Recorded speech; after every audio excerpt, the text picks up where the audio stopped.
The following is a special presentation from eStar Studios. Carry harder.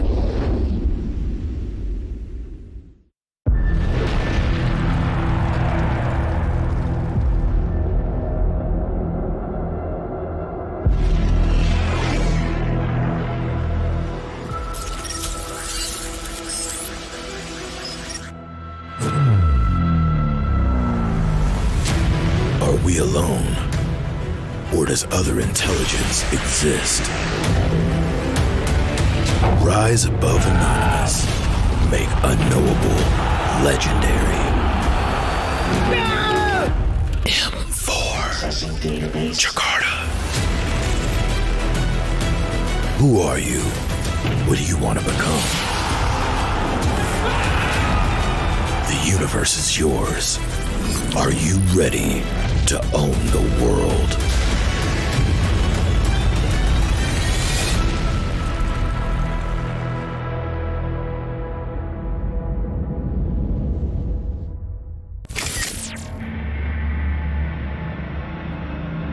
Ladies and gentlemen, boys and girls, gamers and animals around the world, welcome to the 2022 North America Challenger Tournament Fall Season, the only path to M4 World Championship. We're finally starting the final phase of the tournament where 8 teams will battle it out in a double elimination format until only 2 remaining. I'm your caster and host, Assassin Dave. Today, we are very excited to have one of the most iconic caster duo in the North America region. In fact, they bring a show so exciting and exhilarating, the community calls them the brothers from another mother. In fact, this is the one and only sexy and charming Trex and G the Akayo. Very excited to be here, Dave. I can never get enough of your introductions, but I'm definitely pumped. I'm excited, I'm hype.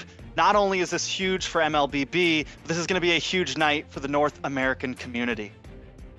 Yeah, and you said it best, man. Like, I cannot wait. This is like history in the making, the path to M4.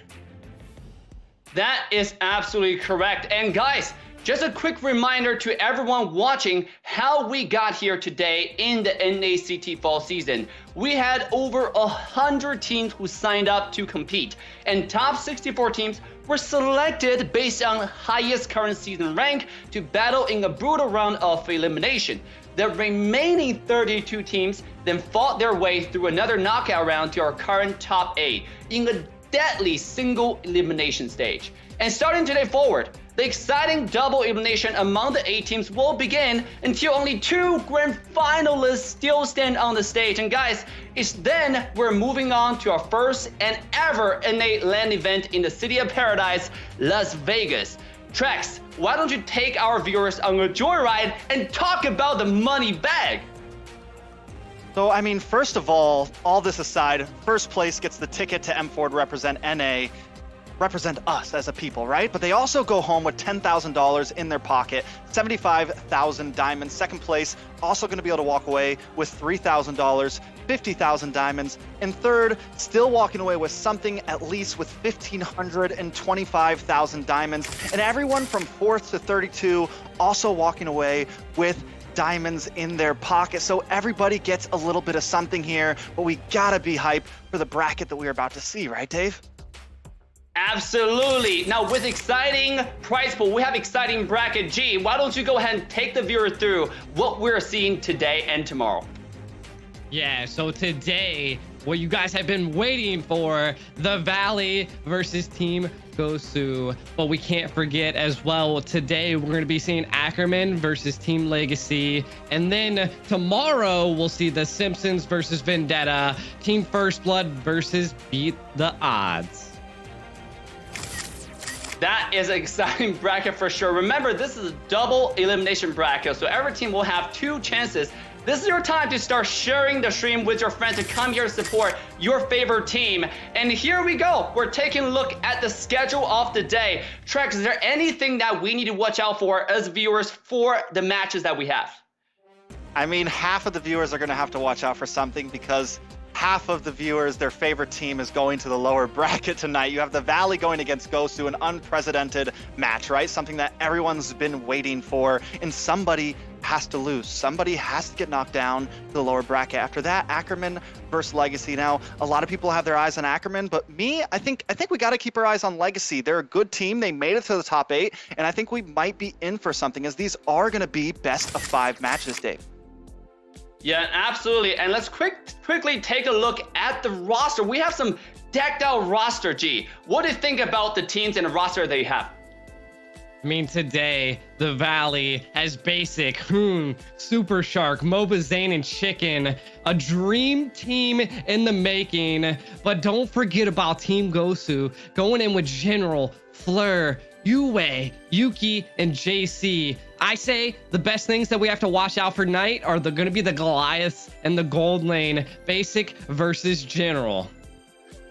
Absolutely. I'm stoked for those matchups as well. This is really the meta versus an orthodox, you know, because I know that we got some assassin coming out today versus some tank jungle on the other side as well. Zero taking on Zane. Oh my god, that is going to be fun to watch. Who's going to play more aggressive early game? Trex, what do you think about the first game that we're about to see? I mean, like you said, we definitely got to keep our eyes on Zero. They're going to run, I mean, yesterday, all 3 games, they ran the assassin in the jungle. So that's something we have to keep our eyes on, Dave.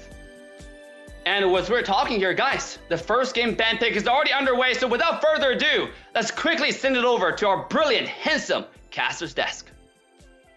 Hey, yo, so we're going to be seeing some insane ban picks going on today. What I'm probably going to be seeing here, T-Rex, is that I want to see if they go and target Moba Zane, because I feel like that's kind of where the weakness lies. As if you can ban out Moba Zane, you might see a little bit of a side switch here.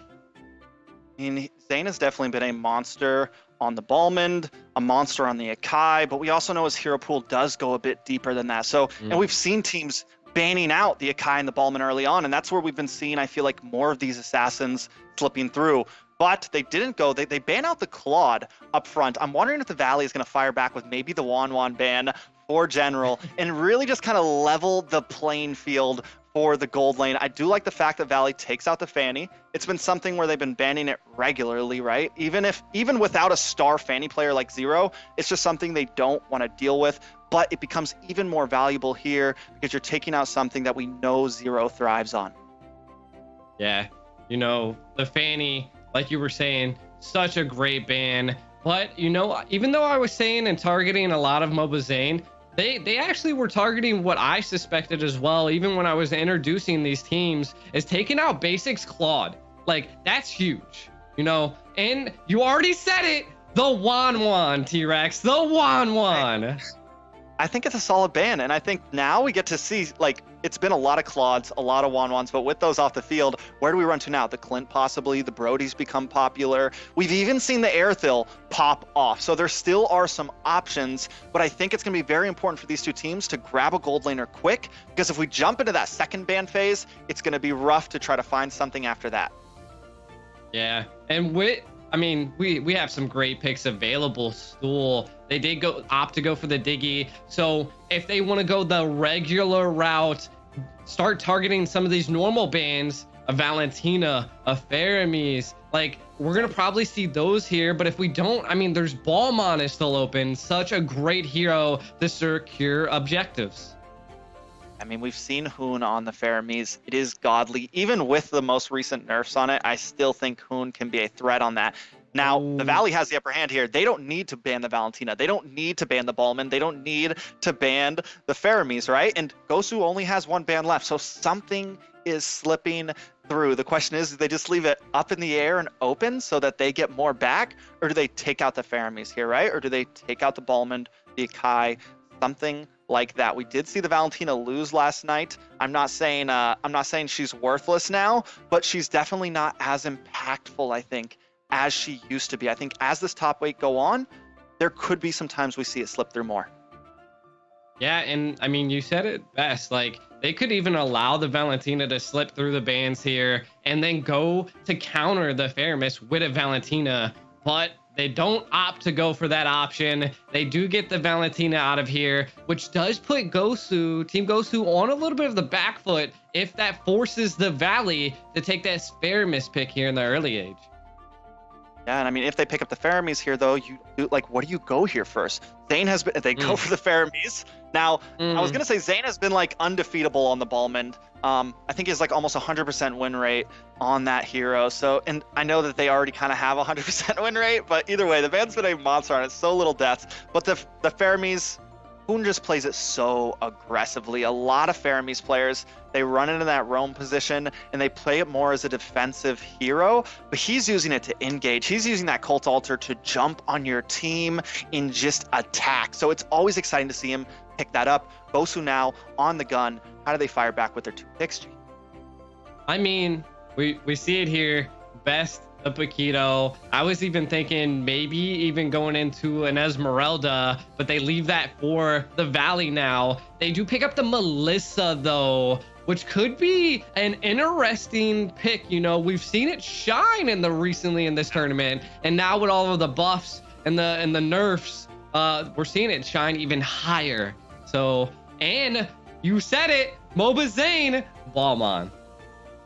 Yeah, the Ballman's secure, but that Melissa pick, like you said, I mean, the Paquito is kind of self-explanatory. It's become such a popular jungle, not just here, but overseas, everywhere. It is the damage output, and you can still build tanky for the mid to late game. The sustainability is there, and that mobility is there. But the Melissa, she has just made this incoming the gold lane. I can't believe I forgot to mention her in the very beginning.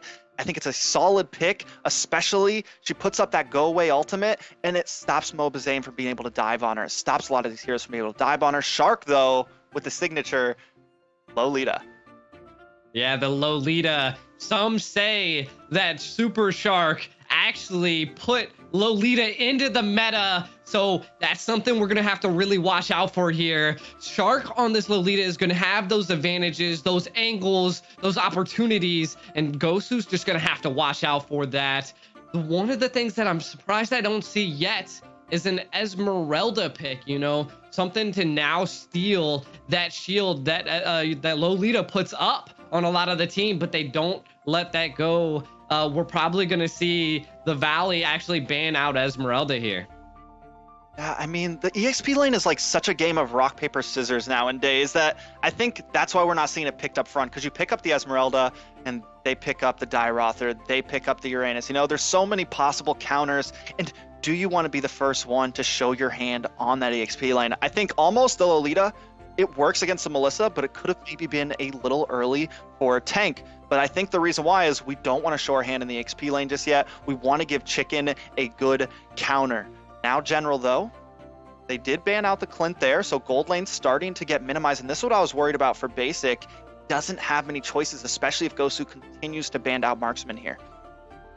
Yeah, if they continue to target this Marksman's, and it's kind of flipping the switch on me, you know. I was suspecting them to target MOBA Zane, but no, they're going to be targeting Basic. They're going to try to give General the easiest route possible to take that gold lane, to fall into it. And then they go for the Lilia. So even though they have a really frontal combat here on the side of Team Gosu with the Paquito, the Melissa, they're getting rid of that Lilia. I want to see how Gosu responds here, T-Rex.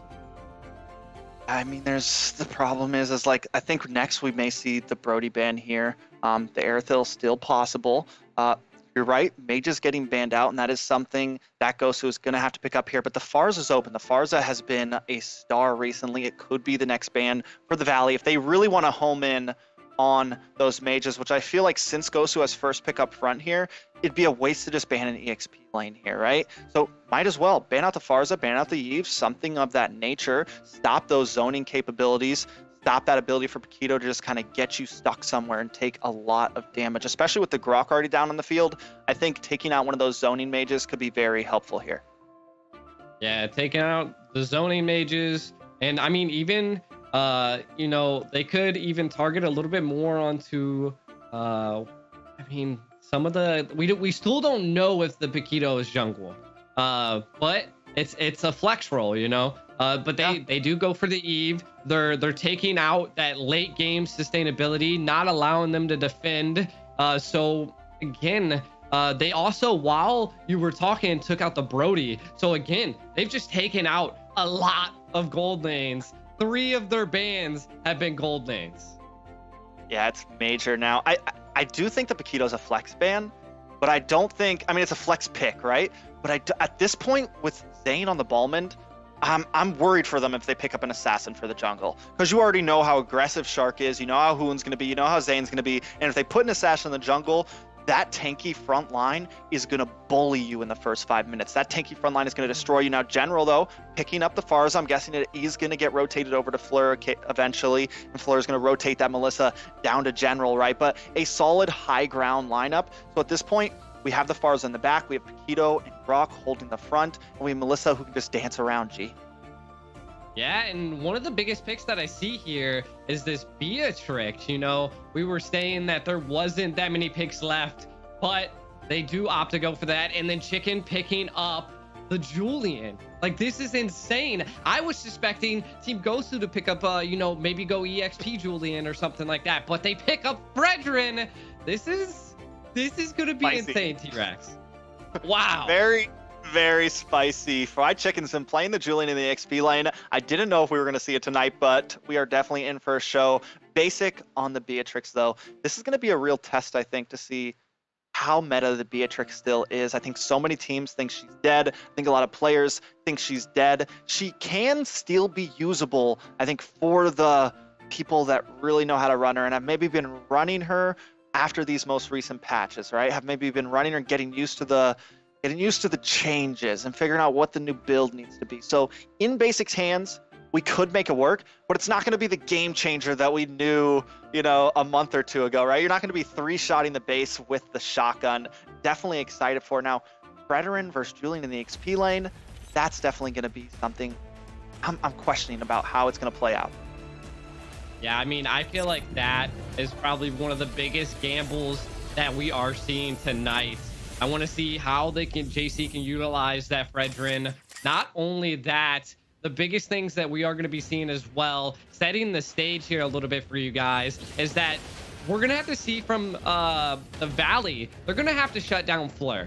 Fleur is going to be a big problem because we are seeing a full frontal lineup by the Valley. So looking at Fleur, they're gonna have to jump in on Fleur. Fleur's gonna have to watch out for the positioning. Yue is gonna have to be there, but we're already seeing engages over this Little Wonder here, T-Rex. What's your opinion?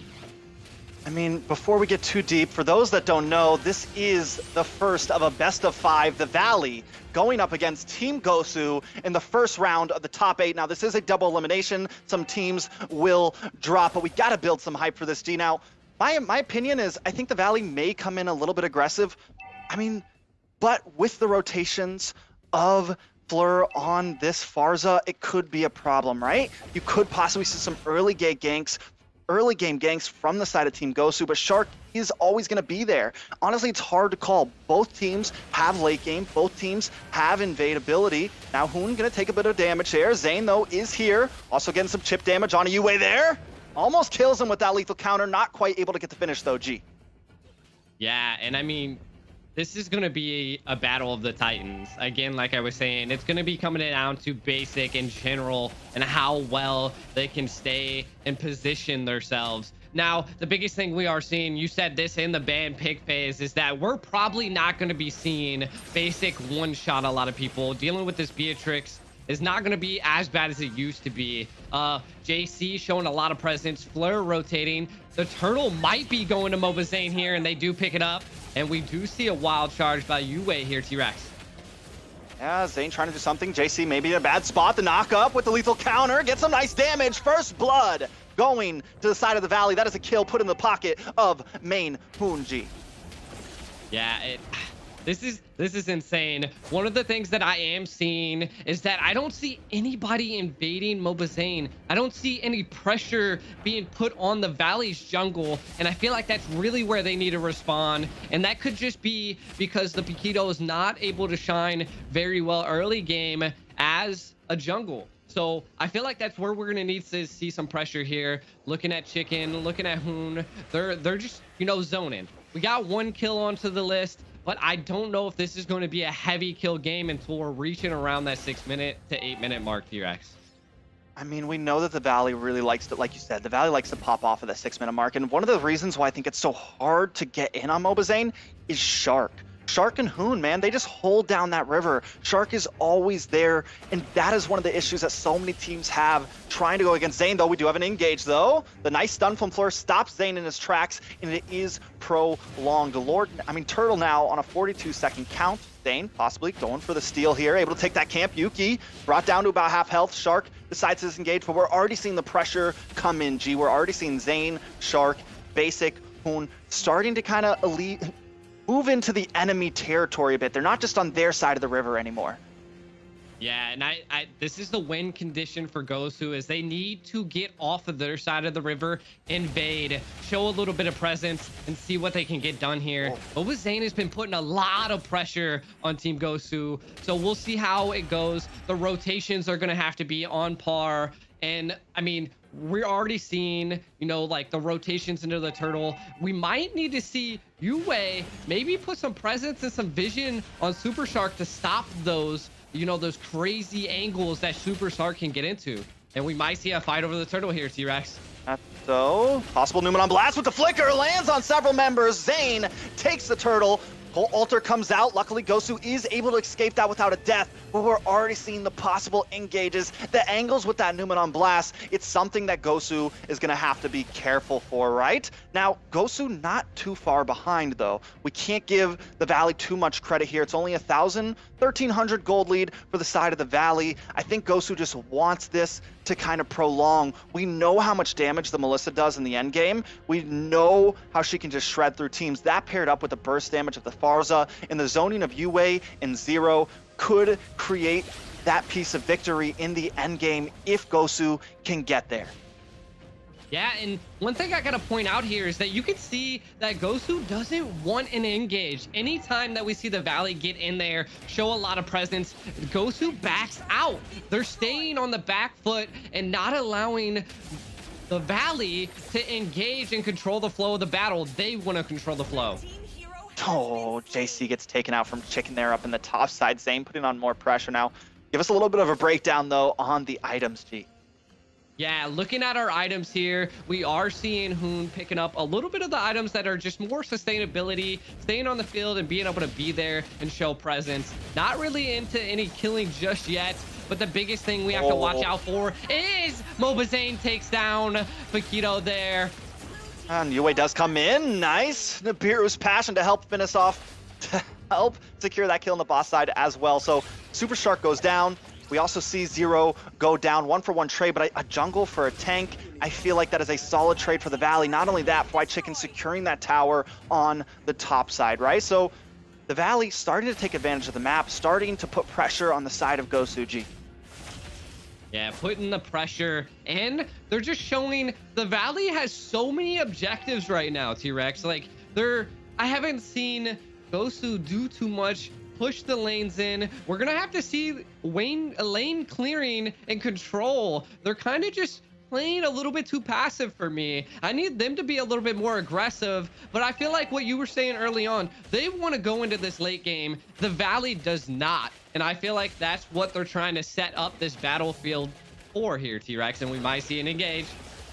Yeah, almost get the Shadow Stampede. Mobazane continues to work on that turtle, able to get it. Numen on blast does not connect, and Gosu decides to disengage. Wait, Fried Chicken with the knockup. Yue brought down very low, but the rest of the team is not there to help back him up. But still, more pressure. General now forced to back off, and this is another tower that's going to go down for the side of the Valley, G. Yeah, I don't know. Again, I suspect that Gosu wants to wait to this late game, but I need to see some objective taking. I need to see some lane controlling. Again, it's only a 3-1 game right now with a sizable gold lead for the Valley. We just haven't... Oh! On, big play into Fleur. Basic able to get the kill on a General. Fleur goes down as well. JC could be next, but forced to back off onto that tower. That's putting us at 5-2. The Valley just pushing forward, keeping up the pressure. They are causing oppression onto the side of Gosu right now, taking their jungle, taking their towers, and it just doesn't seem like there's anything Gosu can do about it. Now moving up onto this tower, JC maybe trying to make a play, but knows he doesn't want to risk it. Yeah, and I mean, we gotta take a look here, you know, the Paquito, Yuki picking up the Paquito. I'm not sure if that was a good play, but we do see a wild charge. Feathered airstrike does come down. A nice kill on a shark there. General trying to get out of there, trying to get in there, I mean. Chicken goes down. Main Hoon also taking a lot of damage. Yuki able to get away just in time, but JC wants that kill. Can't quite get it. No, they both go back and forth. It's a 2-for-1 on the map currently. Team Gosu making a slight comeback in this game. Yeah, they're making a really good comeback advance right now here, T-Rex. And that was an insane fight. And this goes to show you that they are going to be scaling here soon. It's around that 8-minute mark. Everybody secured their second, they're possibly even to the third items here. Taking a look at them here, we do see the Varza picking up the lightning trench. That is going to be insane. Her damage output is going to be phenomenal, as well as the Melissa picking up the Berserker Fury and the roar by Paquito here. So let's see what they can get done. This is where Gosu is going to be putting the fight up right now here, T-Rex. I got us. Oh, nice flicker wild charge on a MOBA Zane there. The wall comes out. Zane will not get away today. He's going to go down. Gosu finally coming together and getting some picks here, but they've lost a lot of material on the map. It seems like they may want to go for this Lord here. Shark and Basic coming around that tri-bush, looking for maybe a possible steal. Shark does not have the moon on blast. He can't make a big play here, and there's no retribution on the side of the valley. Feathered airstrike does come down. Chicken gets a knock up onto Fleur. Fleur almost does go down, but the Lord falls into the hands of Gosu. A nice valiant try from the valley, but Gosu are here to stay for a little bit longer in this game. Yeah, and that was a really good Lord take. They were able to take down MOBA Zane. Does look like we need a pause here, but going over what just happened there, MOBA Zane got absolutely controlled right there. The Grok wall, the knockups, the CCs, Paquito was there to take everything down, and that was what the Gosu needed to be able to take that Lord without any oppression from the valley here, T-Rex. I mean, we're at a point where Gosu has also hit their power spike, right? Like you mentioned, the Lightning Truncheon in the Clock of Destiny on that Varza is going to start dealing damage. And with Paquito and Grok in the front side, able to cause some CC, able to create that space for her to rain some pressure down, it's something that the Valley needs to watch out for. Now, Fried Chicken has been doing a wonderful job at getting those knockups, targeting Fleur very, very well. So both teams counteracting, finding the positions in those team fights. Gosu has just brought that gold deficit down to only 1,000 and taken the Lord. So, I mean, there is an opportunity, but wait a second. Look at these. I mean, look at the replays, right? I thought we were in the live game for a second. Fried Chicken almost goes down there, able to escape. Gosu, this is when they start to, like, answer back, right? This is when Gosu starts to finally find their rhythm, when all 5 members are grouping together and making plays. But keep our eyes on Fried Chicken here, G. Yeah, Chicken being able to get into there, you know, even Fleur and Hoon was trying to put a lot of pressure onto Fleur as well. So, I mean, it's all going to be coming down to how much pressure they can put onto their key damage dealers, being the Varza, being the Melissa. But this is the time that we just seen Team Gosu, their communications, their charisma, what they've built up to this point in this NACT is excelling at. And we're looking like we're getting back into the game here. What I want to point out as well is Yuki picking up the Malficious Roar, you know, that is insane. The Malicious Roar is going to be a dominating factor here for Yuki, and we're gonna have to see the Valley turn around and build some of that physical defense, build some of the magical defense to be able to take on a lot of these heroes. You know what's been a pleasure looking at these items is you don't see like 3 or 4 heroes with all tank items anymore, right? Like at this point, both teams, 3 solid damage dealers. Yes, the Fermis isn't going to be like huge damage in this early phase, but still not just tanking it up. So we're starting to see kind of that roughness come back into the game recently. We're starting to see those burst heroes come back in, and the teams have to adjust. They have to be ready. Now, we're at 10.5 minutes. Lord gonna get melted down pretty fast, right? So all Gosu really did there was open back up the map. Zane, though, trying to make a play. keeping his presence. Feathered Airstrike does come down. Zane going to be forced to back off here. Can't dive too recklessly right now, G. No, they definitely cannot dive too recklessly. We seen in the early game, Team Gosu was on the back foot, playing as passive as they could to, you know, delay the game. Because that's one of the biggest factors that we are going to see from the Ballmon. If Team Gosu can zone out, control the map, and they can keep MOBA Zane away from these objectives, we can see some pretty good plays here, T-Rex. Almost a conceal play. Nothing too major, though. Nothing too major. They did back off. Hoon may try to come back in. But at this point, Lord, it's going to be 60 seconds. We're in a bit of a stalemate right now, and both teams playing it very well. UA tried to find something with the conceal play, did not, and they didn't over-engage, which is a good thing, G. Yeah, and there, you can see MOBA Zane really wants to go in here, but the whole team of Team Gosu was in that bush, ready and waiting. This is what we like to see from teams. We like to see that they're pushing back MOBA Zane. He's not able to scale as high, but one of the things we do have to watch out is he's level 15 already. He is looking to kill someone. He is wanting to be in that battle. He's not into the farm phase anymore. He's 4-1-1 and is going to be putting in that pressure. And the Valley has just kept the gold lead this whole time, but I want to see what is going to be happening at this next Lord. 13 seconds until this next Lord, and I want to see how Team Gosu replies, because they're going to have to zone out the Valley here, T-Rex.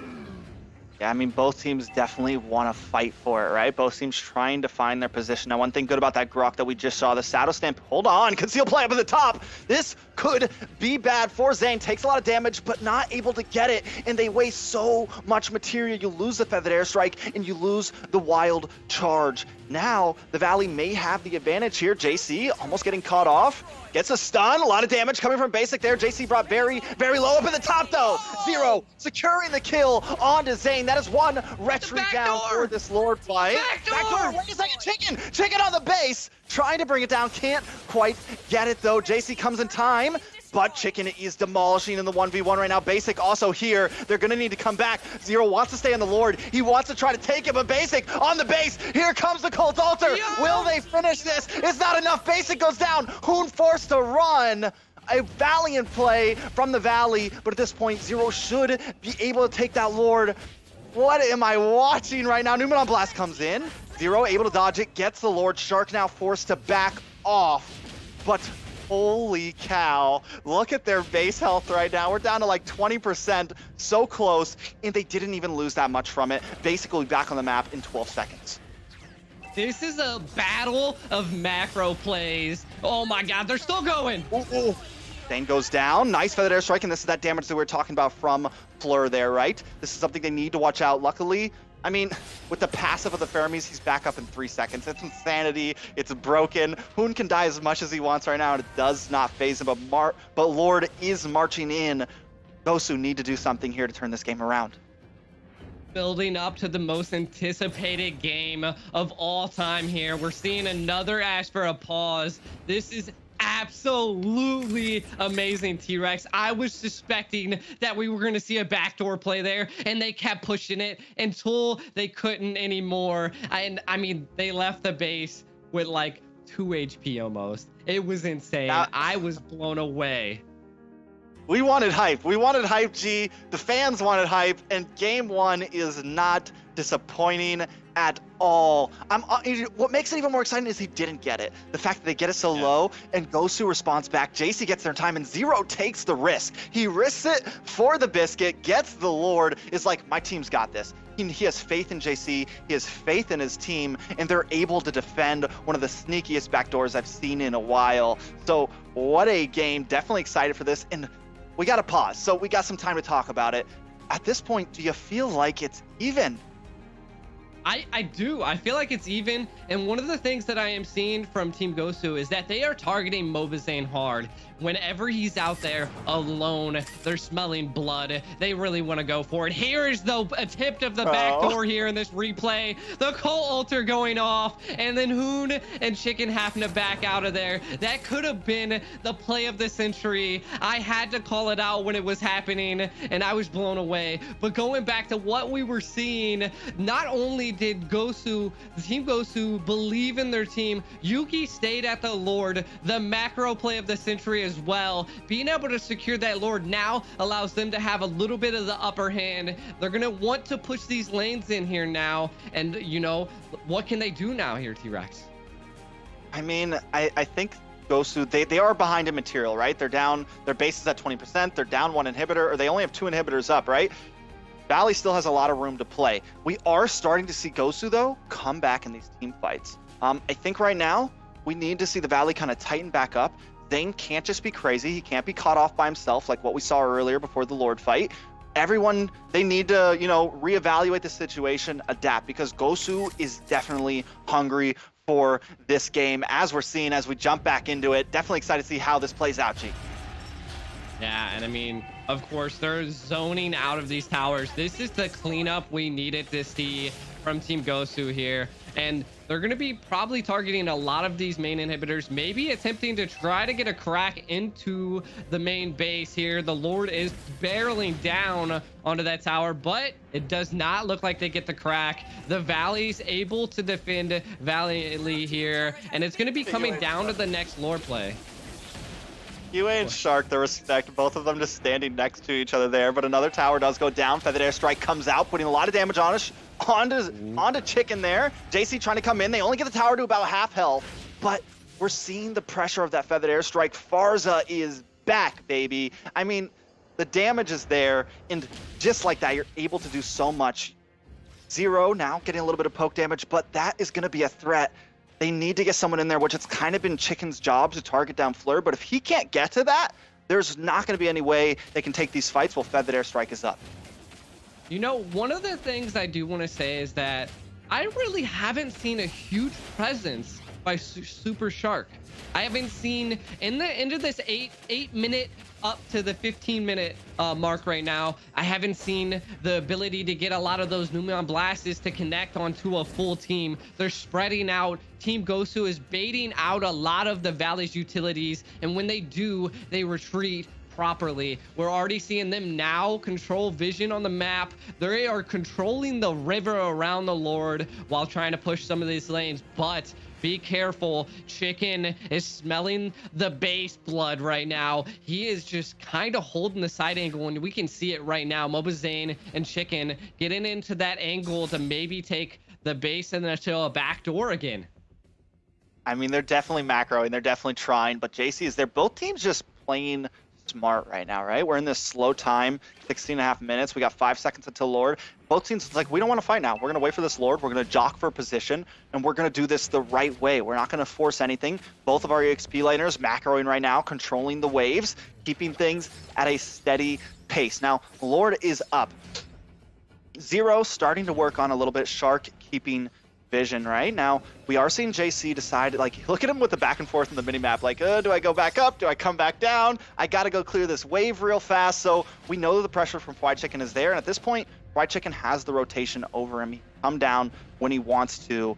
We just need to wait to see how the Valley are gonna move in onto this Lord here. Keep our eyes on Shark, Hoon, and Basic down in that tri-bush, waiting for the seal from the backside. Fleur brings out the Feathered Airstrike, trying to keep Zane at bay. I think they feel as long as they can keep this Retribution away, they have the opportunity for something here. Lord still up, down to about 50% health. Zero kind of back and forth. Lord does get reset, G. I mean, we are definitely both teams taking it very slow right now. Yeah, this is what I like to say. You know, this is our good old NA wait and bait, but we do see a conceal play. They really want to get that shark out of the water. It's pushing him out of the river, and we're gonna see maybe another Lord take here. They're just going back and forth. Neither team wants to fully commit on the Lord just because of the presence in that top lane. It is just a battle of attrition up there, and then Chicken having to go back. So now we're going back to the laning phase, and both teams are kind of just on the back foot. No one wants to be that first one to engage to get the Lord down half. There's your engage, though. General gets one-shotted down off the count. The Valley going to try to capitalize on this play. Shark does have the first skill stun ready to go. Fleur lost that feathered airstrike, and now the Valley has the advantage. Not only that, but Fried Chicken up in the top lane, once again, macroing Shark. Basic Hoon going to let Zane work on this Lord while they try to zone. JC and Zero want to find something. A nice stun onto Yuki there. He's forced to back off, and with Fried Chicken on the tower, Gosu has to fall back. You can have this Lord, but we're not going to let you take our base. A nice knock-up. Down goes Fried Chicken. So it's a 1-for-1 trade, but the Lord goes to the side of the Valley here. Yeah, the Lord does go to the side of the Valley, but I also believe the Valley has the biggest push availability in the game right now with that Ferromies, the Cult Altar. So this is where we're going to have to see the defense come from Team Gosu. They already have their base cracked open. The lanes are more into the advantage of the Valley here. So I don't know. Can Team Gosu defend this, T-Rex? I mean, General just picked up the Malefic Roar, right? So we're going to see a bit more damage from that Melissa on him.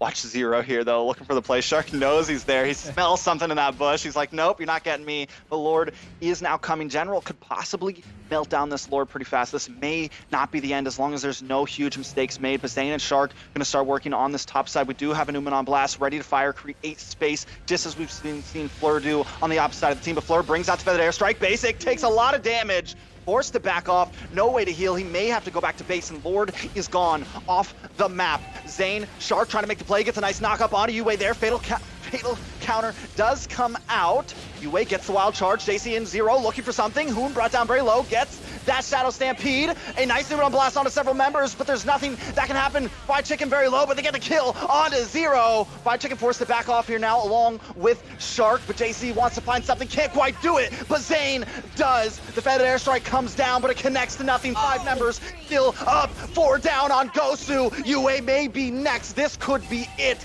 Game 1 could go here. The death counter is just too high, and the Valley is locked on the base. That is it for Game 1. The Valley takes it in the best of 5. Wow. GG's. That was a great game. Amazing push there. And this is what it came to, T-Rex. This is what it definitely came to for Team Gosu, was that we needed to see a solid defense. They waited for the Lord, baited for it, got a lot of the utility out, and waited for those super minions, and then they pushed hard, even though Team Gosu was pushing back equally as hard, and the Valley takes this. You know, just an amazing game overall. I can't take anything away from Gosu. Definitely one of the most exciting game 1s I've seen in a long time, but the Valley does take it in to break down that final Lord fight, right? That final Lord like jock that they were doing. Fleur was using that feathered airstrike as just a kind of maneuver to create space the whole game, and I think they knew that she was going to do it even if they weren't in a team fight, and they waited for it. They waited for Fleur to pop that feathered airstrike just as kind of like a random damage dealer to clear waves, things like that, and Chicken moved in, and then they were able to take, I mean, Main Hoon just deleted General, and that was it. Once they got one down, it was game on. Now, looking at the stats right now, MVP to Fried Chicken. I kind of gotta agree, man. The man was a monster, and though he wasn't like super flashy, never mind. He was flashy. He almost got he almost got the game, like halfway through, and then just the constant knockups onto Fleur being exactly what the Valley needed. G. Yeah, I mean, we can't say it enough. The macro plays, the decision making by the Valley, and being able to put that backdoor, not only be able to, they're always split pushing lanes and all of that. So Chicken was putting a lot of that pressure that made Team Gosu make mistakes. Looking at our replays here, we can already just see how much pressure they were putting on Team Gosu, and they didn't want that. And these were some of the craziest highlights of the game. Yeah, I mean, just right there, that was like a play. Just every time you see these highlights, Fried Chicken gets the knockup, but the base steal was just so... For a second, I'm like, Basic, just lock on the base. Basic, just lock on the base, but they got the stun onto him. We're able to survive it out, and Gosu puts up this amazing fight throughout the game. Even here, we see Gosu finally breaking out of the shell, making some plays. Zero just on fire, almost getting the kill into Fried Chicken, but the survivability was just too much for the side of Gosu to handle. They brought big damage, they brought great games, but in the end, the Valley comes out on top. Even Hoon and the Fermies with that huge shadow pool onto 4 members there. Yeah, that shadow pool was probably what ended the game there, and you got to give it to Hoon as well. You know, great game, and Team Gosu probably does not want to allow that Fermies to come out again. You said it best when we were introducing these teams. Like, you don't want to see Hoon on that Fermies. That's just devastating. Ready and waking, But I mean, one thing we have to think about for the Valley, right?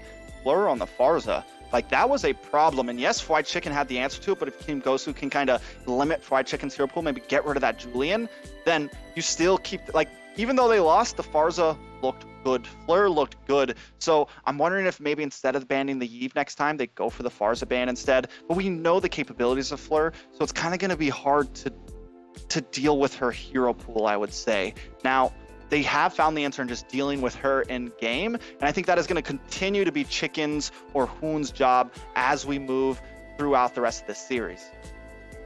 Yeah, and I mean, we also, again, can't sleep on the Grok. The Grok plays were amazing. Pretty much was some of the decision factors of how they were able to take out Mobazane, and it was good to see. It was good to see to put, someone else in that MVP shoes than a jungle. And that goes to show you that macro plays really are the decision factor of games. You're not looking at the map. Your map awareness is a little bit lacking, and they could see that. Team Gosu is going to have to do some responding on having a little bit of that lane clearing. And you were saying that earlier as well, is that maybe we just need to see a little bit more of a separation between heavy hitters and lane clear. I think Team Gosu just needed to handle a bit of that early game, right? They lost so much in the beginning phases that it was just like the macro, the minions were doing it for the Valley and a lot of that, but we are now jumping into the bans of game 2 in a best of 5. Gosu will be on the gun with first ban, first pick, G. Yeah, and they're already out of the box looking just like last round. Target and basic again. I mean, what we're probably going to see here is the Fermies is probably going to get taken off the table unless they want to attempt to take it for themselves. Building up the anticipation here. I'm actually surprised we didn't see an Esmeralda be played, so we're going to be looking at seeing probably a different comp this time around. What I want to see from Gosu is that I need to see a little bit more of an aggressive comp. Maybe not wait into that late game, because we've seen what kind of happened. Maybe go for a little bit of the early game control, because throughout the whole game they just didn't have the gold lead.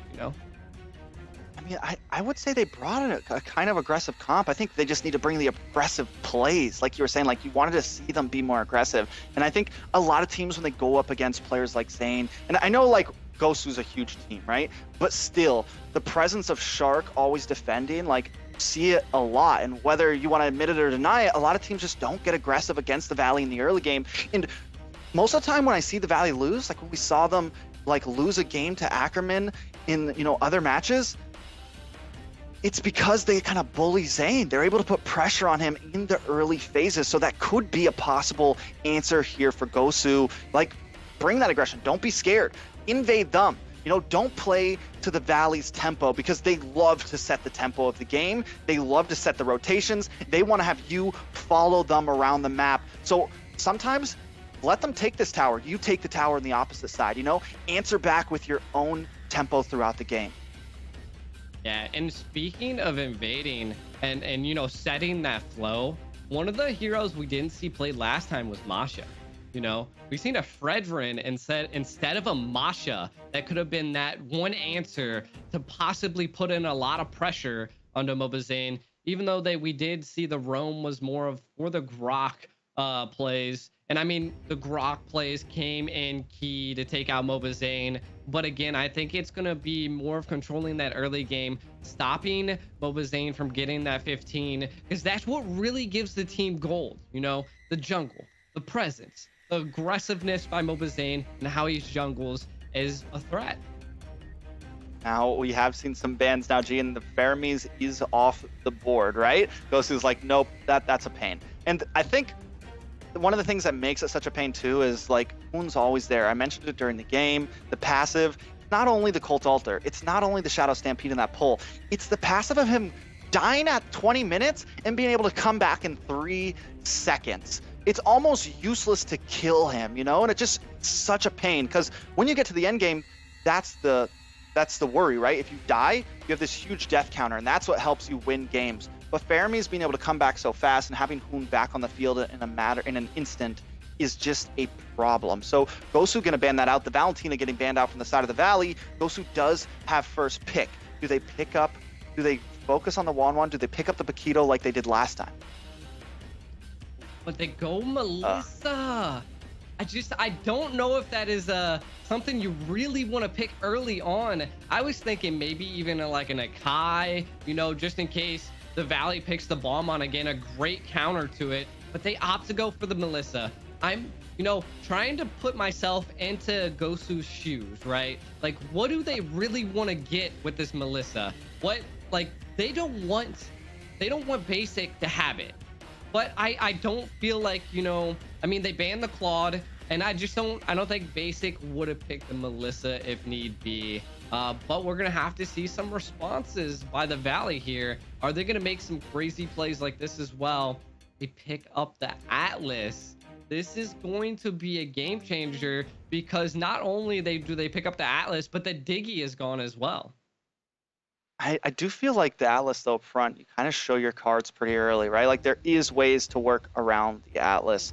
There is ways to kind of, you know what you need to deal with. Don't build maybe too heavy up front. Like, you know, maybe you don't pick up the Balmond and the Grok this time, right? Like, maybe, or you don't pick up the Paquito and the Grok this time. You do something that has a bit more mobility, can kind of come at different angles, things like that. Now, Fleur should be good. Set up the go away. Pretty sure Atlas can't get into that ultimate shield. So as long as you can keep your distance, I mean, General should be good here, right? Fleur's picked it up, but we know General's going to be playing it, right? Now, Hoon's going to run on the Lolita. Solid pick. UA firing back now with the Lolita pick and that Paquito. So what I'm seeing from Team Gosu here is that they felt confident in their picks last game. Like, they felt confident in the Paquito. They felt confident on General and the Melissa, and I feel like that's a good ideal and approach that they're building. You know, they were doing pretty good. Like, there were some times that I was suspecting that they were going to turn a tide and show the Valley something.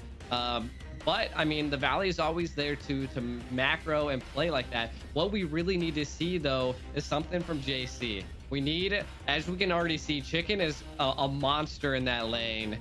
So it's going to come down to that. The Lilia, though, that is such a great mage pick, and it's on Hoon as well. It's going to have insane presence in a lot of the team fights and being able to melt and burst the team away. And one thing, Melissa can't dodge those bombs. This is true. She can't dodge the glooms. And it's just, not only that, it's such the Valley pick. Like, it's an aggressive early mid-game pick, right? Like, the dive potential, going under towers, hitting those black shoes coming out, and it's going to give them the ability, if Shark and Hoon want to get those tower dives onto General on this Melissa, right? To hit those gold lane ganks in the early game, or to possibly invade and create just as much pressure as we saw them put last game. So Gosu needs to answer something back here. They do have the Lolita, which, you know, has that first skill stun, can stop Shark, can stop Hoon in their tracks if they want to try to come in. So there is a little bit of CC there, some of those possibilities, but I think we need to see a little something more, because now with Zane on this Balmond, it's just, once again, they always solidify such an aggressive early mid 3, right? An early mid lane jungler and roam, and it's something that a lot of teams have trouble dealing with. Yeah, and you know, I'm a little hesitant on this the Lolita pick. You know, again, I mean, it's going to be probably a nuisance for the gold lane, which is what it seems like Team Gosu has been targeting quite often. You know, they feel like they can handle Mobazane, but I don't know if they can handle Mobazane early. That's the problem that we're seeing.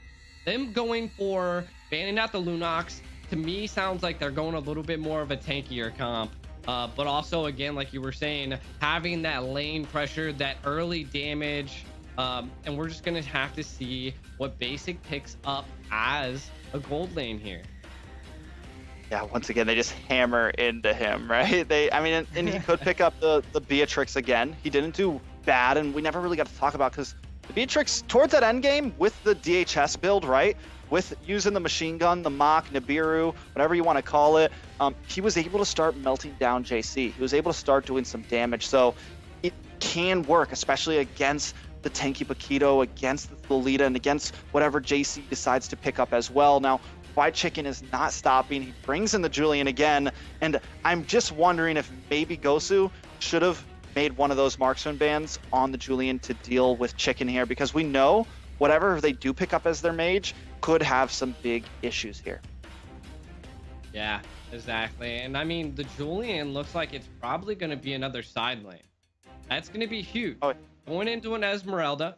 So that is also going to be an interesting play, because what we're going to want to see from JC is more of that lane control, how we've seen from Chicken. We need to see that lane control, because I feel like that's what they were really missing. They were more worried about dodging all of the Valley and baiting out abilities.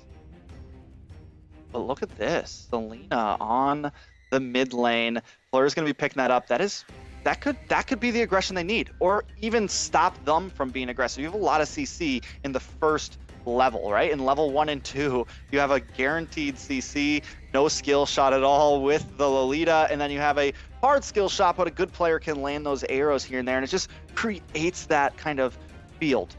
Creates that field of like when you're going against a Franco, you got to be careful for those arrows, you got to be careful for those hooks. Creates something that puts some pressure on you at all times, especially from early to mid, when you know that Selena can one-shot a lot of these lighter heroes like Basic on this pitch. Yeah, and I mean, you said it best. To me personally, I feel like that's a really high risk move here. You know, like, this is a gamble. You know, it's just like Franco. You have to hit those arrows. If you're not hitting those arrows, you're not going to be doing too much in these team fights. But I think that's what they want to go for, and we'll see if it's an early game thing. The one thing that we're going to be watching out for is the lane clearing. You know, like, Yue is going to have to be constantly, helping Selena. So if they even want the roam, and that's the only possibility here, is that they're going to have to be, doing the 1-2-1 rotation. Yeah, I feel like they definitely fall behind a little bit. But before we talk any more about this game, to those that are just joining, this is Game 2 of the first best of 5 series on the upper bracket of the top 8 in the North American Challengers Tournament. This is Team Gosu going up against the Valley. The Valley leads with 1 game right now. Can Gosu come back and make this last a little bit longer? We shall see, T-Rex here. Setting the stage a little bit, we do see, of course, the Melissa going into the gold lane, as well as JC going to the XP lane. We're gonna have to keep an eye on the XP lane. I feel like this time around, they had time to be able to communicate and put, pressure, be like, we need you to stay in the XP lane. We need a little bit more control over the map. And then, from the side of the Valley, they just need to keep doing what they were doing, the pressure. Oh, taking a lot of damage. First blood to Fleur. That is huge for the Selena, and this is the pressure that I think Gosu needs. Can they continue it, though? I mean, the pressure that we're seeing right now is looking good. They are controlling a lot of this early game when you were, saying that the Valley loves that early aggression. And then this was the gamble, and it was paying off. Look at the invades by 0 here. This is how we like to see a game. Keep this up. Don't let the Valley breathe, and we might see Gosu come back and make it a 1-1, T-Rex. They're definitely trying. You can see them evolving, taking this game a bit more seriously, bringing the early game aggression. We're 2 minutes in, gold at practically dead even, but another arrow lands on to that Atlas. Shark almost goes down. Is he going to get finished? No, the curse does not find its way. The Abyssal Mark does not finish him off, but he is sent back to base, and Gosu continues to keep up a present. Even Zane trying to do his cheeky invade on the enemy camp, not able to do it. JC is there to zone him away. Now, Lord is up. Zero, Fleur, and JC are here. Zane is a one-man show. Fried Chicken trying to find his way up. We know Zane does have the lethal counter, does have the ability to try to steal this. Don't know if he's going to be able to find his way, though. Shark coming in. Doesn't have that Fatal Links just yet, so can't get a super big play. JC continue to put pressure down. Newman on Blast comes down, but hits nothing but air. Now Shark does get stunned, though. Forced to back off. Zane decides to go back for his blue buff, and they still have not made a move on this turtle. Chicken, though, brought very low. Also forced to go back to base. Now Gosu controlling this pit a little bit more, but you know that lethal counter is there. You know the ability for Zane. He's there to possibly steal this. Arrow does land. JC goes down. Shark almost paying the price, but able to take Fleur out before they can take him. Now 0, 1 against 2. Almost gets a knockout punch. Gets the kill on his Zane, but Hoon picks up the kill on him. Ladies and gentlemen, we have a battle at 3 and 2 in the favor of the Valley. We don't have just a battle. It is a rumble for that turtle. No one was able to secure it. Going into this 3-minute mark, that was insane. That was what we like to see from both teams.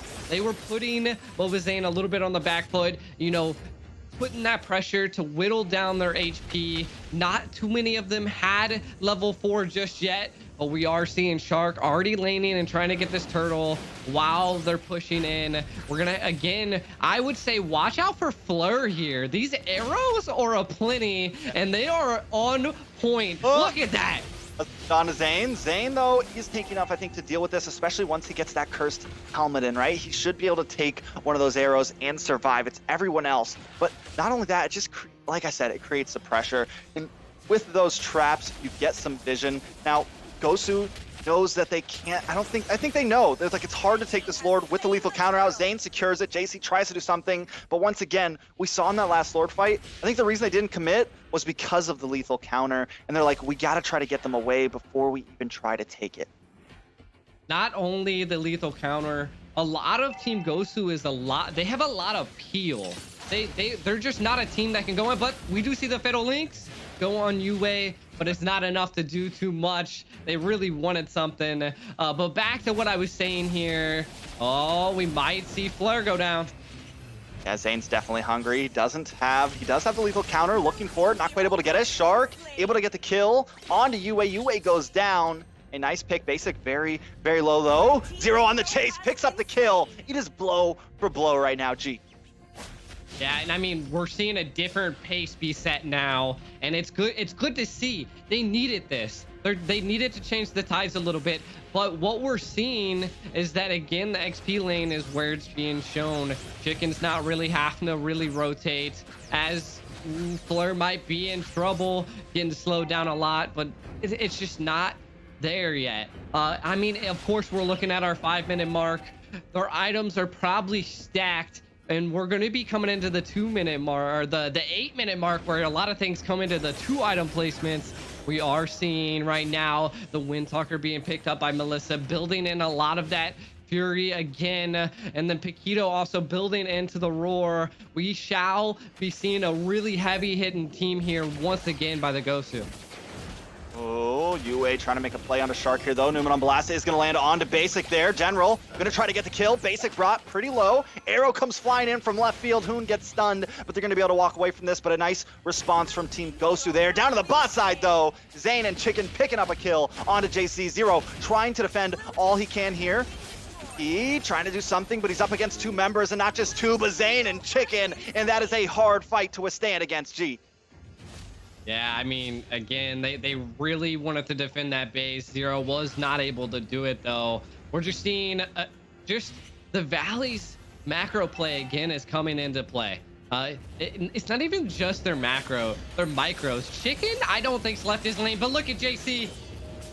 JC, man, you just got to let him have it, man, or someone needs to rotate down to the XP lane. JC is having a hard time this game, G. Yeah, I mean, back to what I was saying, JC just not able to control and keep his lane. Chicken is just, he doesn't need to be there, and the Valley knows it. That is when you know your team has made it. You have that charisma, you know the difference between your items, and know how you can play your heroes. And Chicken is now, the tower's down. They are gonna have the higher stance here. The Pneuma Blast is being set. Oh, Fleur comes in with the combo on the arrow. Possibly gets kill onto Chicken there. He survives, though. And Turtle, though, does go 2-0 there. Zero trying to do something, gets a knockout, but he's going to pay the price. Basic takes him out. A kill for the hands of the Valley, but the Lord goes to the side of Team Gosu. Even when Gosu lands those wombo combos, they just can't get the finish on Chicken, man. Luckily, they may get a tower here, though. Chicken, though, comes in, tries to get the kill. He does get it onto Yue there, so they pay a death for that mid lane tower. Yeah, I don't think, you know, that death was that critical, you know. It was good. It was good for Gosu. They were able to get a tower out of it, but they're not worried about Yue. The tank can take a death here and there. So seeing that, that's what they need to continue to do. They need to switch up the plays and force the Valley to go to their flow, not go into the flow of the Valley here, you know. The gold's not too crazy, and the items are just getting there, and the arrows are just plenty. I cannot get enough of Fleur's arrows. It was a gamble, and I think it is paying off here, T-Rex.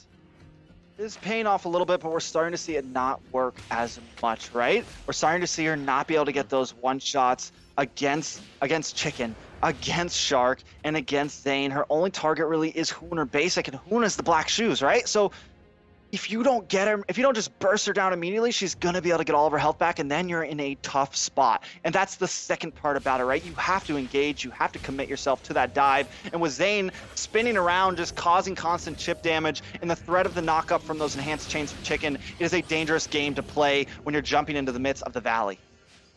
Yo, that micro play by Shark, dragging them deep into their side of the jungle and then flickering out was such a great play. Baited out a lot of utility, and then once again, Chicken is just where you wouldn't suspect them, knee deep in an enemy's tower. Now the Lord is up. I think that gives them a little bit of a chance by the Valley. Look at Chicken baiting two of the teammates of Gosu, allowing the Valley to take possibly the Lord here. Second big fatal links on a zero. Chicken gets a kill, and off map, Zane gets a kill onto Yue. Now it's a 5v3. Lord should fall into the hands of the Valley here. General, though, looking for something, not able to get the steal. Zane able to take that Lord. Fried Chicken takes out Fleur. This is looking rough for Team Gosu. It's 11-3, and the gold lead has now spiked to 4K. Zane now kiting around this tower, gonna try to open up space. General, force to back off. Fallen Star Moon comes from JC on a basic, but still not able to do much. The tower falls, and now the members could fall too. A big miss, lethal counter. General able to dash away. Hoon taking a bit of damage. JC wants it. Can he pick it up? He does. JC making a valiant effort to try to defend against this huge push. Lord coming, Chicken taking cowers. We're in a dark time for Team Gosu right now. A very dark time that is. And we did see all of the Valley do a little bit of reset. One of the things I do have to point out that I see a lot, every time a Lord comes in, they're not really worried about that first initial wave. They always want the super minions. And not only that, we see the items here, and Julian is just stacked, already securing 4 of the items. The Abyssal Arrow, though. Oh, big Falling Star Moon. General takes out Shark. A nice pick after the Lord, salvaging something, but look at Fried Chicken here. Gonna try to get the knock up. He does get it. No, he doesn't have the enhanced version. Zero able to get away with a sliver of health. Fried Chicken wanted it. Couldn't quite get the finish. Hoon, though, here to back him up, and they're not gonna be able to do anything to him. He is silent. He is deadly, and this is a bad spot for Gosu. But wait a second.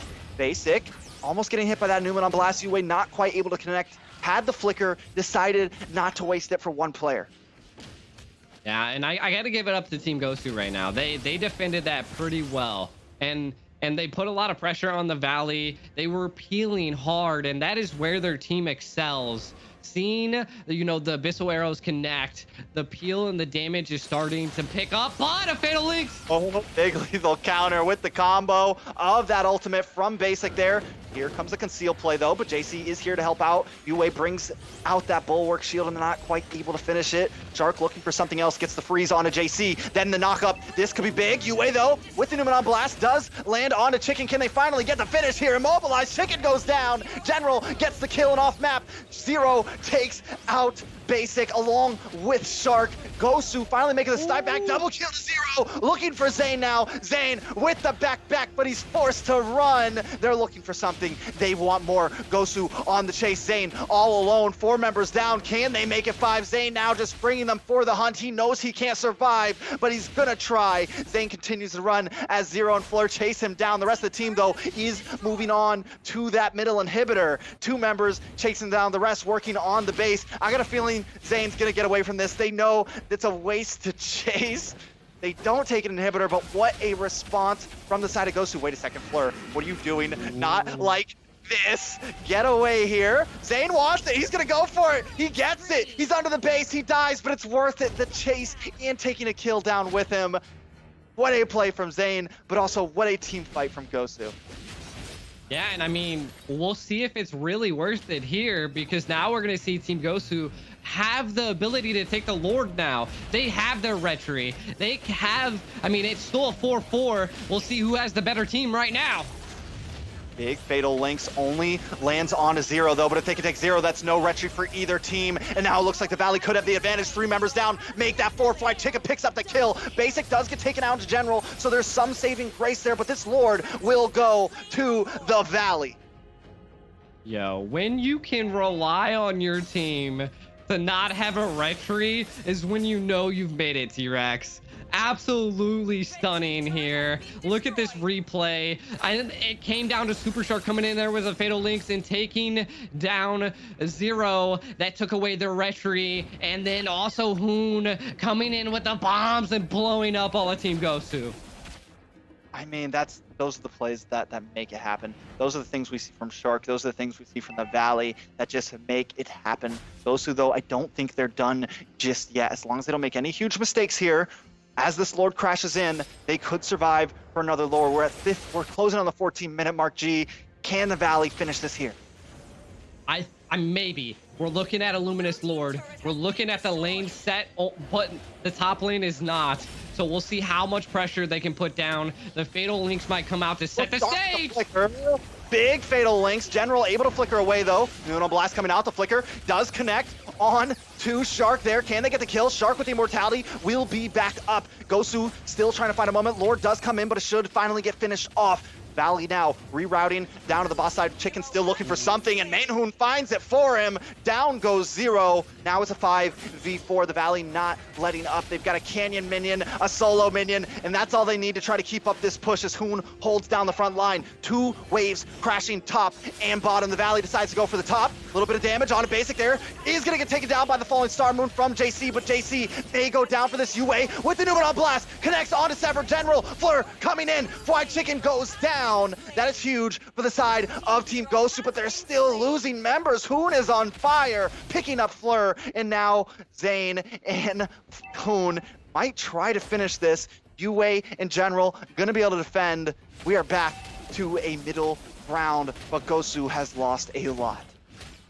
Yeah, Gosu lost a lot, as well as their breath, though, T-Rex here. We're now going to see the Valley not letting Team Gosu breathe. The pressure is going to be insane, but both teams are, again, it's coming down to this massive rumble that we are seeing, and both teams are just giving each other punches left and right, and it's just hard to handle. You never know what's going to really happen. Zane goes down, and, you know, like, some of those tides, they don't even need a retry. They took out the other team's retry. It's insane. It's going to be another team fight over this Lord. But if I do have to say something here, is the Valley has secured the Lords. Like, they have the ability, because of the Balmon, to be able to secure these objectives. And we need to see a response by Gosu. We need to see what they can do to possibly get rid of Balmon.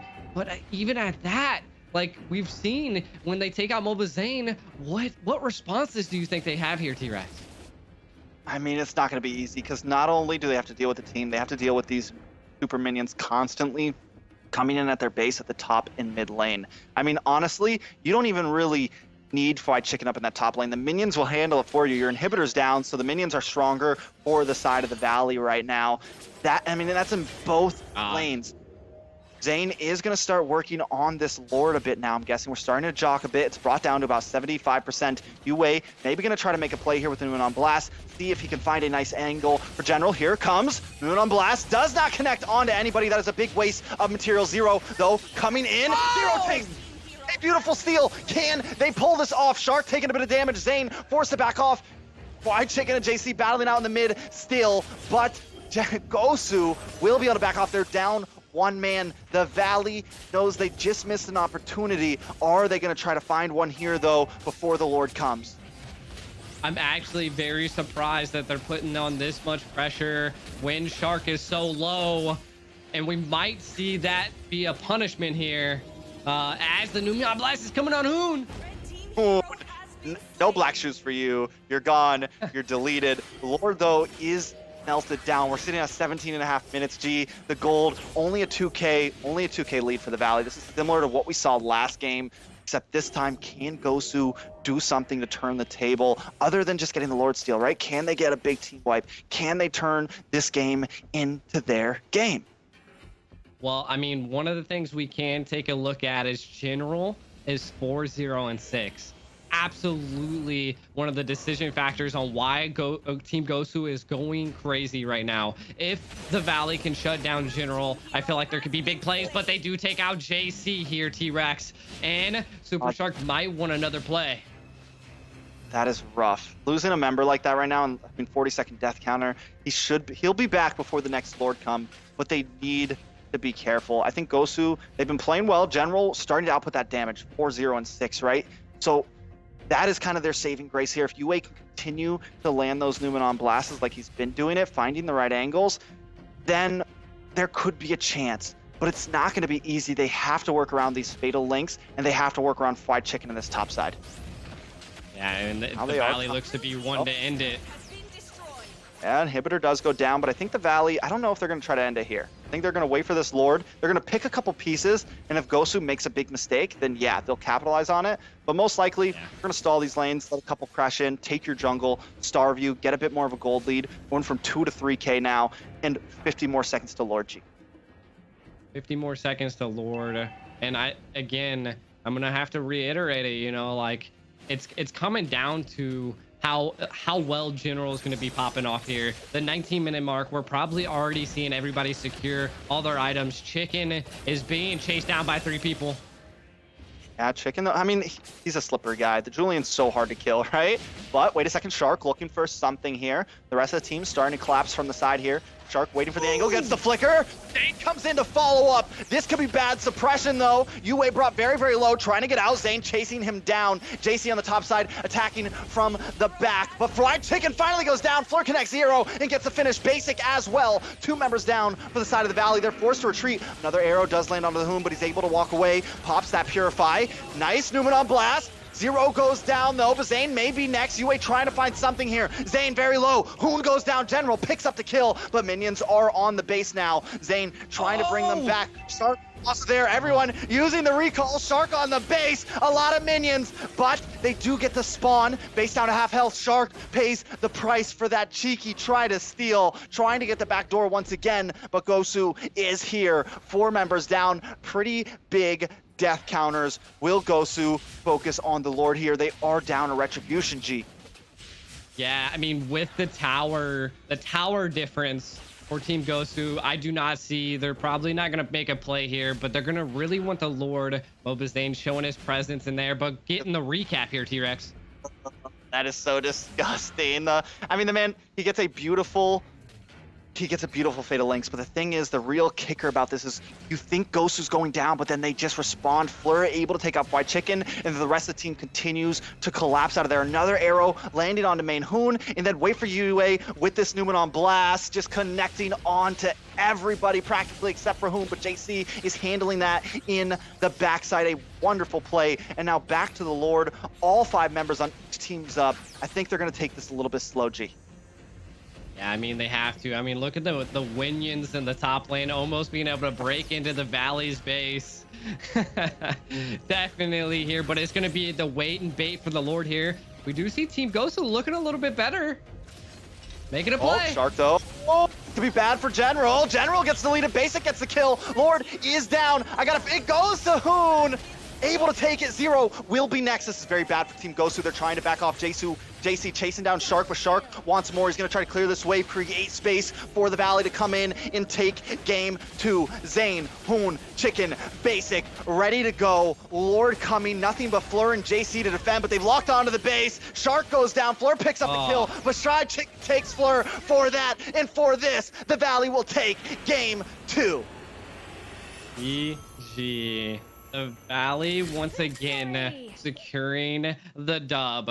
Again, I mean, Gosu did a really good job of trying to respond. They had really good plays, and I mean, they put up a valiant effort here. What do you think they need to turn this around now, T-Rex? It's hard, man. They've made some great plays. Once again, though, this has been the problem, right? They get brought down to those inhibitor towers a little too early, and it just gives the Valley so much advantage. They also need an answer in the EXP lane. They either need to alleviate some of the ganks on the gold lane early on and focus more on the EXP side to help JC, because whether you like it or not, JC is having trouble against Chicken. Maybe they need to use one of those bans on that Julian, but let's not get too caught up, because let's look at these MVPs. Moba Zane. Now, I think Moba Zane does kind of deserve that a little bit. Zane did a great job. Even that last micro play when the whole team gets wipes and he takes 2 of them on a wild gooch chase back and forth across the map and then gets the kill into Fleur. But the whole thing is he buys enough time the whole game. He buys enough time for that whole minute or 2 for the rest of his team to get back onto the map, G. Yeah, and you got to look at one of the key things that I think made him an MVP here. Look at that Demon Hunter sword he picked up. That is a wild play in my book. For a Balmon. And then, but we can't also sleep. Team Gosu, a valiant fight. General didn't take any deaths. Oh, I actually took 1 at the end there. I lied, but definitely secured that MVP. And then now looking at some of the recaps here, the Numion Blast hitting. This is one of the key factors that kind of changed some of the tides here, and kept the Valley stride kept going, you know, here, T-Rex. Yeah, I mean, once we saw Zero get taken down there, and then Uwe as well, Fried Chicken takes out Fleur on the top side, it was just over from there. But then even here, this is some of the moments that we did see Gosu coming back. They put up, once again, a great fight. But in the end, I think the macro was just a little bit too much to handle. The side of the Valley were just able to constantly stay together. Fried Chicken was doing his own thing the whole game. I mean, so when you really break it down, there was a lot of these fights in the early stages that the side of the Valley were doing 4v5. You know, I mean, and yes, right here, like you're seeing JC and Fried Chicken go toe to toe, and towards the end, JC was finally able to hand Fried Chicken himself, but still, it just was a problem. And for so long, they had no inhibitors. They weren't able to take anything, and they just lost so much in the early phases once again. So if they want to continue on to this, it's not going to be easy. And this is where it's all just kind of downhill. And look at Shark even here, jumping ahead, clearing waves so fast. They're just always, there's not a moment that they're not thinking about what they need next. I mean, right there, the average team, it's like, oh, GG, we just took the last Lord. We don't do this with Sharks. Like, nope, we got to make sure we seal the deal. I'm going to second skill way ahead, clear this wave as fast as possible, and create the space for my team to guarantee the finish. So I think there's almost, I'm wondering if Gosu just needs to step it up a little bit. If they want, I mean, you're competing against, like you said, the dream team right now, America's dream team. So many people think the Valley are going to win this whole thing. Gosu's putting up a much better fight than many teams, but it's not going to be easy. They got to step it up in those early stages if they want to take a game and possibly take this. Not only the early stages, and one of the things that I want to reiterate that I was going over in the very early game of last match is that the Selena pick, it's one of the biggest picks that you can probably go with, but going into the late game there, no matter if you were landing abyssal arrows or not, it just wasn't making enough of an impact, and they really needed to end that game a little bit earlier than we just seen. So I really want to see the build up and see if we might see a reverse sweep here. You know, it might be a little far-fetched, but it is Team Gosu. I don't want to say that. It could. The odds are definitely against them. The Valley's a hard team to get 3 games in a row against. You know, if Gosu would have gotten a game early on, or maybe even that last game, I think the odds would be a bit better. But 3 games, that is a long haul for Gosu. At this point, I just want to see I mean, they've been putting up a great fight in every match. Take a game. Take 2 games. Bring us to the whole best of 5 and show the world why you're here. I think whether Gosu wins or lose here, they're gonna cause a lot of damage in that lower bracket. We've already seen how well they've faced against the favorited team of this tournament, right? So we know they're a team to be reckoned with. So as we move into game 3, can they do something here, or will Team Gosu be knocked out to the bottom side, G? I mean, it's all going to come down to what we've seen in the previous games. And if we do a little bit of a recap here, the one thing that has not changed is a Balmon. Balmon has been picked up by Mobazane in both games. And I felt like Team Gosu had a lot of presence and a lot of control over the map and have made pretty big key plays that could have been a decision factor if they didn't have a Balmon that had the ability to secure a Lord almost uncontested. They did steal a Lord before, but I feel like maybe that's what they need to target. Target the Julian, target the Balmon. Both of those have wrecked Team Gosu. Yeah, maybe they need to switch gears. Stop targeting Basic so much. I mean, Basic's a great player, but he's not like, yes, he can be a threat, but like you said, Mobazane's been the one that has been like, that Balmon is just, you can't even jock for the Lord. You can't even try to do a like retry battle because Zane is just going to get it every time. Even when it's just Zane on the map, you have to be careful because he might come in for the steal. So it's like you're constantly in this mental battle of, oh, we have to get Zane out before we fight for this, right? We have to slow take this Lord. We can't be as aggressive as we want to on these objectives. So that could be the key there. The question is, will Gosu do it? I mean, that is the key factor here. And you know, looking into our bans already, it's looking, as a recap from the last bans, so far looking roughly about the same. They're still out for blood on Basic. And I mean, that might be a little bit of a vendetta, no, right? You know, like they're over here like, we don't like you anymore, Basic. We're banning all your heroes. I think the Claude ban's good. I think the Wan ban's good from the Valley. I think they just need, like, you're on game 3. This is it if you lose. It might be time to switch things up a little bit. Try something a bit different. Unless it is just a skill gap, right? Unless there is something. But even then, right? Like, you need to just, you gotta try something. And I think what you said could really be the key. Maybe pick up the Balmon for yourself, you know, because you know that they don't always first pick that Balmon. They like to bring in, they like to bring in Hoon sometimes up front. They brought in the Faramis last time. So, I mean, that could be your answer. Or pick up the Acai to deal with the Balmon. We haven't seen Zero really hunker down onto any of these tank jungles, and the Acai could be the answer if you know how to handle it. The question is that something that Zero's comfortable on? Because you can zone away the Balmon with that heavy spin. I just don't know if that's something we're going to. Yeah, and I mean, well, we're going to be finding out here. One of the things that I do see here is that now Team Gosu is banning the Valentino a little bit early, maybe trying to set the stage that they have a ban that they can do a little bit last minute. So they're already getting rid of the Wan. Again, roughly about the same bans that we've seen in the last matches, but I really want to see a different tide taken. You know, like, there were some really good plays. They got rid of Generals Melissa. Respect.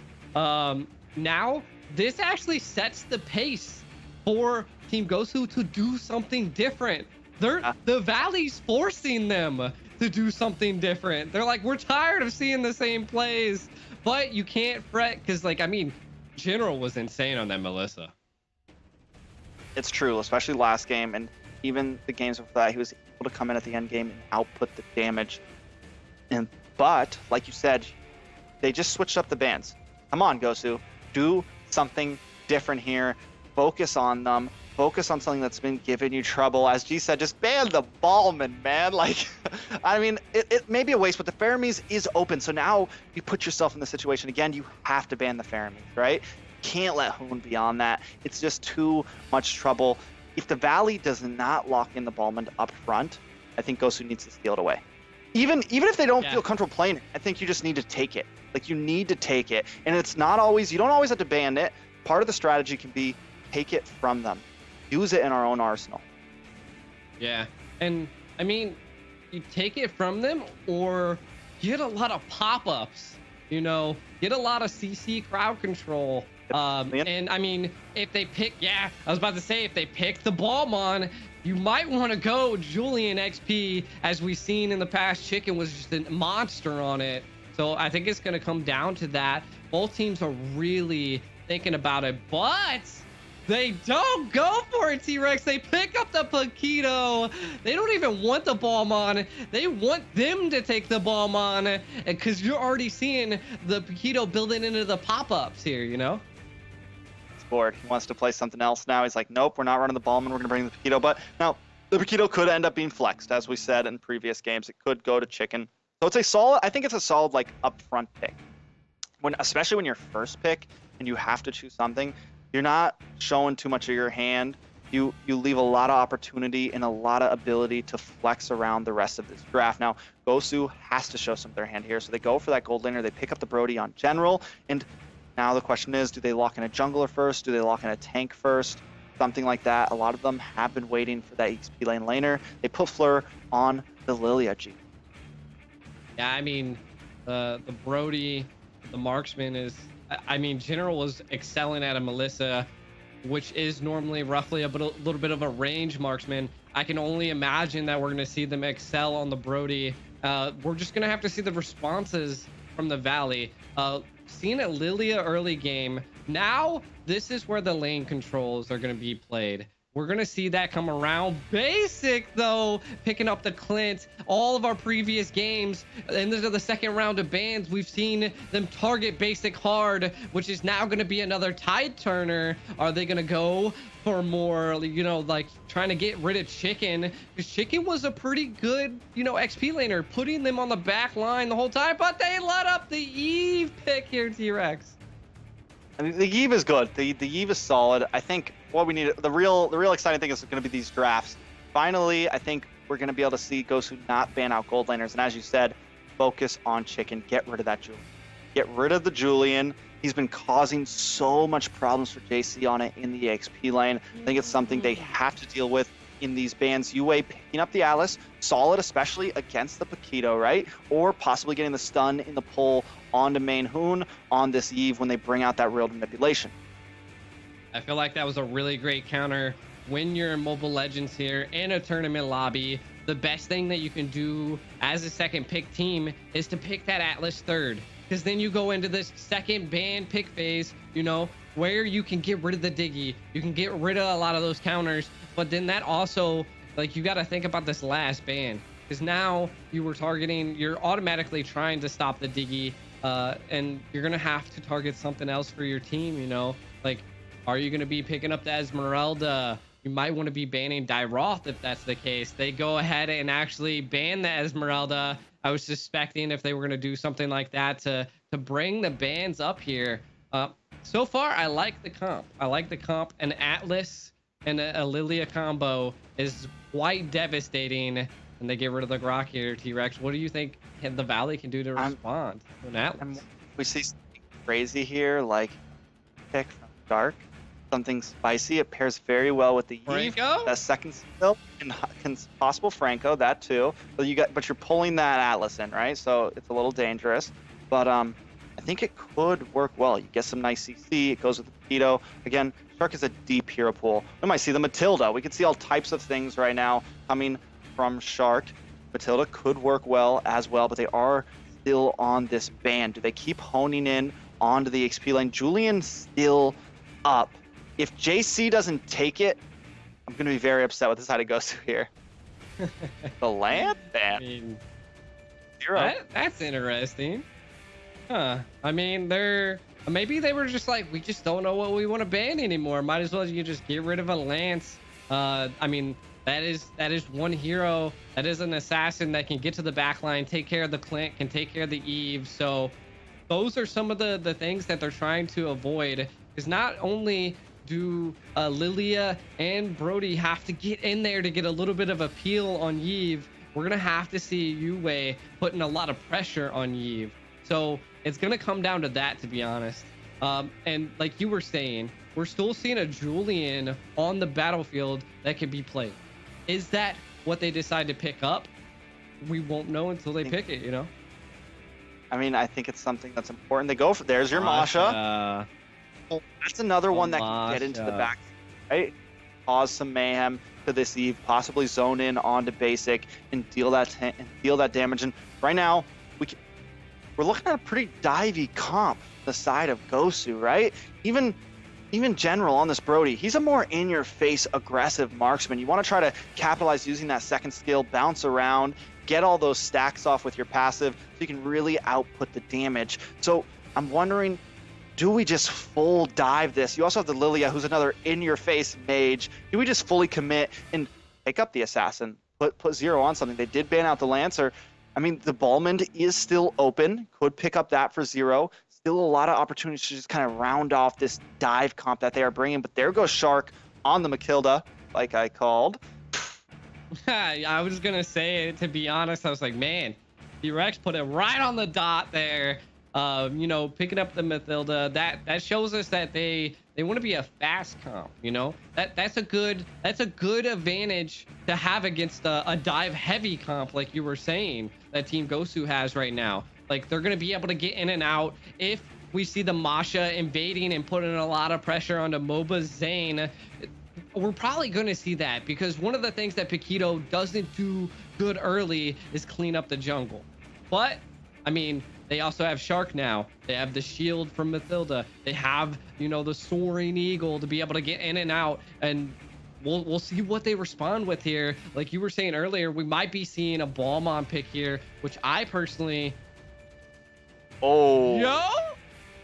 Yo, Hellcurt has made it.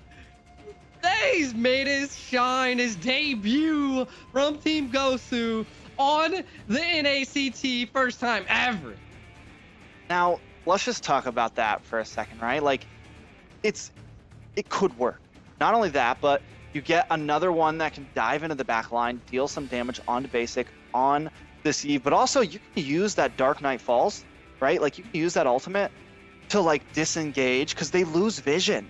Like, or even if Hellcurt's not involved in the fight and the rest of his team needs help, he could be somewhere else on the map, pop the ultimate, and give the rest of his team a little bit of an advantage here. There is also some split pushing possibilities from that. You can melt down some towers, you can do some damage on some towers if he needs to and escape. So some possibilities, definitely unorthodox.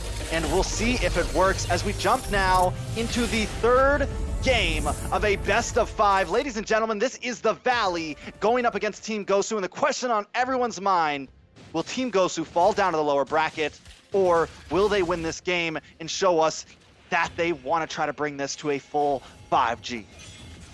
Yeah, I mean, there's kind of two questions on my mind, T-Rex. Is this Hellcurt going to be a tide changer? Not only did Team Gosu do something completely different than what we've been seeing, they're doing something completely new in NA. We're going to be seeing, of course, a lot of pressure onto the jungle. Already going into the Lethal Wander here. Mobile Zane was not able to secure it. I want to see what type of crazy plays they can make with an Atlas, a Lilia combo tied in there with a Hellcurt. This is going to be interesting. It's all going to come down to how well the Valley can utilize Shark's abilities to get in and out of combat effectively, you know. And we're not going to see too much pressure from Masha early on, just because we are seeing it played into the XP role. So again, this is going to be something we're going to be seeing into the later game. And what do you think the Valley is going to think about this Hellcurt pick, T-Rex? I mean, they do have to be worried, right? They have to be worried for that Fatal Links combo with that Hellcurt. And then, as you mentioned, the Gloom Bombs coming from Fleur. A lot of team fight potential from the side of Team Gosu. But as you mentioned, a lot of movement from the side of the Valley. You have Shark on this Matilda paired up with Hoon on the Eve. That's a lot of speed boosts moving around the map, but here comes the Darkness Falls. Is he gonna make it in? He misses. That first kill, Zane, brought down to half health though. In comes World Manipulation, but a big Fatal Links. Yue does go down, but Zane goes down as well. It's a 1-for-1 trade in the hands, I would say, of Team Gosu, because they take out Zane, they take out the jungler. Yeah, and I mean, it is a little bit early. Ooh, Basic is getting peeled on, but General is now being dived into, Rex. But he hits the flicker, and that was a well play by General that gets them. I mean, someone probably should have stayed back and, you know, sandwiched them into that tower, but they were really wanting it. They did bait out the flicker, which I believe is a good utility here, because now they could go for him for a second round. The turtle is now up here. I gotta give it to, you know, again, we gotta watch Hoon this Eve.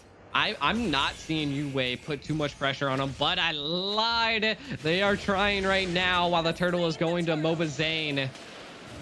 Yeah, Zane able to take it, and I was wondering when we were going to see that Dark Nightfall comes for that turtle, right? And this is something where almost you could say Gosu could have the advantage in some of these objectives, because you lose so much vision, and you're going for the turtle. We pop that, and you don't know if we're going to try to take a Lord Steal, a Turtle Steal. You don't know if we're attacking your back line.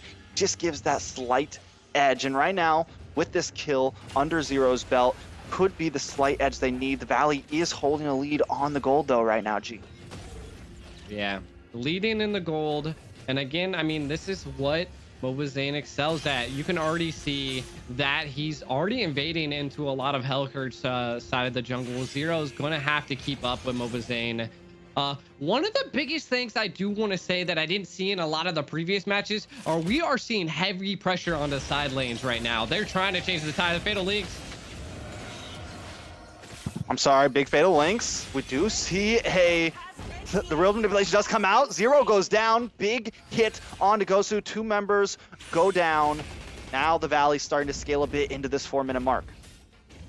Yeah, scaling into the 4-minute mark here. You know, this is what we're gonna see by the Valley. You know, they're already seeing what we see from MOBA Zane, the pressure, the jungle control, but Hoon's been able to avoid a lot of things, so we got to really watch out for Hoon, the positions, the angles. We're not seeing that too much from Shark just yet, but with a Matilda, I feel like we might. And I feel like, you know, responding from Team Gosu, we need to see them capitalize and hunt down this Yve, but they're constantly putting a lot of pressure onto Shark here. And that is what I was saying from the very beginning. The Valley just has that comp that can escape. You know, when the Team Gosu is trying to be very aggressive and push in on them. And I mean, that's what we're going to have to see from Team Gosu. We need like a wheeling peel. We need them to get in, bait out some abilities, give us some good macro plays, but we're seeing a fight. Zane does get the knock up onto Yue. Dark Knight Falls comes in. Shark takes a lot of damage. Turtle is still up, but now the Valley does have the advantage over it. They're just not able to create the space as Hoon and Shark were for their team. Turtle gonna get brought down. Nothing that Gosu can do, and this is where that early game scaling comes once again. The same thing that we saw in the past 2 games. The Valley dominating in the early stages. Wait a second, Yue gets the Fatal Links. Hoon gonna be able to get away. Shark getting him out of danger. This is the angles I was talking about. Shark absolutely carrying Hoon to victory here, and MOBA Zane coming in and using that knockout strike to take out Yue. This is a battle of the century, but I gotta say, I mean, we're looking at a 4-1 difference right now, and I feel like maybe more of the escape engage comp is looking good right now. That definitely looks good, and just like you, I mean, Literally, they wait a second. Shark with a big guiding eagle, or circling eagle. General taking a big damage. Basic picks up the kill. Down on the boss side, though. Fried Chicken trying to fight this off. JC very low. Fried Chicken responds. JC goes down. Fried Chicken does eventually go down to Fleur, though. Now, Zero trying to fight against Mobazane, but Mobazane picks up the kill with the outplay. Will he take Fleur too? Fleur pops the black shoes. Zane knows he needs to try to get out. Gets a little bit of shield. Shark now on the chase. They want to take it. Fleur goes down. Triple kill for Mobazane. 5-1-2. 8-2 on total kills on the board. You know, I was saying how the Selena was a gamble last time. This Hellcurt is now the biggest gamble of the century against two Goliaths. And I'm not seeing it be utilized to, you know, what I would want it to be. And you gotta put that up because of Shark right now. I gotta say, definitely right now, MVP in my book, 7 minutes in is Shark. The utility to get in and out is insane, but oh, big fatal links. Finally, maybe something. Zane goes down. This could be big for the side of Gosu. Fried Chicken just trying to do something, but Fleur picks up the double. Shark now in bad territory, needs to get out of here, but the chase is on, and he doesn't have the skill to get away. The slow, too much real manipulation comes in, though. Hoon, Basic, here to help out. Yue will go down. Shark trying to find it, and the kill goes to Basic. Next, maybe JC, as he tried to help out, but maybe a little too late. Basic on fire, hits the flicker, trying to get a better angle, decides to get out and follow Shark away. They've gotten what they need. They responded to the murder of Zane. And it was such a great play there, and we need to see more of those from the Team Gosu. The biggest thing that we've seen from that last engage was the Atlas. The fatal links came down and took quite a bit of the valley into the grasp, and then we just seen the Nightfall Hellcurt come in and absolutely monster Mobazane. So we'll see what comes down now into this Lord take. One thing I do got to point out is the top of the map is now being pushed because they know that Gosu wants the Lord, and they've already set out for the Lord. And this is what Chicken's been doing non-stop, is giving that high pressure up there, and it's kind of forcing into these team fights like you were saying before, T-Rex. They're always down one person, and the Valley knows how to deal with that. Yeah, they know how to deal with it. And I mean, down towers right now, Gosu definitely in a rough spot, right? Yes, they've come back. They've helped minimize the gold, minimize the bleeding a bit. And I think as long as they don't let these inhibitors go down, they could have the opportunity. They've done well in the late game. The comp, they don't quite have the damage as the Melissa last time, but General has only taken one death, so he can still output something. Zero, not looking too great. Wait a second, Shark, Yue trying to get the chase here, not quite able to connect. Lord will start to get worked on here. Are we gonna try to steal the steal from Zero? Watch him in this bush right here. We're gonna see that ultimate pop. We're gonna see him try to make a play. Conceal comes in. Dark Nightfall comes. Can he get the steal? Zero. The Fatal Links helps him secure it, and now Zane is very low, but Basic knows he smells blood, and he wants it. Two members are down. Make it three. Fleur with the black shoes does survive, able to try to get away. Basic goes down. Shut down for Fleur. Line that up with a killing spree. Now Shark trying to zone away General, but the Lord is now crashing towards the Valley. Team Gosu with the response once again to carry this game forward.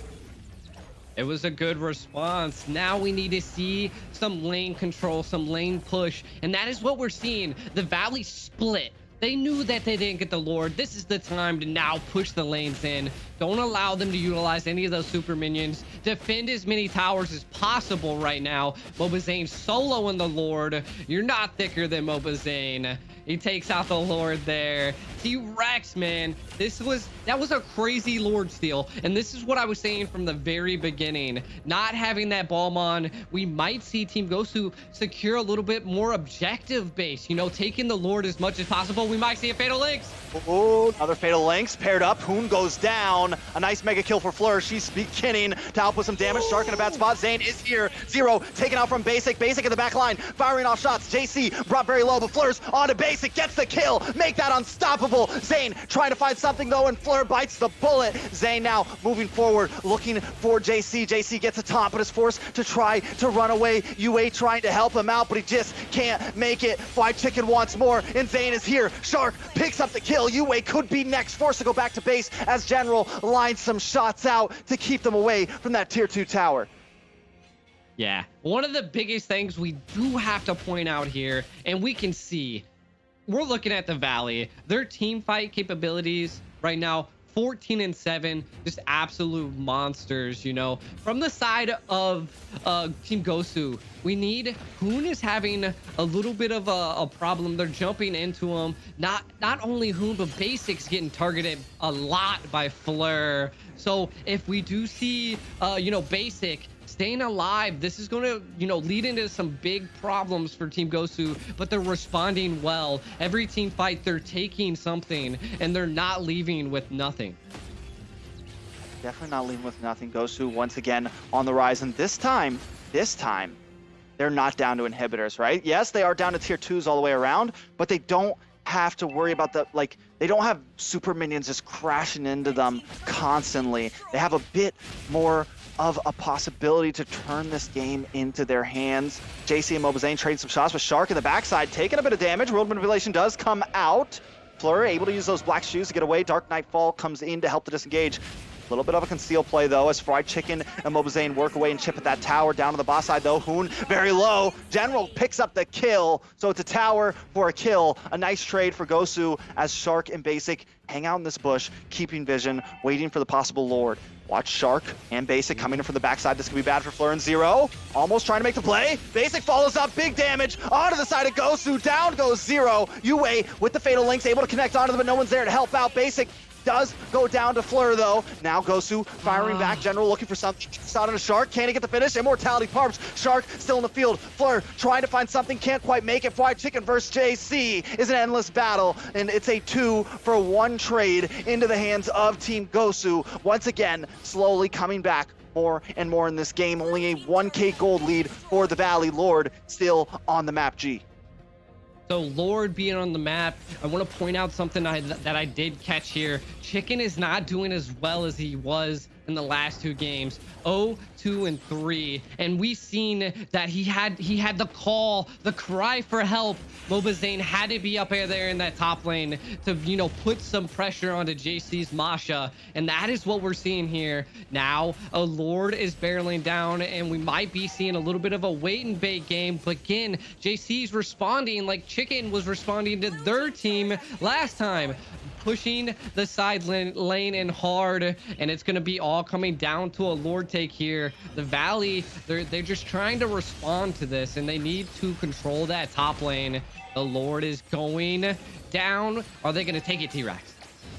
I don't know. Zane's looking for it. Look at him behind this wall, looking for the steal. He has all of his passes ready to go. Dark Nightfall comes in. Zane has to guess if he even wants to try to take it. UA keeps the space, and that is what I meant by that ultimate. That is where it helps. Zane's like, wait, I can't go in now. I can't see the health of the Lord. I don't exactly know if I'm gonna get the steal correctly, but the fight continues. Big Fatal Links. Down goes Fried Chicken. UA on to the next, trying to make more space for Fleur in general to keep on outputting damage. Shark with that circling needle lands on to General. Zane in the backside takes out General. Next on the list is Zero. Zane has found the chopping block and he is swinging axes. JC may be next as Hoon picks up the kill. A nice trade, 4 for 4. Fleur versus Zane. One person on the map. The winter truncheon comes down, but Zane's gonna clean that up. But Lord is crashing down. Gosu will live to see another day. Mobazane has to have like a built-in immortality, always surviving to the very end. Absolutely mopped up all of Team Gosu. He is now the sole survivor to be able to control these lanes, but that was a good response. Team Gosu put him on the back line, and again, I got to reiterate this once more. Looking at this replay here, it was insane here, T-Rex. Watch Zane come around the back here. That's the real play right there. He waits. He's even sitting up there. He's still sitting up there as all of this is going down. The patience. He knows his team has it, and once that circling eagle comes in, he's like, this is my chance. Boom. Boom, 2 members down, 3 members down. That is it, I clean up. Yes, a lot of my team has fallen, and maybe it was a slightly bad call, but I think it was a great patience, a wait, and a tackle. The bait and tackle, as some like to say, able to keep the game moving forward. Yeah, and I mean, those plays are what makes games, like now we're seeing that Team Gosu could have been on a little bit of the upper side, and that was like they were like fighting their egos there. They're like, we got this, we took out so many people of the Valley, and then Zane just coming in and mopping them up. It's hard to deal with something like that. Again, we got to give it out to Shark just being in there, controlling, and again, their comp is just to get in and get out when needed. But we are coming into the late game now, where we're seeing, like Fleur starting to show on this Lilia. 8, 4, and 5, absolutely one of the carrying factors by Team Gosu, as well as Yue on this Atlas, getting a lot of these fatal links. The Valley, to end this game, they really need to watch out for these fatal links. Not only that, they have to bait out the ultimate by Helker here. Zero is just absolutely, he's utilizing it in such great areas, like taking the Lord. So these are things that they need to do to possibly take the game here. Yeah, even though Zero hasn't been like the star, hasn't gotten 10 kills like Zane, he's definitely used that Helker to its maximum utility and has helped a lot of these team fights in general, helped a lot of these jocks for position on the Lord. Now, Zane has just been dumping out damage, but we can't, you mentioned Fleur. Fleur's been a god today. I mean, Basic has been having a lot of trouble because of Fleur, and they need to, I think they're having trouble deciding who they want to peel for, right? Do we peel for Hoon? Do we peel for Basic? Who does Shark want to try to help in this fight? And if Zane's going to be the damage dealer on the backside, he can't be there to peel for them, right? So the Valley kind of really splitting up in a lot of these team fights, which is working, right? It's keeping you at a distance from those possible fatal links, and they don't want to keep everyone together at one time because, like you said, that is the major threat. If Yue gets a 3 or 4 man fatal links, it could spell victory for the side of Gosu, but Lord, he's getting worked down on. Mobazane trying to make it there in time, can't quite make it. Does he get there? Lord goes to 0. Road manipulation, though, is down. Zane taking a little bit of damage. No one has been taken out yet, but Fleur trying to get away. Doesn't have the black shoes, forced to use the flicker. JC on the back. Shark with the chase decides not to take it. Lord will be coming at the Valley once again. And I want to talk about this, right? Like, the Balmon's not there, T-Rex. Like, now we're seeing Team Gosu secure all of these Lords, and I felt like that was what was controlling them. That was what was making Team Gosu be a little bit on the back foot. Neither side's base has been cracked into, and there's been 3 Lords. Both teams are just sustainable. They're keeping these fights going. They just have to, bait and utilize some of these abilities to be able to see if one tide is switching to the other, because this is 2 waves constantly crashing, T-Rex. Yeah, Gosu wants this, you can tell, but they've wanted the past 2 games as well and haven't been able to succeed. Will this be the game that they take it against the Valley? Lord up on the top side. The rest of Gosu is going to work on that mid tier 2. Shark poking, waiting. White Chicken also looking for something. Gets the taunt onto Yue. JC coming in from the side. Lord goes down. Zane able to clean it up. And all Gosu gets is a tower. But they do gain some map. They do gain a little bit of presence and a little bit of pressure. Zane possibly going to get stunned here. Fatal Links comes in. Zane taking a lot of damage. Immortality pops. White Chicken, though, and Shark want to try to help him out. Zane goes down. JC gets him from around the corner. Hoon dropping the world manipulation. Fleur taking a bit of damage. Same with JC. JC down to about 1 bar of health as Shark and Basic search. Basic comes in. White Chicken gets the pick onto Fleur. That is a 1-for-1 trade, but it's a nice trade at that. Zane off the map, G. Yeah, and we're coming into the 20-minute mark, so I'm kind of wondering what's kind of changing the tide of team battles here, because there used to be a decent lead, right? We were 22 and now it's 14, so there's not, like, we're seeing Team Gosu, their team fight capabilities, their micro plays playing a huge role here, and I wonder if it's coming down to, like you were saying earlier, Fleur. They're constantly on basic. Super Shark might be in trouble here.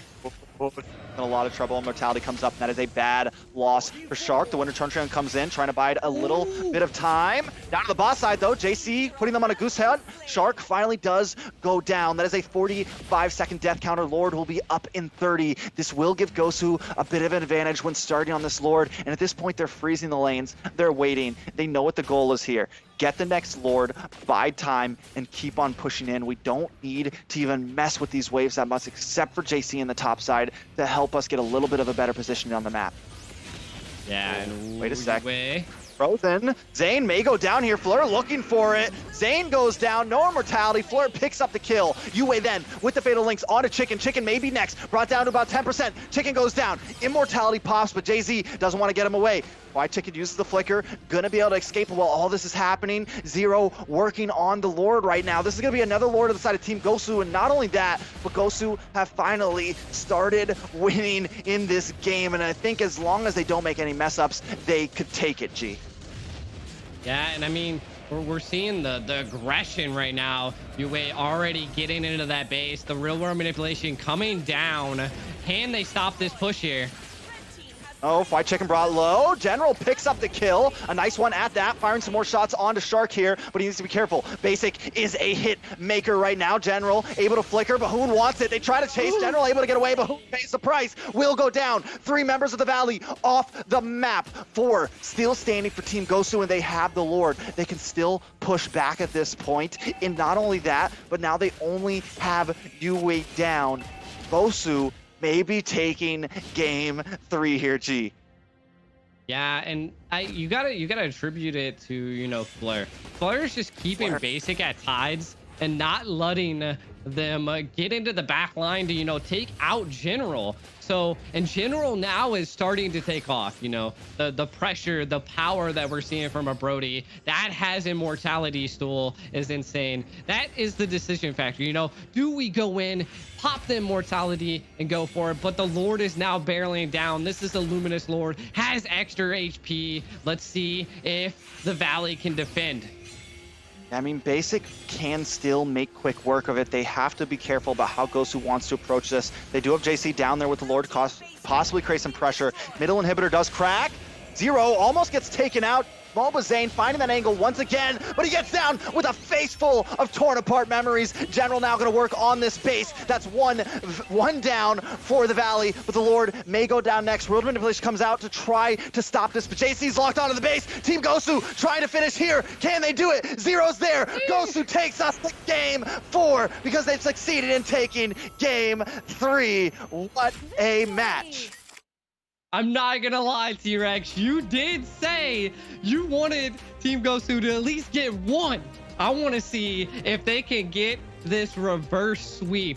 They already see that if the Valley doesn't get the bomb on, that their macro plays, their micro plays came into a key decision victory there. Not only that, the Hellcurt now has a 100% win rate here, and it was an insane hero to pick.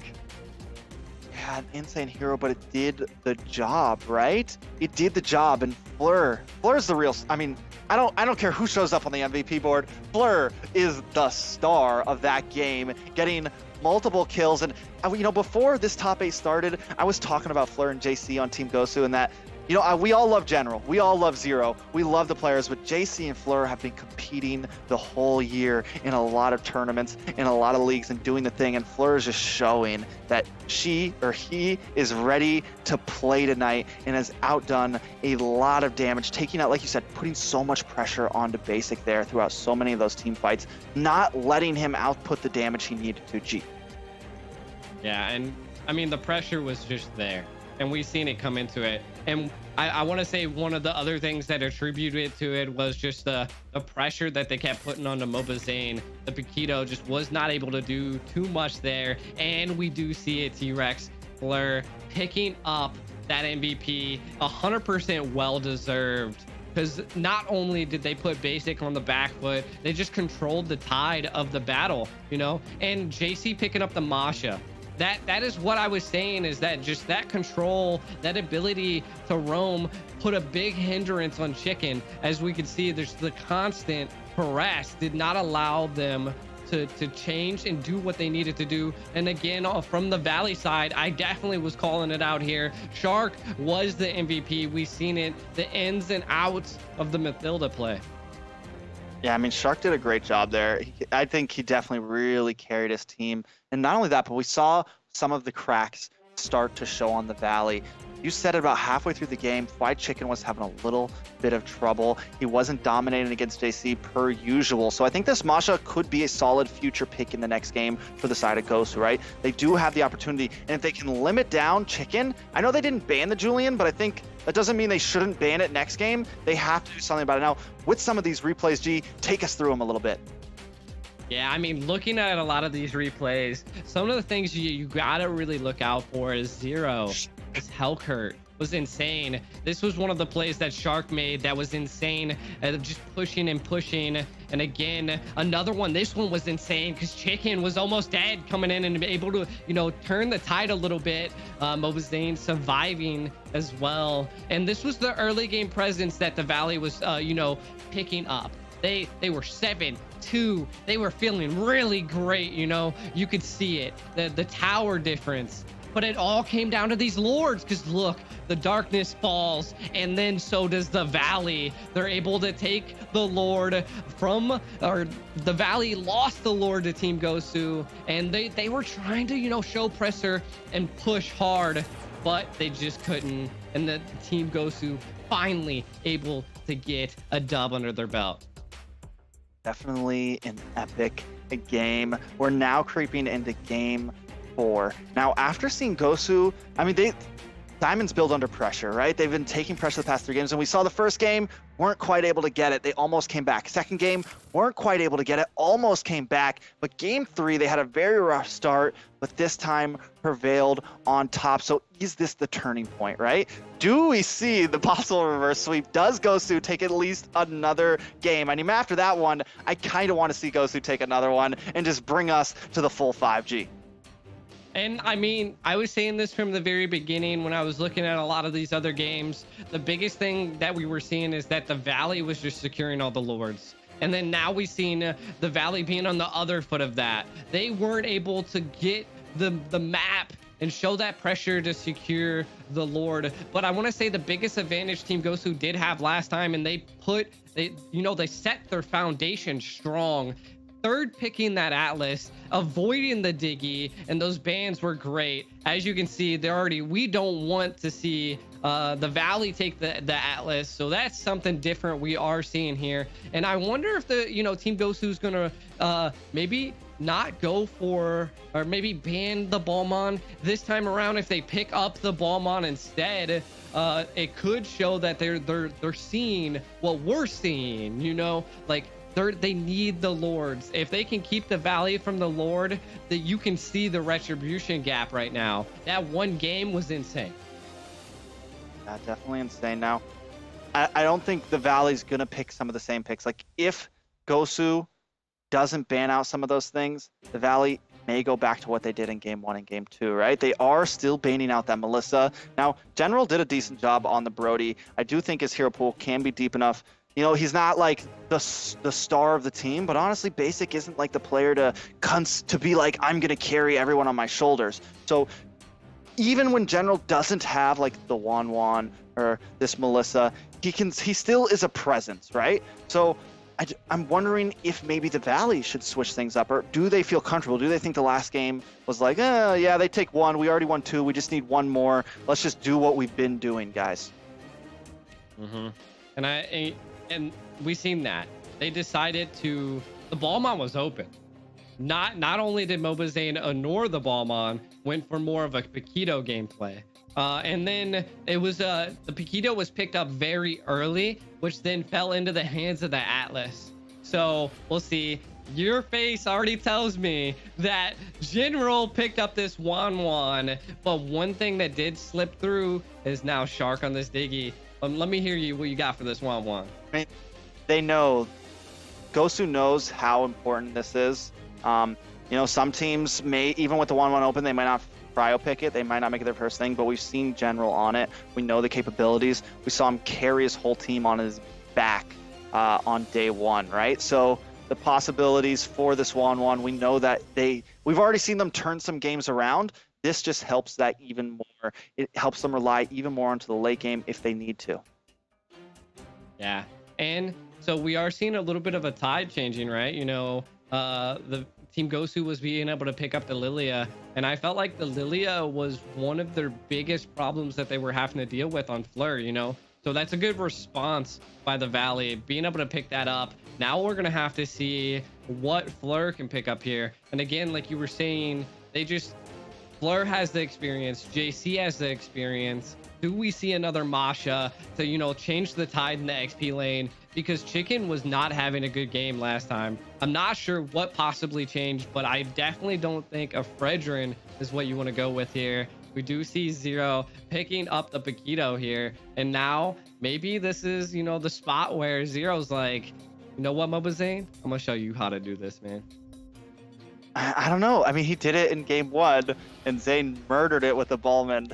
So, I mean, he made some nice plays. He did do some nice plays, but I'm worried, right? If the Valley wants to do this, we haven't seen the Diggy slip through on Shark yet. Shark on this Diggy is sheesh. Shark on this Diggy is rough. Like, it's not just about. It's honestly the ultimate. The time journey is like almost the least of your threats sometimes, because it's that reverse time, that second skill that really is. He just uses it so much. Uses it to such an ability in the gold lane in the early stages, all the way able to create peel. Every time you think you have a kill on someone, there's Shark pulling you back, not letting you secure it. And he just does so well on it to create peel for his team, let alone the vision from the bombs, etc., etc. G. Yeah, not only that, we did see that one of the heroes in Mobile Legends Bang Bang that I feel like can change the tide against a Wanwan is Ithriel. Like the running gun, the heavy crossbow, just the power that's outputted. We are again seeing a team that has mobility. JC did pick up the Esmeralda at a good time, so I'm not sure if they really wanted to dive in and maybe go for this Ithriel first. You know, maybe they should have, you know, picked a Dairoth to counter JC on this Esmeralda. So I'll see how they kind of turn the tides here. They are starting to ban out some mages though, T-Rex.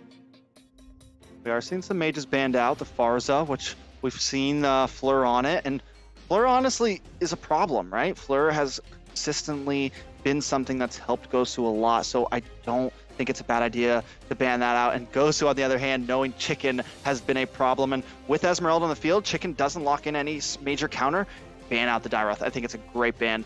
Next, they could go for the Uranus. They could go for that Julian.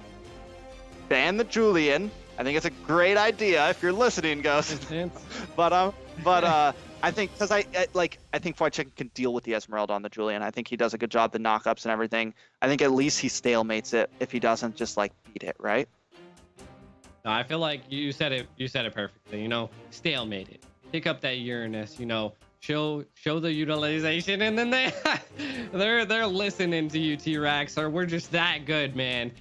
They did ban out the Julian, which now we're having to see what Fried Chicken wants to go through this time. I definitely don't think we're going to see a Fredrin, but I mean, again, like you were saying, Uranus, keep the lanes even, or even out wave clear them, you know, like that's what Chicken was excelling at, and that's what Uranus will play a key factor into here. But this is one thing I gotta point out. We have not seen Mobazane pick up a jungle. Does he pull out something crazy, or does he go with that bomb on? Because this is what we normally see when Mobazane is constantly getting countered. You know, Paquito was picked first. They responded with an Atlas, and then, like I was saying, you were saying as well, the Uranus, they get picked up by Fried Chicken. I think this is just two Goliaths in the XP lanes that are going to go at it. Yeah, I mean, that we'll be able to stay away. We don't have to camera in on that lane that much. They're just going to kind of be hugging for the first 5 minutes, possibly some lane cutting, both of them cutting all the way to base, doing their thing, you know. But as we creep into the end game, I will say Fried Chicken could have the advantage a bit. The only thing is, Chicken's been aggressive. The 2 games they won, he was able to take towers early on. And as long as JC can stalemate him, and again, not let you get all the way back to your inhibitors, gives Gosu a little bit of an advantage because we've seen how well they do in that like mid-late to late game, right? Now, basic though on this Aerithil could be that answer to deal with General. It's been something that a lot of teams have been picking. Now with more picks coming in though, Fleur brings out the Eve and Yue locks in that Masha. So we're going to be seeing a roam Masha this time instead of the XP lane, but I definitely like it. Put pressure on the enemy early on. And, you know, I'm going to just bring back some history here, right? You know, the Valley used to ban Masha nonstop because of the harassment that it puts on the team, you know, just being able to get in there. You've seen Masha last game just diving in on the base. You were not stopping that. Immortality was achieved. The base dive was achieved. And now we need to see what Mobazane does to respond to this. Do we see... Ooh, I like it. I was actually gonna, you know, I was thinking, you know, back to M3, we see a Saber. Get crazy, get super spicy, you know. And Zane's been keeping it. He's been keeping it simple, man. Keeping it safe. He picks what does well. And you know, last time he wasn't able to get the win with Paquito, but he still played an amazing Paquito. At this point, like I think he's just in a headspace like it's either Akai, Ballman, Paquito, maybe something else if we want to get really crazy. But unless you banned out all three of those, like there's no reason for him to really switch up. It's more of like the gold lane and the EXP lane where you really kind of have to like worry about the rock paper scissors aspect and things like that. Zane though on this Paquito. Gonna be able to, he uses that heavy spin so well. He uses it like to its T, especially when it comes to Lords, especially when it comes to Turtles or trying to take towers. He's gonna try to zone away Zero and take this, but we are now moving into game 4 of the Valley up against Gosu. The score right now is 2-1. Definitely a possibility for Gosu to bring this to a best of 5G. Yeah, and you know, kind of setting the stage here. We're going into round 4. Well, just like T-Rex said, but what I want to see from the games now is that we are seeing Flare on the Eve, which is going to have a heavy presence, is going to maybe be countered by Mobazane a little bit, but Yue wants that engage. Now, the biggest thing that I am seeing from the side of Team Gosu is that they lack CC. I mean, they have a little bit of pop-up. They have a little bit of crowd control, you know, but they don't have like the solid hold. But, and you gotta say that again, the only person on the side of the Valley that has that is Mobazane. So I feel like that's gonna make and break team fights here, and I want to see what they can kind of do on this early stage. Yue is always showing that pressure, given the vision. I didn't suspect them to go down there. They're just, Masha's way too thick to deal with in this early game. But JC is, you know, kind of winning the lane a little bit in this early game, T-Rex. I mean, the Esmeralda normally wins out in the first 4 levels, right? And that's not a big deal for Fried Chicken. Now, what I want to do is Shark's covering this top side, right? And I think in the beginning, Yue taking advantage of that, homing in onto Zane in his jungle. And as long as Shark keeps trying to babysit basic in these first few levels, Yue should continue to do that. But wait a second, Shark taking some damage. First blood going to Fleur. A nice little ambush there from the side of Team Gosu. Something you like to see if you're a Gosu fan right now. You do. And to build off of how you were talking about the Diggy, right? The Diggy, the Ithriel does not do good on the early game against the Wan. So the Diggy giving a little bit of presence, a little bit of helping hand in that early game is what they needed. We are seeing the Lord go right now. Let's see if they can take it though. Does come down. Shark uses that reverse time. I mean, the time journey. Hoon forced to use the black shoes. Yue trying to find something. Oh. Mobazane walks up, clicks Retri, and takes the turtle. Challenge accepted, and now Fleur could be in a bad spot. Isn't going to be able to get away. Super Shark picks up the kill. Yeah, and now we're seeing Mobazane doing really good with the Retri now. And this is what I want to see from the Valley, is that now we're seeing that retribution come off. The secure. The Kai has the ability to zone out Zero and, you know, push him back. And then we've seen a really good play onto Fleur, takes out Fleur into the early game. And I feel like that is someone you really need to target. You really got to watch out for the Wan. We are already seeing this early jungle invade by Mobazane onto Zero. And this could smell trouble for Team Gosu as well. Oh my god, and he takes the blue buff away from Zero. Once again, the Valley just creating this early pressure. And we're seeing it from Shark right now. We saw the reverse time right there.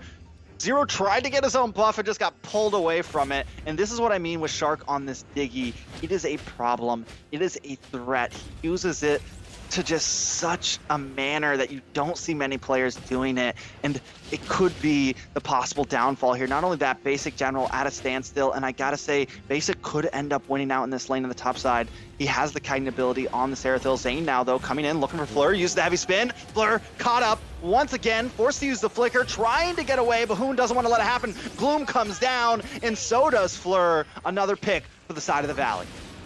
See, this is what I'm gonna rebuild on what I was saying. Like, there's nothing that can, you know, stay in front and keep Fleur available. Like, they need some frontal lane presence. I mean, you're gonna have the Esmeralda and the Masha into the late game, but there's nothing to stop Mobazane from coming in and putting the Panda to the Fleur there, you know, the heavy spin coming off, and it's the pressure. There's nothing they could have done right there because all they have is pop-ups. And I mean, it's going to come down to that. And I feel like the team fights are going to lean in the favor of the Valley. But I want to see what Team Gosu can respond with that. And if, you know, if I had to make my predictions to do it, they need to stop Mobazane. He is right now all over the enemy side of the river and just constantly taking buffs. Look, secured the red buff. What's the response, you know?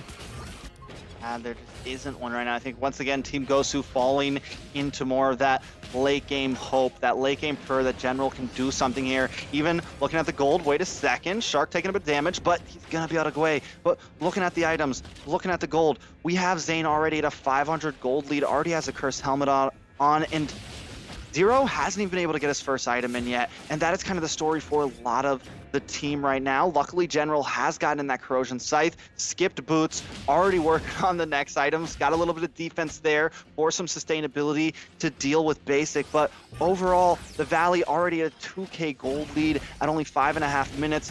Will this be the end of Gosu?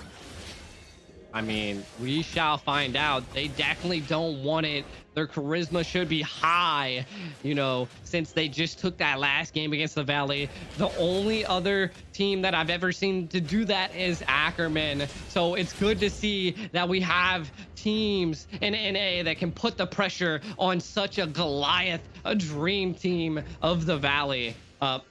Going into this now, we are seeing what I like to see, and this is the babysitting we were seeing earlier. Now the map is a little bit opened up. Basic now has the ability to rotate out. Esmeralda now can rotate and maybe not have to, you know, go and deal with the Uranus unless Chicken rotates as well, but the real world manipulation. Shark does finally go down there, which is huge, right? I mean, it's helpful. They've alleviated a little bit of pressure. I don't think it's huge, actually, but we're finally seeing some answer. Fleur caught once again. This is the third time in a row, a little bit out of position. Zane able to make the play, and now Fried Chicken, he's at level 9. JC's at level 8, able to just start dominating in this boss side. Gosu is falling to pieces right now around the 7-minute mark. Yeah, they are. But one thing that we have seen is Team Gosu knows how to extend the game and go the long way. But I'm a little thrown back by they just don't have, they're all peel, you know, they're all peel, a little bit of pressure, a lot of mobility, and not enough control. And Chicken's just utilizing that to his fullest. Who's gonna stop Uranus? No one's gonna CC him. He's just gonna be roaming around like just a little unkillable Uranus. It's definitely a problem. Fried Chicken's going to be able to open up space. We've seen him on the Uranus before. It is pestering. It is annoying. It is a pain to try to deal with. He's 1-0-1 at 7.5 minutes, and that is going to be the one of the things that helps the Valley if this goes to the end game, right? That is going to be one of the things that helps them secure this possible victory over the side of Team Gosu. Team Gosu right now is trying to defend their towers, trying not to let those inhibitors get cracked before the Lord even comes up, trying that, so if they lose the Lord here, they can at least like defend it, right? They're not going to be cracked early on, but this is bad for Zero. Caught up by Zane again. He is hunting, he's picking them down, pinning them to walls, and taking them out. This is going to be bad for Gosu if they keep on getting picked off one by this. Now trying to defend. World Manipulation does come out. Yue locking on to Basic here. Basic does go, no, Basic able to get away, gets the outplay. Yue goes down for that chase. Even with the World Manipulation, this is looking rougher and rougher for the Valley. Yeah, and one of the things that we're seeing is Mobazane has 0 deaths, already level 12. He's looking good. He's going to be dealing a lot of damage, and that is not what you want. One thing that I have seen is that General's presence has been nowhere to be seen. You know, everybody just is able to avoid. We haven't seen a crossbow of Tang yet, and it's 9 minutes in. And that, I mean, that is just your utilizations on the side of Gosu that we just haven't seen, and it might come into play when we're pushing for a Lord here. And it's just all gonna come down to something like that. I mean, General has finally locked in the DHS, and he hasn't really been able to rotate. Hopefully now, as we come into these 5v5s, we maybe see something from him. Malefic Roar also goes on to 0, so maybe a bit more damage onto the front line. They know there's no way they can contest that Lord, so it goes over to the side of the Valley. Just as some of these items lock in, Gosu may be able to respond a little bit. They need to be able to put some damage onto Chicken, put some damage onto Zane, and deal with that front line, because I don't think it's going to be easy to catch Basic, right? That's the thing about the Airthil. You can shoot, you can run, and you can just do them at the same exact time and constantly kite as they're chasing you down. So it is a hard target to take off as we move late into this. Lord is coming, Chi. Yeah, with the Lord barreling down, it's not a Luminous Lord, so we're not going to be seeing it utilize the charge into the tower, but we're already seeing they're already to tier 3 inhibitors here. If they crack the base here, it's going to spell danger for Team Gosu, and it's just so much pressure. And I think it's going to come down to this, T-Rex. Is coming out, a little bit of chip damage. JC onto the back of Basic. Basic going to be able to kite that though. Slowly get away. JC taking a bit of damage here. Yue looking for something. The tower does last. Able to melt that down fast enough, but the Valley does not stop yet. Another wave of minions is crashing, and with that, they should be able to take it. Manhoon takes the front line, pops the black shoes back to the back as Super Shark keeps on with that reverse time, being a nuisance to JC and Yue, being a nuisance to Zero, unable to make those moves. Basic working away onto Yue, now brought down to a second bar of health. General looking for weakness points, has not been able to pop that crossbow of Tang just yet. They make another tower last, but more minions are coming, and Zane this time is holding the front line, looking for a possible pick, looking for the dip, dive, dash, and spin, and he found General on the wall, taken out. Luckily, they do find Shark, though. A bit of a response. JC able to pick something up, but Fried Chicken holds down the front side. Minions on the base. Fleur uses the World Manipulation to try to keep them at bay. Zero locked onto Zane here, but brought too low from Basic. JC continuing to kite, continuing to try to leave this pressure from these minions. He knows if they get onto that base, that could be it. Zero back on the map, back with a full bar of health, looking for something, but Fried Chicken and Zane are just too tanky. Yue will not waste time with it, along with JC. More minions are coming, and Shark is back, hatched from the egg, ready to battle. Now, Crossbow of Tang does not get popped. General did have it, but he knows that's not the target. Minions continuing to crash. Yue goes down the Valley, taking out members of Gosu, even when they are under their base. JC will be next. Fried Chicken picks it up. Hoon gets the double, actually, and now it's 3 up against 5. This could be it. The Valley wants it here. Just to wrap it up, Zero goes down as well as Zane creates the space. They're on them. They're stuck under the fountain, and the base goes down. The Valley takes game 3, taking them to the second round and dropping Gosu to the losers bracket. But it's not over yet, right? They're going to the losers bracket, and they have the ability to possibly come back now. Congrats to the Valley. Such a great effort, and you know, it was a 3-1, insane. I was suspecting it to be, after we've seen the first 2 games, to be a 3-0, something like that, but it actually went a little bit farther than I suspected, T-Rex. And every game was a good game. I cannot lie. It did not feel extremely one-sided, even though it ended up 3-1. Still, Gosu put up an amazing fight in all of those games. It was a close call down to the wire. We didn't have any 10-minute games, right? We didn't have any super quick stops. Definitely if Gosu brings it back from the bottom side, you know, the Valley needs to be ready, because by then, Gosu will have learned a couple things. They'll be a bit more prepared. Now, the Valley will move on, stay in this upper bracket, and just move forward. Gosu's going to have a bit more of a battle ahead of them. How are you feeling about those games, though, G? I mean, this was like, again, like I was saying from the very beginning, this was like the game of the century. I wouldn't say the rematch because it's not full BTK, but it was a rematch to fight some of the people that were in BTK. And to be honest, the dream team of NA, and we seen it. Again, looking at our stats, Chicken, again, this is the second MVP by Chicken. So I'm gonna have to give him the MVP for this series. And it's insane, you know, that's the pressure, that's the power of the XP lane. And we actually, it was such a crazy match, and I would say a little bit one-sided, that we don't see an MVP from the Team Gosu. Who do you think is the MVP though?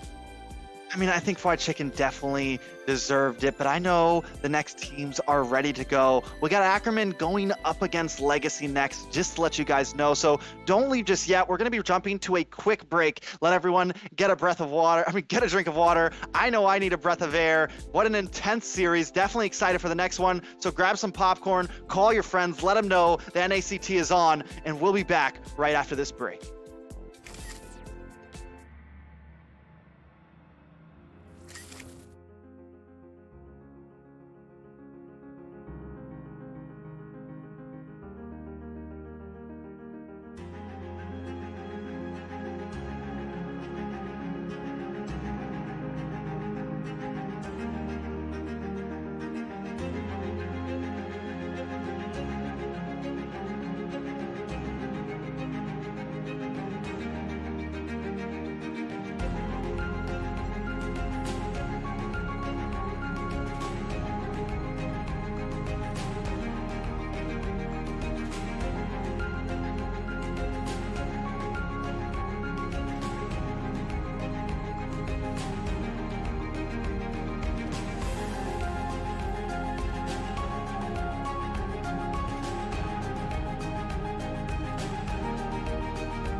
Boys and girls, gamers and animals around the world, welcome back to the 2022 North America Challenger Tournament Fall Season, the only path to M4 World Championship. We just had a very intense series where we're stretched out all the way to the 4th match of the series. I gotta say, both teams played really well. Just take a look at the replay here. Trex, what do you think are some of the highlights from last game? I mean, honestly, in that last game, Zane getting those pickoffs right there. But from all the series, I think every player in each team played an amazing part. But Zane in the last game just on fire. But the reality is, I think for all 3 of those games that the Valley won, Chicken. When Chicken was able to create space for his team, it was just huge. And even here, where he wasn't the most aggressive, like on a Julian, he was still just able to do amazing things. But we do see player of the series, MOBA, Zane, game 2 with a KDA 2, a 6-2, a 9, and look at game 4, 0 deaths. And though he only got 7 assists, he was still just such a presence. And on the ball in the first 2 series, it was impossible to get objectives from. There was nothing that they could do. Yes, absolutely. G, I mean, what do you think about the Hellkirk pick coming off from the 3rd match and winning? Is there anything you want to say about that? Man, the Hellkirk pick was absolutely, like, you know, at first I was like, holy, like, what's going on here? Hellkirk pick. I've actually seen a Hellkirk pick excel in MPL as well. So seeing it come into NA and play such a huge role to actually take a win against the Valley was insane, and I loved it. Yeah, you gotta appreciate the teamwork over there. Yeah, leveraging the ultimate to kind of scare the enemy away and then secure the Lord. I think they secured almost every single objective starting from the Lord, and that eventually resulted in the snowball. But ladies and gentlemen, while you're watching the stream, we got some special for you. Make sure to use the code in the description right now with the box down below displayed on the screen. Use that code and use the link in description of this live stream to start getting your skins. We're only giving away 30 Maya Honor skins. I think this skin is a time limited event. You can't get it anymore. So make sure to get them right now with the code so you can get it. The first 30 users who use the code will redeem a permanent skin for this Maya. You know, if I had my phone right now, I would do it. I saw Trex were doing it. Trex, why are you not redeeming the skin right now? I tried. I mean, I would have felt bad. I wanted to. I'm surprised you didn't, you know? I mean, it's the Mia Honor skin. I don't really play Mia like that, but with that, I would definitely. Now, looking at the teams, because we did the giveaway. Hopefully you guys got the code in quickly. But up next, we have Ackerman, another star team, another team that a lot of people have their eyes on, going up against LEGACi. Now, Ackerman, you have Zia, ex-BTK member, forms his old team and packs it full of some ex-Area 77 members like Gals Cutie. You have an ex-The Valley member, Tarzan. Just has really recruited a strong team here. And to top it all off, to put the cherry on top, you have Yureshi, an NXP player from EVOS NXP from overseas, who's been running on the XP lane, who has been doing an amazing job. LEGACi, you also have some decent players, and honestly, I was surprised by LEGACi. I actually didn't expect them to make it to top 8, but now that they have, I got my eyes on them. I think they could definitely do some damage to Ackerman here. I mean, OB's Franco was absolutely insane in yesterday's matches. I mean, G, is there anything that you want the players, you want the viewers at home to watch out for in this particular series? Is there anything that you're excited about watching this series? You know, you gotta watch out for all of Ackerman, to be honest. You know, they're just absolutely nasty, and we'll see how they do here, because we are going to be coming into Ackerman versus LEGACi. Absolutely. With that being said, the second series draft has now begun. So with definitely fasten your seatbelts. Here we go. Let's toss over to the caster's desk. So G, you know, he mentioned the Franco. We haven't seen any Francos yet tonight. That'd be something I'd like to see. I would like to see OB on the Frank. I'd like to see something a little bit fresh. We saw a long 4 games last time, and I think as we move into this series, we got a little bit ahead of us. So I'm hoping that they bring something a little bit different, bring their own flavor to this draft. Now, Melissa getting banned out immediately. A lot of teams have taken on to the fact that she could be the new marksman you don't want to have to deal with, G. Yeah, Melissa, Fanny, all of these heroes are just like team wreckers, devastators. And of course, we're seeing that happen here. But the thing, you guys were talking about a Franco, but something that's been slipping through the ranks is probably gonna be this show. And I think you know why, because we haven't seen one played pretty good yet, but I think we have a team here that can show us some skill. And Gals definitely has a mean show. Like, it's something we got to keep our eyes peeled for, right? But I will say that it hasn't been doing as like phenomenal as it used to. He needs to be careful with it. It's not. I feel like Shark also has an amazing show, but you really got to you got to feel comfortable, because you got to be able to invade. You got to feel like you just have the upper hands in these games. And if there's a sliver of a chance that you feel it's like even 60-40 or something, you may not want to run it. And it's really going to come down to, if they pick up a Ling or they pick up something like that you need to lock down, it can work. I hope to see it. It's exciting. No matter what Gals picks, he's always an exciting tank to watch. He makes the plays, he makes the sets. Sometimes he does bite off, though, a bit more than he can chew. He gets a little overextended, and those could be the moments that LEGACi looks for to possibly bring the game into their hands. And another thing that's kind of going on here is that we're seeing 2 gold laners bans on the side of LEGACi, which to me sounds like they're targeting Xia. And again, to be honest, I think that's one of the heavy hitters on Ackerman, but I also believe that Xia is pretty versatile, can play pretty much any marksman and excel at it. So again, they do have some heavy hitters on Ackerman, and the fair miss is let through. I didn't want to say anything about it, but LEGACi, if you're listening, you better pick that up. Now, I will say some teams have been letting this through, and they've been beating it.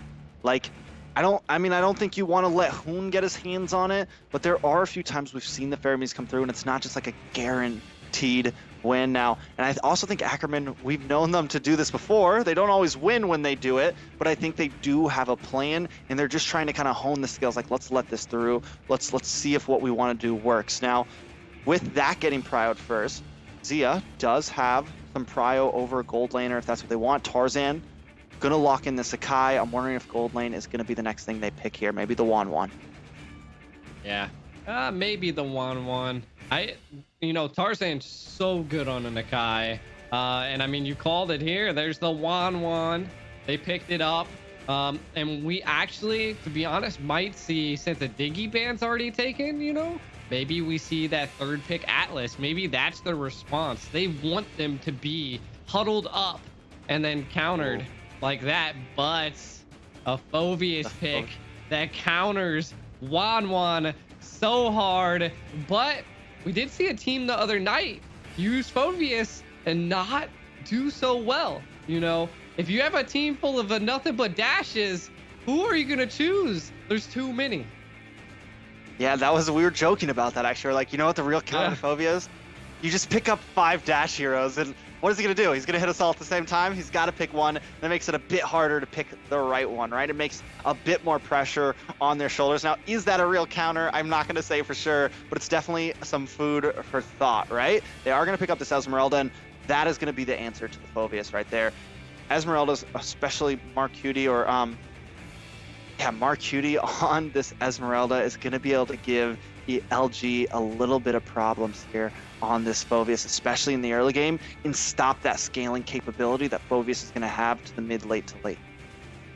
Yeah, and it kind of, LEGACi kind of forced them to utilize that third pick to do Esmeralda. And that's what Ackerman was thinking about, because I was kind of setting the stage for an Atlas. But when there's a Phoveus that comes into play like that, that is something you got to really think about. Atlas is not a key person you want to go for right now, just because a good counter to Phoveus is that Esmeralda. So both teams are taking shots at each other's drafts, and this is what we like to see, because a lot of teams do fall apart in this spot. But being top 8, I'm already looking forward to this. Yeah, you got to be able to play the chess game of draft, right? You got to be able to fire back, then be ready for them to fire back, and then have an answer ready to go as well. Now, looking at this second ban phase coming in, Lolita getting banned on the side of Ackerman. LEGACi taking out the Lilia. Both of them going for some different targets here. We want to try to limit the tank pool of Obi, right? We want to try to stop him. And the Lolita, a solid ban. You no longer have that bulwark shield to deal with the Wan crossbow of Tang. You have one less problem for Xia to really make sure these ultimates count every single time. LEGACi, on the other hand, trying to kind of minimize Shen here. We know Shen, I mean, Shen's had a nice hero pool, and he's not scared to like pick up whatever, really. Like back when you know, we had the Xavier, he was running it very well when it was popular. I believe he could definitely pop onto something like the Pharsa we've been seeing, or something of that nature. I think he's a nice, solid, like back line mage, a high ground mage, and he plays it well. His positioning is normally always on point. Yeah, and it's still coming down to, you know, Ackerman. Are they going to pick up, what type of tank are they going to pick up? Do they go for the Grok now that the Atlas is banned? I was wondering if they were going to sneak through with an Atlas pick, so it's crazy. My guess is, like, if we're looking at a game like this, Grok might be a hard pick here just because you're going to be dealing with a Fermis that goes through walls. So it's going to be a rough one here. They might try to go for more of the movement, the speed, go with a Raph or go with a Matilda, go with some type of support to kind of back up Tarzan with the thickness, and, you know, Esmeralda with thickness. So we'll see. What do you think? Yeah, definitely a nice bulky lineup on the side of Ackerman. Something to definitely last out that Cult Altar, right? Definitely extend these team fights. Not only that, wait, Gauss Cutie does pick up the Frank. So maybe a slight shot fired, taking up away even more as well from Obi. And that could have been a solid pick for them to try to focus down, or even make sure that Xia is forced to use that, you know, anti-CC, right? Now, Tarzan, though, if he can time these heavy spins right, could be something that helps deal with this Cult Altar correctly.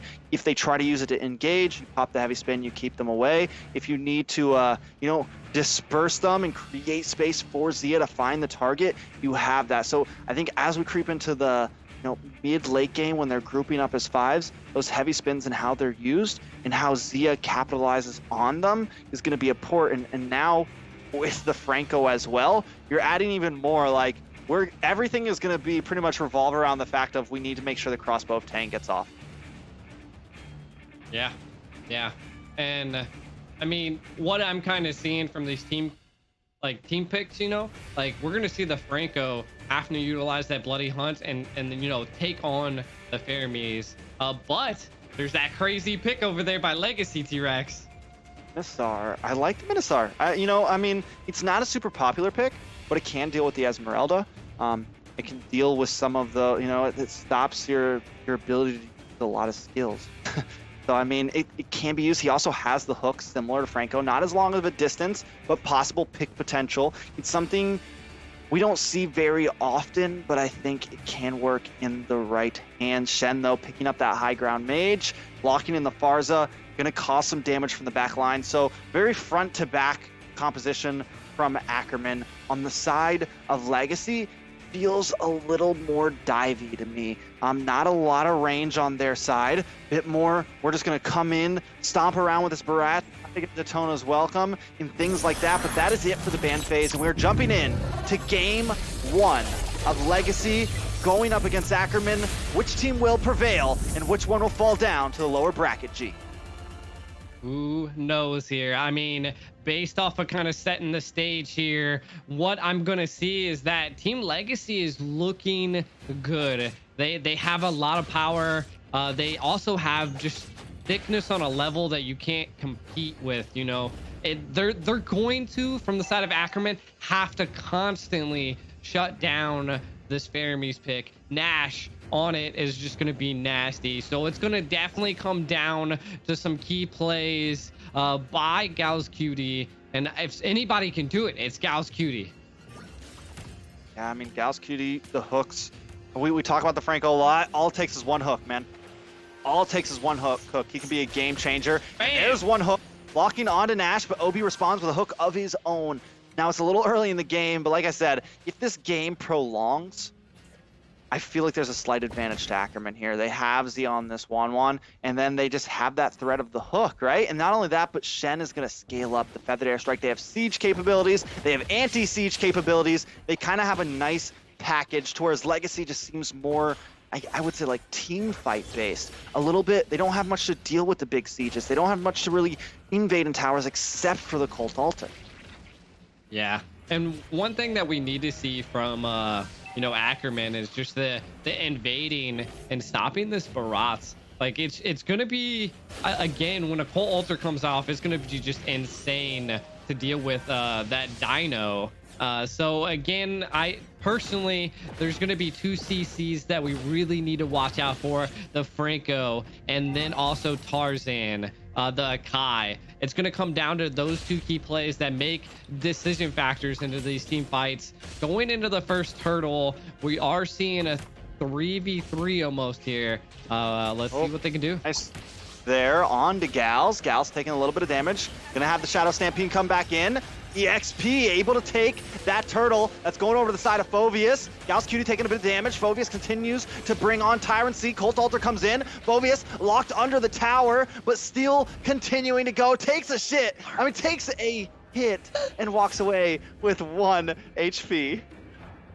Yeah, and I mean, Mark Cutie did not let him go absolutely crazy.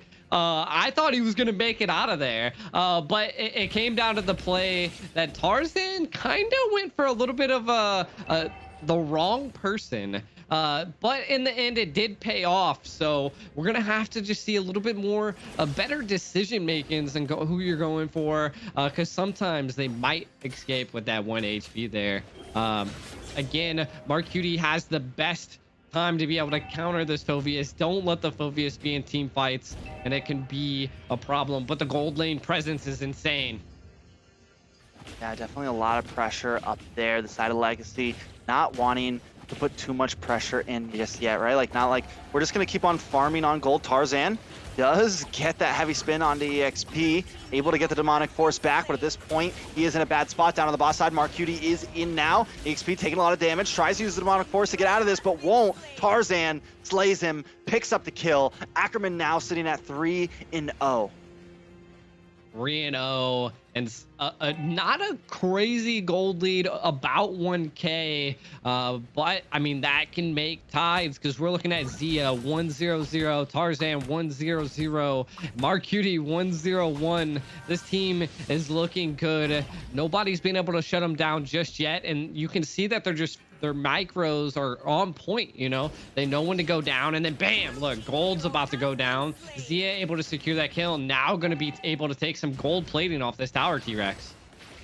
Yeah, this is definitely looking rough for LEGACi. Early start for Ackerman, and this is something they're going to build off of, right? Tarzan, I got a feeling, not going to be too scared. He's going to try to come in for this. Shen still does have the feathered airstrike ready to go, but the turtle does go to Ken there. Tarzan not quite able to get too much out of that heavy spin. Shen comes in with the feathered airstrike, but Ken is on him. Going to be able to stop him, get him out of that ultimate. Mark Cutie with the falling star moon, though, on top of EXP, on top of Phoveus here. Nash trying to get that the stampede on, can't quite do it, and Mark picks up the kill onto EXP. That makes us at a total of 5-0 in a 2,000 gold lead, the side of Ackerman at only 5 minutes. It is looking classic here. We definitely need to see something. The crossbow tang. Oh, gold. Gonna be able to get away from that, though, G. Wait, Shen? Yeah. Chad? Oh! Shen? That airside comes down, but the Daytona's welcome will lock you up and spit you on that wall. The hook does miss, though. Obi not quite able to connect. Shen back in this fight. Tarzan on the backside, able to take out Nash with the heavy spin. Push Ken and Obi back into the midst of things as Gals Cutie continues to be relentless. Ken getting brought down low. Tarzan pulled back. Down, Tarzan trying to walk away with his life, and is going to be able to. The response, Shen is there and takes out Ken. Now, Gals Cutie brought very low, will go down, so at least they get something. The first kill on the board for the side of LEGACi. They got a lot of something, They took bottom tower, top tower, got a couple kills, even put a lot of punishment on this mid tower. We got to give it up to, you know, Shin. The placement of this Farja, not allowing Team LEGACi to be able to go anywhere. The feathered airstrike came in clutch. The positioning, the map awareness, and then the crow. She just cawed right in there and was able to take a kill. And it was great to see. For right now, Ackerman is just snowballing. The items are showing here. We're already looking at Wan picking up that DH, already picking up the Corrosive Scythe, and then already building into that third item. With the tower down, the rotation is going to be insane. And I don't like, even though they got a fair miss, like, we're seeing a different game. This comes down to the players. Yeah, it's definitely going to be an issue. And now another Lord going to the side of Ackerman. That just extends that gold lead even more. Zia 2-0. No, I mean, the whole team is pretty much zeros. Shen has definitely been playing a wonderful job on that. Wait a second, Mark Cutie getting pulled in, will go down. Gold picking up the kill, but the feathered airstrike comes down. Colt Alter in response. EXP pays the price though, will be taken out. Double kill going to Gold though, as Shen falls next. Gals Cutie with a nice hook though, onto Gold. Gold able to flicker away as Gals Cutie tries to escape with his life as Ken is on the prowl. Zia dancing around, looking for the crossbow. Tang doesn't have it in the base, does finally fire it off though, and Ken is almost taken down. Zia not quite able to finish it off. Tarzan holding the front side. They are going to create some space. Will Zia try to lock onto this tower? He will. They're taking a tower. Ackerman continues to prevail and roll forward. Yeah, and you gotta count. Look at what just happened there. You know, Zia was really trying to hold that crossbow of Tang until a key moment, but Ken on this broth is just too thick, and I feel like this is how the team's gonna go in the very end, and it's gonna come down to Shin and Mark Cutie here to you know, take up and take a lot of that damage, but Ken gets CC'd. Oh, he is a tanky boy though, and the Colt Alter comes just in time. Spits Gals Cutie against the wall, not quite able to get finished. The hook just missed from Obi. Mark Cutie now in the midst of this as well, searching for something. The Falling Star Moon lands onto 2, gets the stun. Obi trying to get away, uses the King's Calling to stop Mark Cutie in his tracks, and is able to escape with his life. But Ackerman is now here, clearing the wave, looking for another tower, looking for more material. Zia does come in. XP with that demonic force, able to lock onto Zia, but it's not enough. Zia does have the crossbow. Tang decides to fire it off. EXP taking those shots to the face. It's not a problem. He's here to play. Colt Alter again. Zia goes, demonic force again. Zia goes down. Heavy spin to try to back them off. At this point, Ackerman may have been too deep, may have been trying a little bit too much there. Not able to take the tower, and they lose Zia for the cause. Yep, and I mean, we like to say this all the time, and it's currently in this meta, we do see in the tournament scene around this 8 to 9 minute mark, a lot of items are being purchased, and it's just a decision factor. It's coming in. We're looking at the Clock of Destiny already getting picked up. Some of the biggest things is we're already looking at of the Clock of Destiny on Phoveus as well, but we see a feathered airstrike. The airstrike, but the Colt Alter keeps coming in to save Ken's life. I will give this to Nash right now. He's finally found the rhythm on this Pheromones and is making a play, but the thing is, they're buying enough time, and this Lord will go to Ackerman. Yeah, I mean, a great zonage by Ackerman. They're controlling the tide of this battle, you know. They're not letting Team LEGACi breathe. Though Team LEGACi was able to make a decent play and take out some people with that demonic force by LGXP. So we'll see if they can keep this tide up. You know, if they keep defending like this, they're going to get something done here. But we're already seeing Gals Cutie, Shin sticking together, allowing and babying Zia into this top lane. And Lord is coming. Zia's going to melt down this tower. LEGACi does not care. They're going to cut off the arm to save the body right here, right? So we let them take a little bit of something. We wait at the base and try to melt down this Lord. The goal is don't lose any inhibitors, but a nice hook onto Tarzan, followed by the Shadow Stampede. He's going to be able to get away from this, though. Lord still at practically max health. Mark Cutie zoning on the boss side, but the Lord is finally connected with a lot of health on the bar. Gals Cutie fires a hook, but it lands shy of anybody. Zia looking for something, trying to find a moment, trying to find a minimum mark, trying to get something, but they're just not able to. No inhibitors fall, and LEGACi survives the push. Yeah, they survived the push, but they do still have super minions coming in, and Zia is looking for blood here with Mark Cutie. They are playing on a little bit of the passive side, even though they have a little bit of a gold lead. But I think a tribute to the gold lead is just how many towers they control. I mean, they only have 1 tower down, while the other side, you know, has taken 6 already. So it's just insane. We're going to probably see they're playing it safe here. They're just going to go ahead and kind of freeze the lanes. And they're going to allow, you know, LEGACi to come out of that base, stop the turtle, and, you know, keep on the Lord here, T-Rex. What do you think LG needs to do to turn the tides? I think they have the right idea. We are seeing them come out on top in a few team fights here and there. I mean, I get not really, like, there's no big kills on the board, but I do feel like they're starting to get a slight advantage here and there. The problem is Shen, and that is what we're seeing right there. Tarzan with the heavy spin. Shen brings down that feathered airstrike and just melts away at that cult altar. Yes, it does help them survive, but that could be a problem with the dive composition they have. It's hard to get to Shen. Shen can continue to kite around, find different angles, find different positions, and just fire bombs away from the backside of the map. And on top of that, you have Xia dancing. Problem is Xia's having trouble also finding a target. If he gets his crossbow Tang onto Phoveus, not really that much. And if he gets it onto Obi or Ken, it also doesn't do that much. So Xia, he has 2 kills on the board, along with 1 death, but we haven't really got to see him shine on this Wan just yet.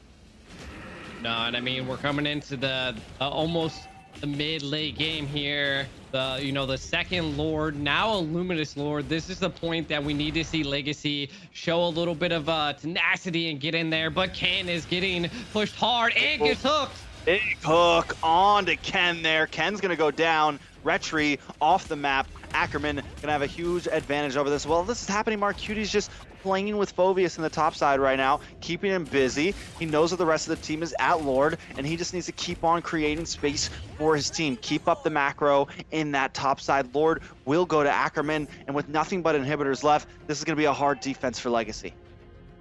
Yeah, it's going to be a hard defense. Being a 4-10, we can already see that Ackerman has a little bit more of a team fight advantage here. It's going to come down to, you know, baiting out Nash's Cult Altar on a push like this. Or if you can, you know, just go all in, maybe we'll see Gauss Cutie be able to get a flicker in, hit that bloody hunt onto, you know, Nash. Being able to not use that Cult Altar is going to be a big factor here. We see a conceal play. Yeah, conceal play. Gauss Cutie looking for a hook onto somebody. Tries to get the flicker in with it, not quite able to connect. Obi responds with a hook of his own. Xia, though, takes the base. Now, members, though, are on the run as Demonic Force bursts down into the backside. Ken is down along with Shen. Gauss Cutie very low. Xia goes down next. Demonic Force continuing to be a problem. The Lord. Immortality pops onto Gauss Cutie, but the Lord is on the base. LEGACi forced to go back, forced to do something as EXP deals with the team. They should be able to melt down this Lord just in time. EXP, though, now caught in a bad spot. Fallen Star Moon lands on top of him. He does not have any way to escape, but Obi is here to help, is here to play. Winter Truncheon comes out. EXP just trying to get away, can't quite do it, but he buys enough time for his team to defend the base.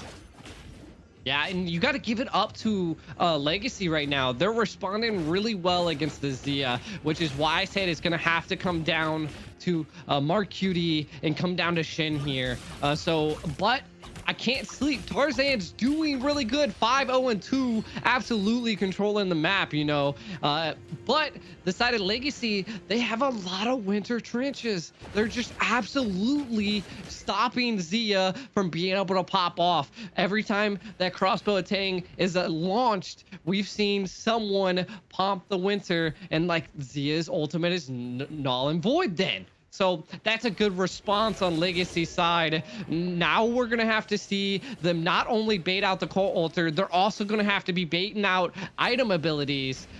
With a Luminous Lord like that barreling down their base, that was such a great play. They held out, but I don't know if they can keep this up though, T-Rex. Yeah, it's a huge gold diff right now. LEGACi 6,000 behind, and with that, Obi's gonna go down. Will be taken out. Xia picks up the kill, walks right into a huge ambush, and that is what you don't want to be doing at 15.5 minutes in when you're this far behind. 30 seconds till Obi's back up. 23 for the Lord. Ackerman definitely has a clear advantage on the map, on the game, and just an overall presence right now.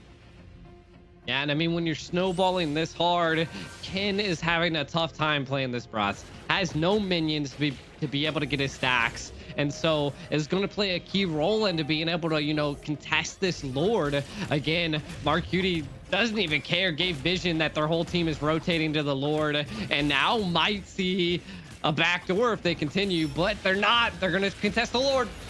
Gonna try to come in, will get suppressed though. Feathered airstrike comes down. Ken trying to walk in. Tarzan takes the Lord though, and crossbow Tang will go off. Zia able to pick up something. EXP Phobius does go down. Tarzan though taking a lot of damage. Immortality pops. Obi looking for something. Pops that King's Calling. Ken picks up Zia. 3 members of Ackerman are falling. This could be rough. Tarzan, Marcuti next. Shen all alone, running, hightailing it, flying back to base. Lord coming towards LEGACi, but they don't care. They're going to try to close the distance here, clear out this wave, and take as much as they can. Ken should be able to handle the Lord on his own, while the rest of the team picks up material here. Shen does have a feathered airstrike, should be able to defend this, but taking a look at this replay, for a second it looked like Ackerman had it, right? But the thing is the patience, the sustainability that LEGACi has does end up playing out, does end up working in their favor for this team fight. Tarzan gets hooked up by Obi, the King's Calling comes down after that, and there's just no escape. Full team wipe practically, everyone but Shen for the side of LEGACi. Yeah, I mean, that was a great play by LEGACi, able to do it, but they did not get the Lord, so they're still on the back foot, even though they did get the win there. We do see the bush play. They need to stop and get gold. Do we see the bloody hunt? The Cult Altar. Oh, Shen finally going down. Nash able to pick it up. Cult Altar does come in gold very low. Marcuti wants it, but just can't close the distance. Daytona's welcome, locks on. Let's bring him in, boys, and let's take him down. Marcuti will not walk away safely from that one. You know, I gotta always say it. The snowball was there, but it's not now. Everything's about equal. 18 minutes in, and this is not what we want to see. Ackerman is trying to always get these plays, but the LG's responding. Ken will go down to that crossbow. Tang, Nash, maybe next. Gold taking a bit of damage also, but now EXP is here, ready to fire off, uses that demonic force, but decides not to force the engage. I like the patience. I like the plays from LEGACi right now. They've turned this into a gold lead on their side. They need a couple more towers, and it's an even game, boys. Yeah, you got to give it up to LG Gold. This Bruno is absolutely packing damage, and paired with the Cult Altar is just able to sustain and stay in battle for so long. What we need to see from the side of Ackerman is to stop Gold. You can already see that he has an entourage, and you know, they're just escorting Gold everywhere, and I feel like that's their win condition. If they can keep this up, and we might see a turnaround, but the lanes are just a problem. They don't have too much lane phasing right now, and the Lord is up in 13 T-Rex. Yeah, I mean, with Lord up, I will say Ackerman does hold the position over, and as you said, the lanes, the super minions crashing at LEGACi from both ops, from both side lanes. That is rough to have to deal with. And then you have Marcuti just continuously harassing too. He is very far, and LEGACi is fully committing onto this Lord right now. Someone's gonna have to go back here, and it looks like of them are actually heading down. They know the Tarzan's in the mid side. They know they're not going to lose the Lord right away. Everyone's starting to make changes here, wondering if this is going to be a slow take on this Lord from both teams. I mean, with the gold being even T-Rex, I definitely believe that, you know, both sides are filling it out. Gauss Cutie is constantly in a bush. They just need to get to gold. If they can get to gold and shut down this Bruno, it's going to smell trouble for LEGACi. Even if they can even get Nash. Nash has been a big problem as well. But here might see a build up for a back door. Thea may try to go for the play here, possibly. He's just hiding. He's waiting. Keep our eyes on him on that mini-map, man, because he's going to back off. He decides to back off. He knows that... Obi comes down, but you could tell he was looking for it. And he's still hanging out on the backside here. Lord still getting jocked for, down to 50%. Ken and Tarzan being very, very patient with it. Tarzan does have that heavy spin. Lord's going to get reset here, and we are back to a stalemate as both teams wait for the other one to make a mistake. And this is our good old-fashioned way to bait Stool Zia at that bottom line. Let's see if they try to make that play. They've just been waiting for it. If another lane of minions gets there, we might see it, but the rotation down does happen, and it's still just a constant battle over the Lord. No one wants to fully commit. The reset kind of happens every once in a while, but we do see 4 people of LG now kind of showing some pressure. That was Cutie. Yeah, they're waiting for it. I mean, I think what Zia's waiting for right now is like, wait for the full engage on this Lord and then push in, and that's what he's doing. He's moving down to the bot side. He's gonna try to go for this. They're gonna hold up. They're stopping the recall. The back door. Zia found it. The cheese. They're there. Ackerman takes game 1. The patience, the wait, the bait. I knew it was coming. What? I mean, oh, a clean finish. A clean finish for Ackerman there, and a complete cheese. I love to see it though. I couldn't believe that, just like you were saying, the patience.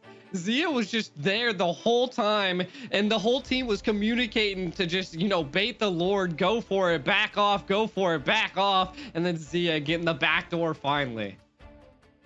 I mean, that's, you know what the problem is there.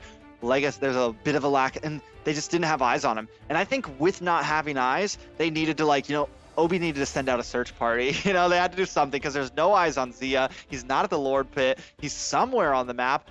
And they need to figure that out before they do anything crazy. And they fully committed on that Lord. They risked it, and they lost it that time. Ackerman comes out on top in game 1G. Yeah, and the leaderboard stats don't lie. Giving the MVP to Zia, definitely well worth it. That weight, the communication with the team, and the teamwork was just, it was phenomenal. But giving it up again, I was calling it out.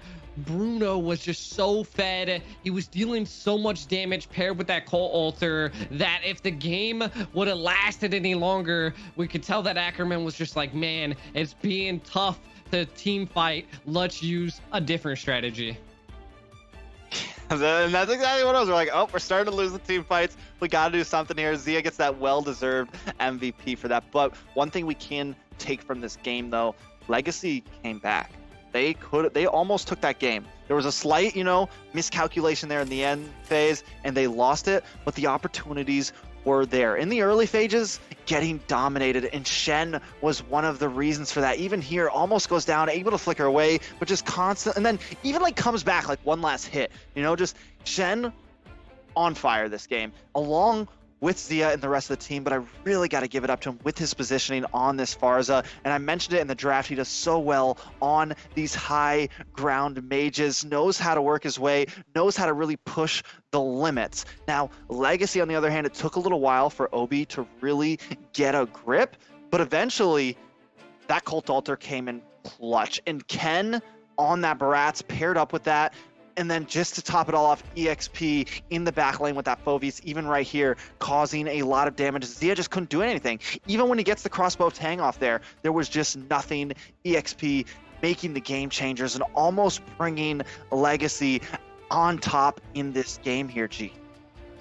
Yeah, I mean, both teams absolutely were killing it. So, I mean, we're gonna see how they go this time around. I mean, they know, they have game awareness, they know how to build items. They're not in the top 8 for no reason. So it's gonna definitely be coming down to if they can keep this tied up. They were doing a little worse in the early game, maybe picking up some heroes that can sustain and stay there into that early game and put pressure onto Ackerman. We might see, you know, LEGACi being able to pick up a dub on this next game. Yeah, I think the major thing for them right now is like, hold it together, guys. You took a really bad way to loss, right? And you know you're like frustrated. I think they were able to really hold it together throughout that game and almost come out on top. So if they can use that same ability, that same, you know, being good under pressure, then maybe they can come back and take game 2. But again, it's not going to be easy. Ackerman looking for wins any way they can, right? And they're going to have to keep their eyes on the map. They're going to have to know what's going on at all times, secure vision on Zia, and make sure you're ready for the onslaught that Ackerman's going to bring to you at all times. Yeah, I mean, just the shot call by Ackerman was just phenomenal. Being able to, you know, do that backdoor, I mean, we seen it. We were picking it out. So that's something, again, like you were saying, they need to watch for that, the map awareness, the plays. You got to kind of understand those things. But going into, game 2, best out of 5 here, we're already seeing, Fanny's out of there, Claude's out of there, just like last time. They do get rid of the Diggy this time. So I'm wondering if we're going to see a Fermis ban. I mean, we did see the side of Ackerman handle it really well. I mean, they're probably not going to ban it because they would rather have it.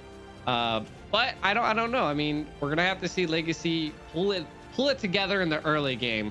That's where they were really lacking. So we'll see. What comp do you think they can pull through here, T-Rex?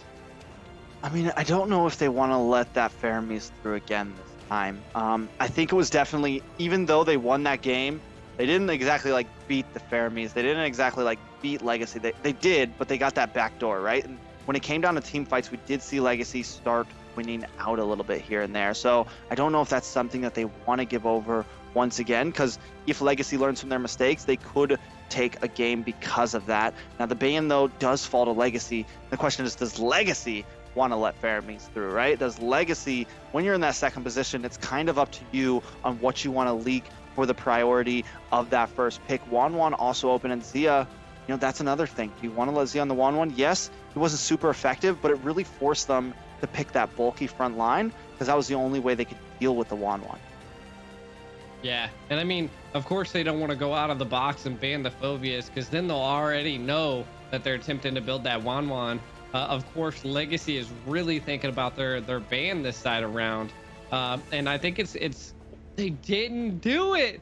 Don't give Ackerman a Fermis. They opt to go for a Julian instead. We didn't even see a Julian all last game, so maybe they're going to be playing or attempting to try to go more of a Ballmine route if Ackerman doesn't secure Ballmine.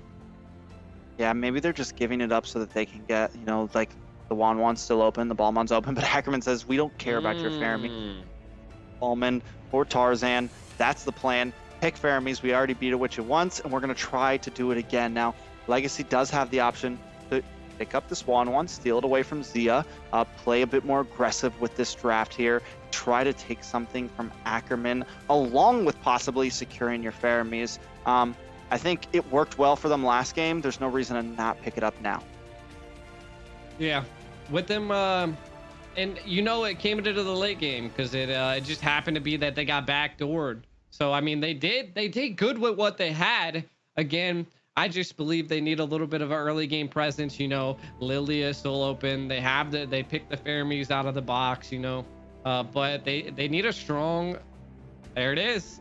They need a strong mage that has the ability to rotate with the Fermis.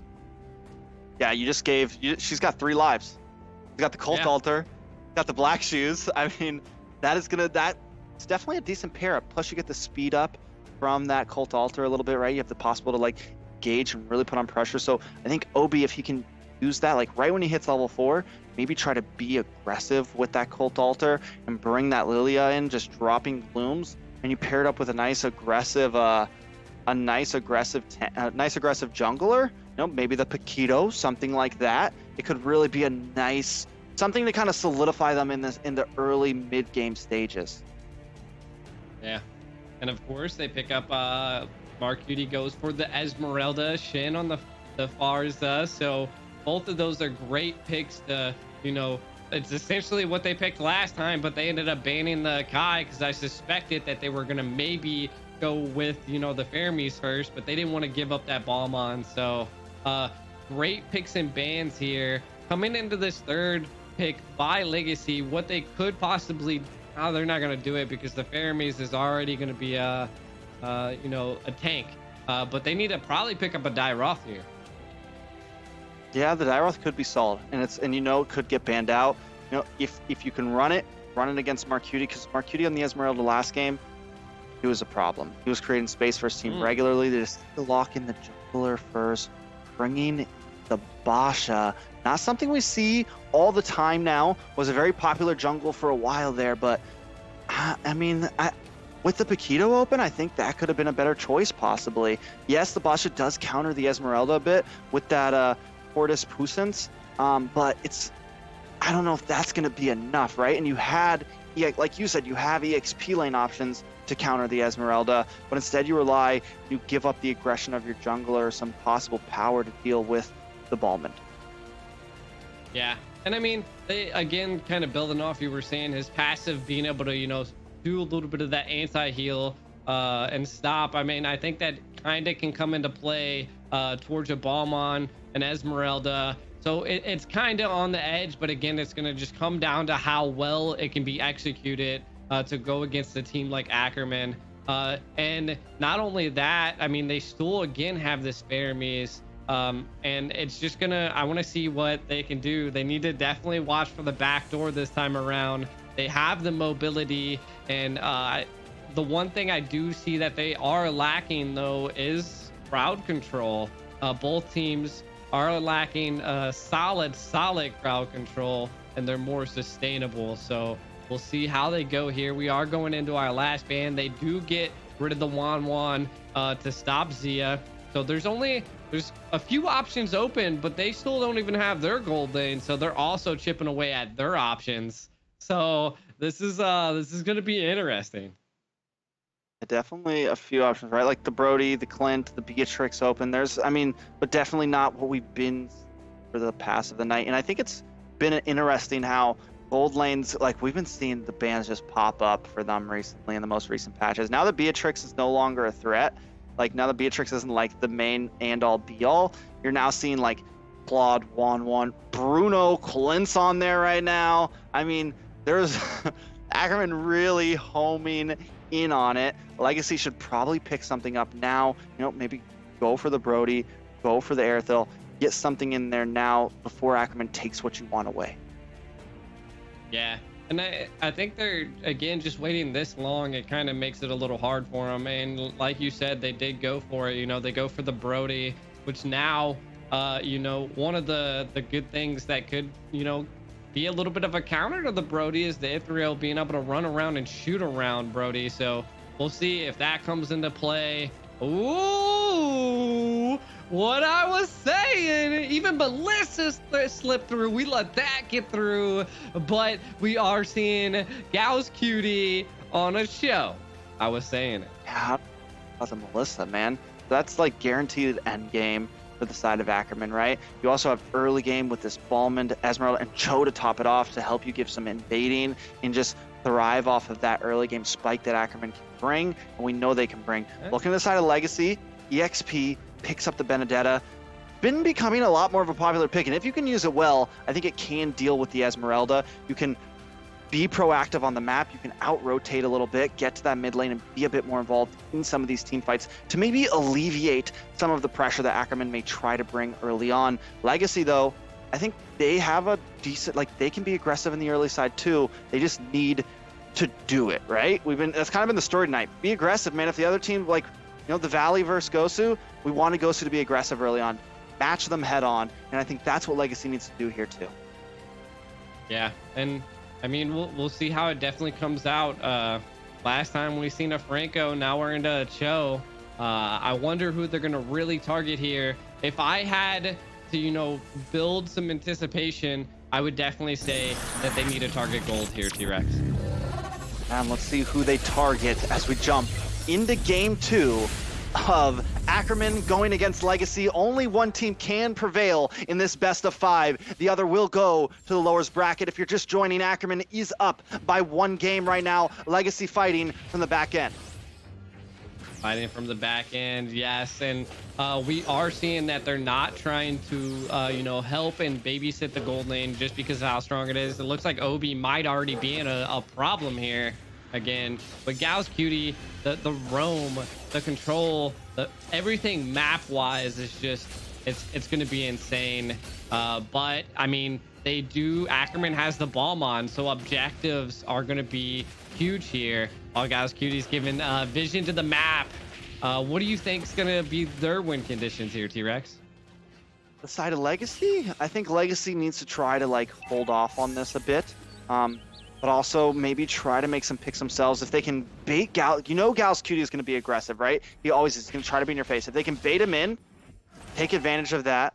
That could be a possible advantage, right? Like wait for Gals Cutie to come in, try to get some early game kills on him. feed Ken, and most of all, make sure gold in that gold lane scales up. Brody can definitely carry a game in the mid game if he gets that spike, if he can get that Blade of Despair in early on, as long as he doesn't take any major deaths. Maybe even try to take out Zia here and not let him scale. Melissa's already pretty late game, and if you can set Zia back a bit, it just adds that much of an advantage to you. Yeah. And I mean, we do see that Zia has great map visions, just kind of avoiding as much as possible. But they are trying to rotate down and give problems to Zia. Now we're already seeing the rotate up by Brody here. So we'll see who takes the turtle.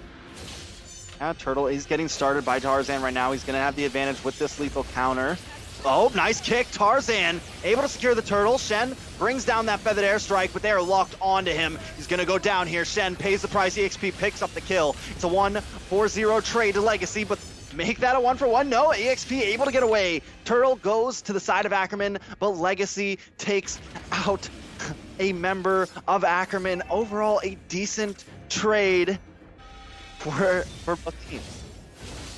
Now we are jumping, if you can be on screen real quick, sorry G, we do have a giveaway coming in, so grab your phones, make sure you come right back, use this code on the screen to get yourself some free magic dust and some tickets.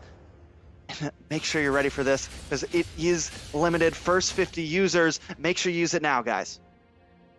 Yeah, such a great giveaway there. As we were seeing on the map control here, we are seeing LEGACi doing pretty well. Gal's Cutie having a little bit of trouble here.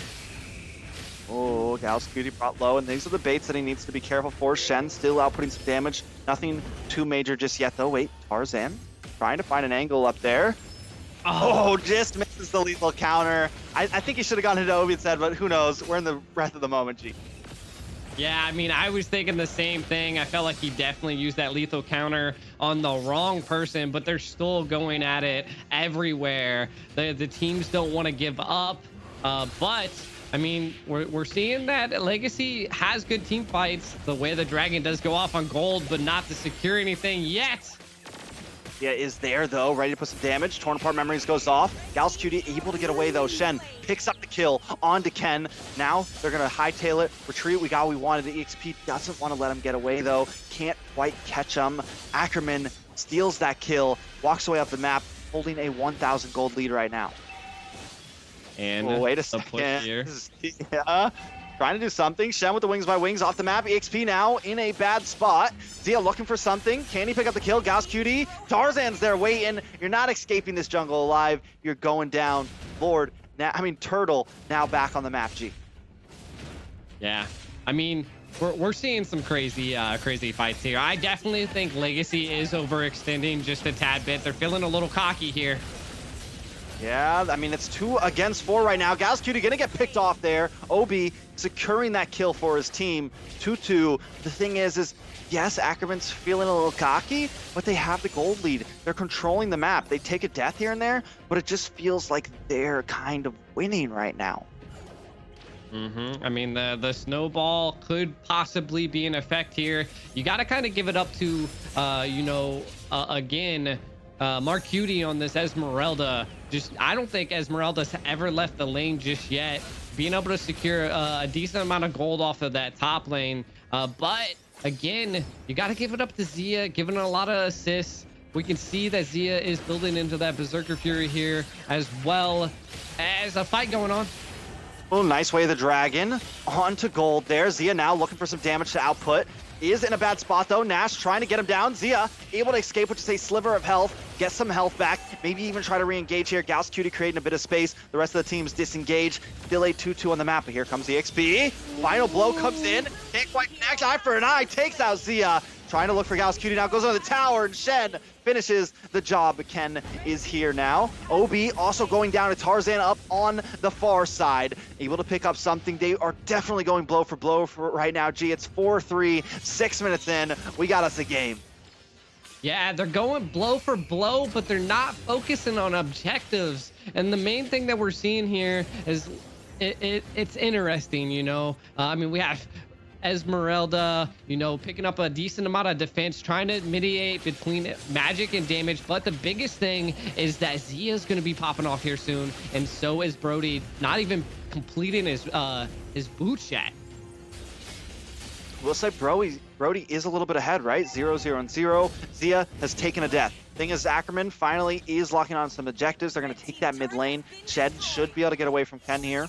Does have the passives. Going to wings by wings out of there. Tarzan quick to move on to this turtle. At some point, LEGACi needs to try to fight for these turtles. Needs to try to limit that gold, but they just can't. EXP tries to dive in, tries to take it. Now taking the damage. Feathered Airstrike comes down. The stun locked in, and EXP goes down. Tarzan now trying to fight off. The Cult Altar goes in, but it's still just not enough. Ken forced to run away with the rest of his team, but Gosu doesn't want to let it happen. He's looking for the flicker play, right? He's looking, he doesn't have the flicker, but he's looking for the play to get that Wave the Dragon down. Mark Cutie also harassing onto this red buff. This is where Ackerman is going to start being aggressive. They found their moment. Falling Star, big play. Tarzan takes out gold. Obi left with a sliver of health. Tarzan going to try to take this red buff, able to steal it away from Ken there.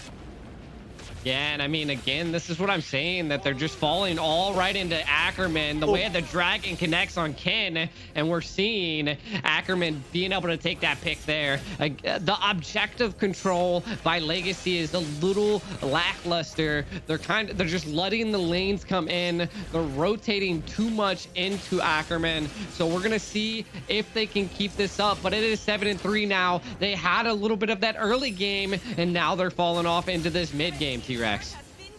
We talk about Gosu popping the emote, freestyling as he gets the way of the dragon. I think he's just got muscle memory on that. Like, I don't even think he can help it. He kicks Ken with the way of the dragon, pops the Kalaz in Indo emote, and then connects at the end there. Now he's gonna get another one here onto EXP. Gosu finally firing off a bit here, helping secure this mid game for his team and really seal the deal. We're at a 6K gold lead, and towers are now getting pushed in. You wanted objectives, G, they're taking them.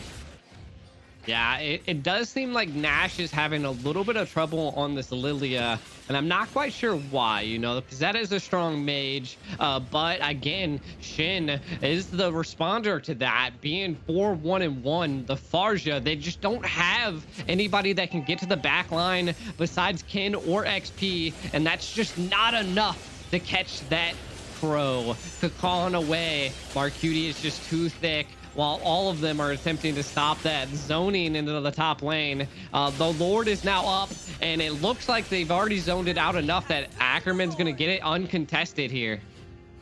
This could be a quick finish here. The gold lead is rising more and more for Ackerman. 8,000 now. Ackerman continues to dominate this, and at this point, it doesn't seem like there's much LEGACi can do. We thought that last time, though, and LEGACi did make a slight comeback. They lose the game, but they did finally start winning out in some team fights. Can they do that here, though, G?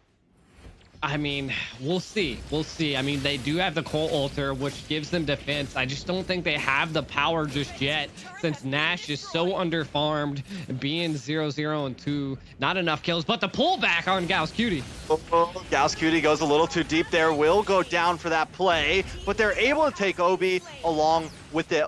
Only 6 minutes, only 6 seconds on the death counter for him, though. Lord has crashed onto the base. Zia and Shen looking for something, but not able to quite connect. Tarzan waiting. Look, EXP is just cornered right now. Mark Cutie on one side, Tarzan on the other. We got this. We want this. Obi does use the Shadow Centipede, trying to create some space for this Benedetta. Benedetta trying to dash away, should be able to. Tarzan can't quite connect, almost gets the lethal counter down, but can't get the finish. They do take the tower, though. Zia working away, chipping at this inhibitor now. Ackerman continue to be aggressive, but it's time to back off and eat up at the jungle.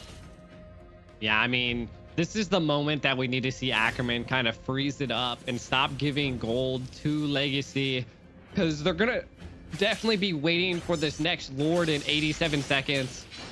And I mean, from what I'm seeing here, their team fight's just not there. Tarzan locking down onto XP, but XP just has too many dashes to get in and out. What we haven't seen, though, is too many assists by Obi. That Cult Altar has not played a big role as it did last time, and it could be a contributor to how well Gosu is on the show, matched with this Melissa's backlane peel and damage output here, T-Rex. What do you think they can do. They're back against the wall. They have no towers, and they're gonna have to do something.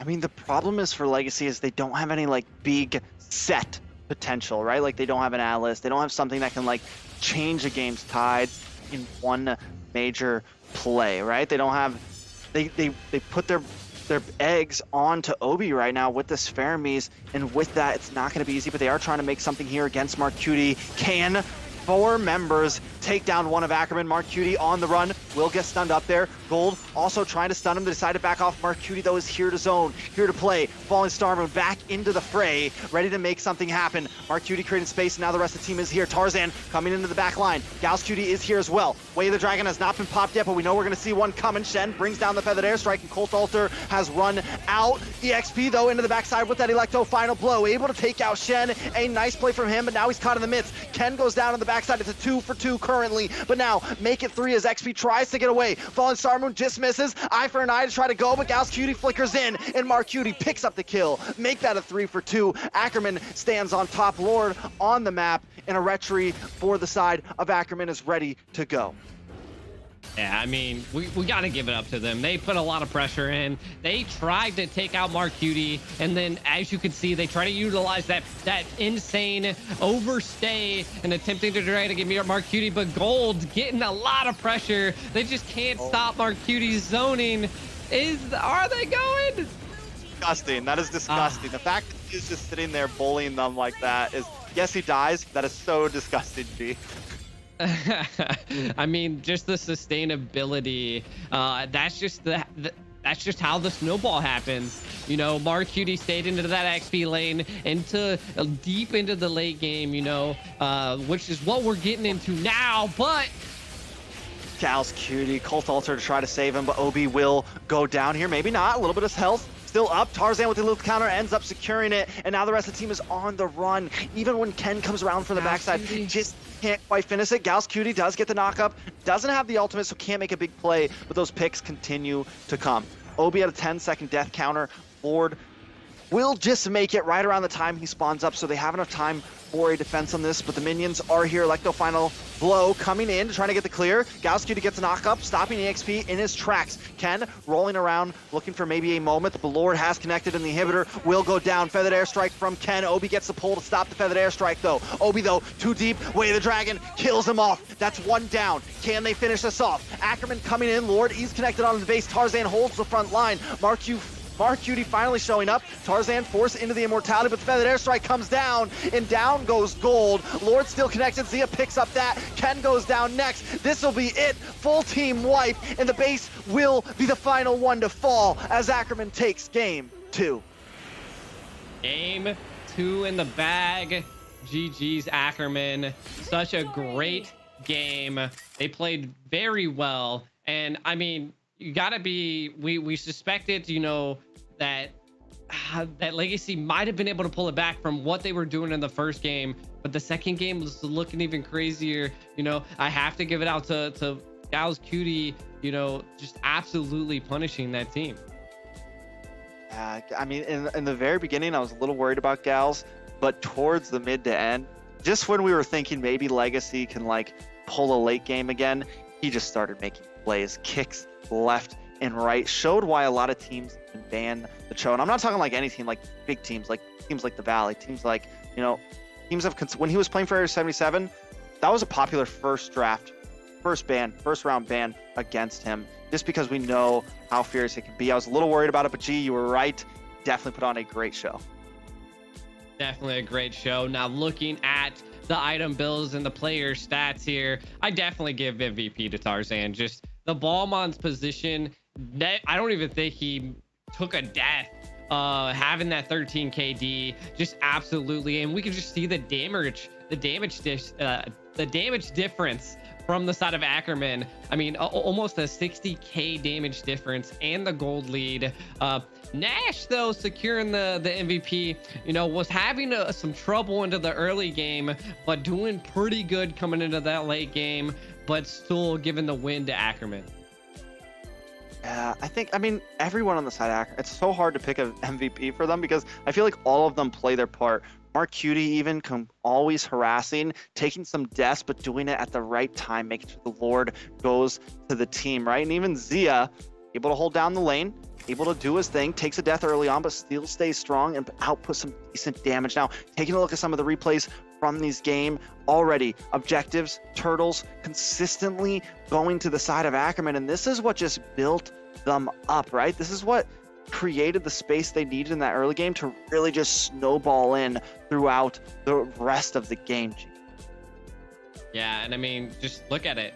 Mark QD, Tarzan, just the sustainability of an Esmeralda and the punish it puts on. This is why we said in the early game that we should have seen a dire off pick, but it didn't happen. Again, giving it up to Gal's Cutie, you know, constantly diving into that back lane, always supporting Zia, and we can just see it here. You know, Way of the Dragon coming out onto Obi, putting in that pressure. Shin, you know, also putting in a lot of pressure with the feathered airstrike. They just didn't have any answer to that back line, even though XP was trying to be that answer and just not able to get away, you know? XP was definitely trying there, but it just felt like by the time it got to here, I mean, we're looking at a huge gold lead, 8K gold lead, and EXP just can't dance in that backside, right? He's immediately getting melted down. He may get the kill onto Shen, but then he pays the price, and he also forfeits up. Tarzan's able to just freely go in, dominate. So definitely a huge win for the side of Ackerman. That's game 2, best of 5. LEGACi needs to do something if they want to hang out here, because if they lose the next one, they're going to the bottom bracket, G. Yeah, going to the bottom bracket and then possibly to, you know, face Gosu. So we'll see. I'm always favorable to see, you know, we've seen Gosu put up a little bit of a fight. I want to see LEGACi give me take away that 0, put a 1 on the board for your boy G, and then we'll see if they can do that this come around. I mean, I was suspecting that they were going to need a little bit of early game to, you know, change the tide. They had that, but they just weren't able to excel and take care of that early game. Even though they tried and it didn't pay off there, T-Rex. Now, before we jump into game 3, we do have a big giveaway for everyone that's watching. Now, this is going to be on Facebook exclusively. What you can do is you'll receive a unique gift code now. All you have to do is tag a friend on the Facebook or type hashtag NACT fall season in NA Esports Discord in the main chat. So there's actually 2 ways you can win this giveaway. You could be watching on Facebook and tag a friend, you know, share it, tag some friends, tag a friend in the live chat. Also, go to the Discord, which should be in the description of this stream right now. Go to the main chat, join the Discord if you haven't already, because if you haven't, you're definitely missing out. A lot of fun in there. And just go to the main chat and type hashtag NACT fall season. You will be sent a unique gift code now, so take your time, do it quick, because if this is limited like previous ones, there's gonna be a lot of people jumping on that. Yeah, and now it looks like we're already going into now our ban phases here. We are already seeing roughly about the same bans as normal, getting the Claude out of there. No one ever wants to deal with the Zia Claude. We do see LEGACi this time saying that we're just done picking the Fermies and we're not going to give it to you, so we'll ban it this time around. I just, you know, LEGACi was having an interesting time, and maybe because of them constantly picking up the Fermies was, you know, leading into problems. Like you were saying, they didn't have sets. They didn't have the ability to flick a switch and change tides, and that's what they really need. And you know, Fermies can do that when the other team has the ability to flick the switch as well. So they do get rid of the Valentina. What do you think they need to do? I mean, like you said, you can get a little pigeonholed into an idea sometimes. And I think after, you know, fool me once, shame on you. Fool me twice, shame on me. At this point, let's abandon it. Let's switch it up. Let's do something different. They're banning the Fermies, so I like it. We know we're going to see something a little different from LEGACi this time. We're on game 3. Everything's on the line. Don't want to go down to the bottom bracket because that is going to be a hard fight. You're going to have a lot of other hungry teams there. And even if you do, like I said about Gosu, take a game here, LEGACi, put on a show that you got a legacy to show to the people, right? And I think they have the capabilities. We saw it in game 1. We saw the opportunity there. They just need to make it happen here in game 3, G. Yeah. And of course, they actually banned out the Esmeralda, which was, you know, it was a punishing factor for their team. They weren't able to do too much. They tried to over-rotate, and then they were able to just captivate on that. So getting rid of the Esmeralda early is nice. But again, I mean, we still do have a Julian. Of course, we've seen that utilized in other games tonight. But we might see it, we might not. They maybe might set up for an Atlas pick here, but they go for the Kai. Pick up the Akai. I think it's a solid upfront pick. It's actually something we haven't seen a lot tonight as a prio. Tarzan has been one of the first people to really be like, yep, I want the Akai, and we know how well he does on it. So not only are they picking up a solid jungle, but they're taking that away from Tarzan here, G. Yeah, taking it away from Tarzan, which, to be honest, is one of his key heroes, you know. But, I mean, of course, they can still respond if they want to go the objective base and go for a Balmon here. But again, I mean, they might not want to pick that too early. They could also themselves pick up an Atlas, but I don't think that is what they want either. We have seen that they don't need to up Zia, just because Zia is pretty flexible with what type of lane they're going for. But they go for the Lilia here and the Paquito. Okay. Like it. I mean, again, bringing in aggression, bringing in that. Not only that, but Shen and the Lilia. We've got to see. We're now about to see the final flavor of Shen, right? We've seen the high ground mages, and now he's bringing in this aggressive early game, in your face, dropping glooms, dropping bombs. LEGACi though does respond with their gold lane immediately, picking up the Bruno, which almost got them the game in the first series, right? He was able to play with Zia in the off lane, kind of stalemate, and even though eventually he did lose the lane, I wouldn't say it was actually because of him. I would say the rest of the lanes were falling, the rotations were down, and Ackerman just made plays all around the map. Interesting. They do end up picking up that Atlas, and this is again the tank, the roam, the support that we needed for them to be able to flick a switch here. And not only right now, based upon Ackerman's picks, we're seeing like the Atlas is going to excel at being able to capture some of these heroes, being able to, you know, take the Lilia, being able to take the Paquito, and now they even go for a Uranus here. So now we're just going to see what the side of LEGACi responds to with an XP lane like that. And I mean, we're probably going to see bans start going at, you know, the XP lane. They are targeting the mage lane as well. I mean, Mark Cutie's been favoring these bulky EXP laners. We haven't really seen him like play the Julian or even the Dyroth. He likes these bulky XP laners that he can just harass and create space for his team, and that's what we've been seeing him play all night. So I think the Uranus should work pretty well for him. The only thing that Ackerman could have a problem with right now is that Atlas, right? Keto, Lilia, even Lilia, not the one time that Shen doesn't pick a far-ranged mage, they scoop up the Atlas to counter it, right? So Shen and Tarzan are going to need to be careful along with Mark Cutie. And at this point, I wonder what do they pick for a tank, because now you're putting even more frontline diviness. Maybe pick up the Matilda here, something a bit more backside, not as like, I'm just going to jump in front of you and get hit by your fatal links, you know, something a little more distance, right? Yeah, distance. You probably are not going to see a Lilia here just because of the Kai counter. And I mean, we might see again them build more for the support side of things. I mean, we do have a Paquito, we do have a Lilia, which both of them are a little bit more on the faster side for heroes. So maybe we'll see a Wrath. I mean, in the off chance, we might see an Angela, but I feel like that's a big chance. Again, that would be quite the gamble if you want us to go that route. We do see that the side of Ackerman is getting rid of a lot of those heavy backlane control mages. So getting rid of the Farja, getting rid of the Yve.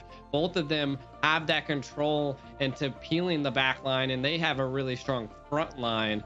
So it's going to come down to what they decide as their tank. I mean, they could still pick up a Cho, because the Cho played very well in the last game. And I mean, they might still have that flow to keep it going. And we'll see here. I think you're onto something. I think the Wrath could work well. I know Gals Cutie can run it as well. I know Ackerman likes to pick it up.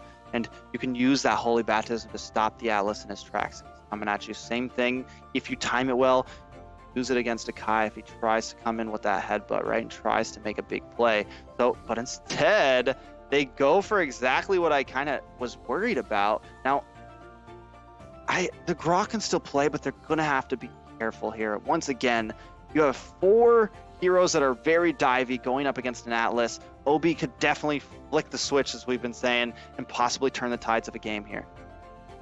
Yeah, and then look at this, man. A Phoveus. We've been seeing Phoveus more often than not now in the XP lane.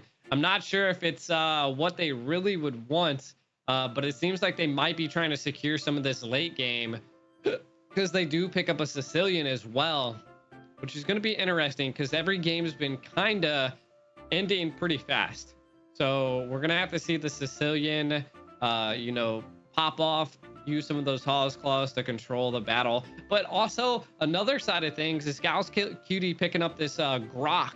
Like, it could, if played wrong, like help Akai on this kid on the Akai, like now you have another wall you could possibly heavy spin into in a team comp. So, and all he has to do is heavy headbutt over the wall. Not only that, but the heavy spin, you get those bumps that procs the demonic force. The only problem I am seeing with the side of LEGACi is you're late game right now. You're so late game. You have no damage until like 10 minutes. and if Gold takes a death or Nash takes a death, like luckily they have that bulky front side with the Akai. They have a lot of peel capability. They have a lot of time buying heroes, like heroes that can like stop you from being aggressive to us. But is that going to be enough? Because right now all of your eggs are in the basket of the Sicilian and the Brody. There's not much else you can do. And even Ackerman, they don't really fall too heavy into the dash heroes. Yes, the Paquito, but if he goes bulky, he should be able to withstand the Phoveus, right? Even Shen, is the only time you're really dashing is with the black shoes. So I think, I don't know. I think LEGACi could pull this off if they make it to late game like they did last time, but it's not going to be. Yeah. Now we are going into game 3. This could be the last match. Ackerman versus LEGACi here. Let's see who can make it. It's still best out of 5. I'm hoping that we do see from the side of LEGACi a turnaround here. Again, this is going to be an interesting game. It's going to come down to late game, and I think Ackerman doesn't want to let it go to late game here, T-Rex. No, definitely not. Ackerman's been pushing on early on, being aggressive all the time. That is exactly what they're going to try to bring now. Obi, though, does get the stun on a MarQutie. He's going to take a tower shot. Will be able to possibly get away from this. Ken looking for something. Nash also here. MarQutie in a very bad spot. Forced to dash. Gets caught by the Sanguine Claws. MarQutie goes down. First blood goes to Nash, but Obi falls next. Yeah, I mean, Obi dying is not too big of a problem. It is the tank that still allows the other teams to scale. But, Nash being able to take up a first blood is good. It's good here. I mean, that's what you want to see from the side, having a Sicilian. But the main problem we are going to be seeing is that the Sicilian's not going to be able to rotate early game unless helped by Obi. So we'll see how things go. Let's see if GausCutie can get some of those sets to control the tide. And they are trying to rotate here. The tank and the mage kind of split up, which was quite interesting. They need to help that top lane. What do you think is going to go down here, T-Rex? We're about to see. The rest of the team is here, though. Ackerman now responding back. Ken brought very, very low. Zia looking for it. The stun does come in from Obi, and we get the Sanguine Claws. GausCutie brought down low as well, but it's still 1-1. Tarzan tries to come in, get some nice poke damage on Gold, but still not enough. Still at a standstill. Only a 400 gold lead. Turtle up on the map. Turtle up on the map, and both the XP lanes diving deep and showing great presence into that back line. But it's going to be a fight over this next turtle. But Ken getting bullied by Uranus here. XP going to have to come in, and I think they might go down. Oh. Nope. Well, yeah, XP to use the demonic force. Nash firing off some bats, trying to get a hit or two, but MarQutie will get away. Turtle now up. EXP continuing to proc that demonic force, but I think that is it all out of gas. Tarzan waiting for the moment. I like the patience from Ackerman from game 1 to now. Even with this turtle on the field, Tarzan does not force it. He's careful. He's patient. He's waiting for his team to have the space to where he can just take it for free. They have vision. They know he's at orange buff. They're going to be able to take this easily. He does have his retribution back on. Tarzan secures it, and down goes the XP as well.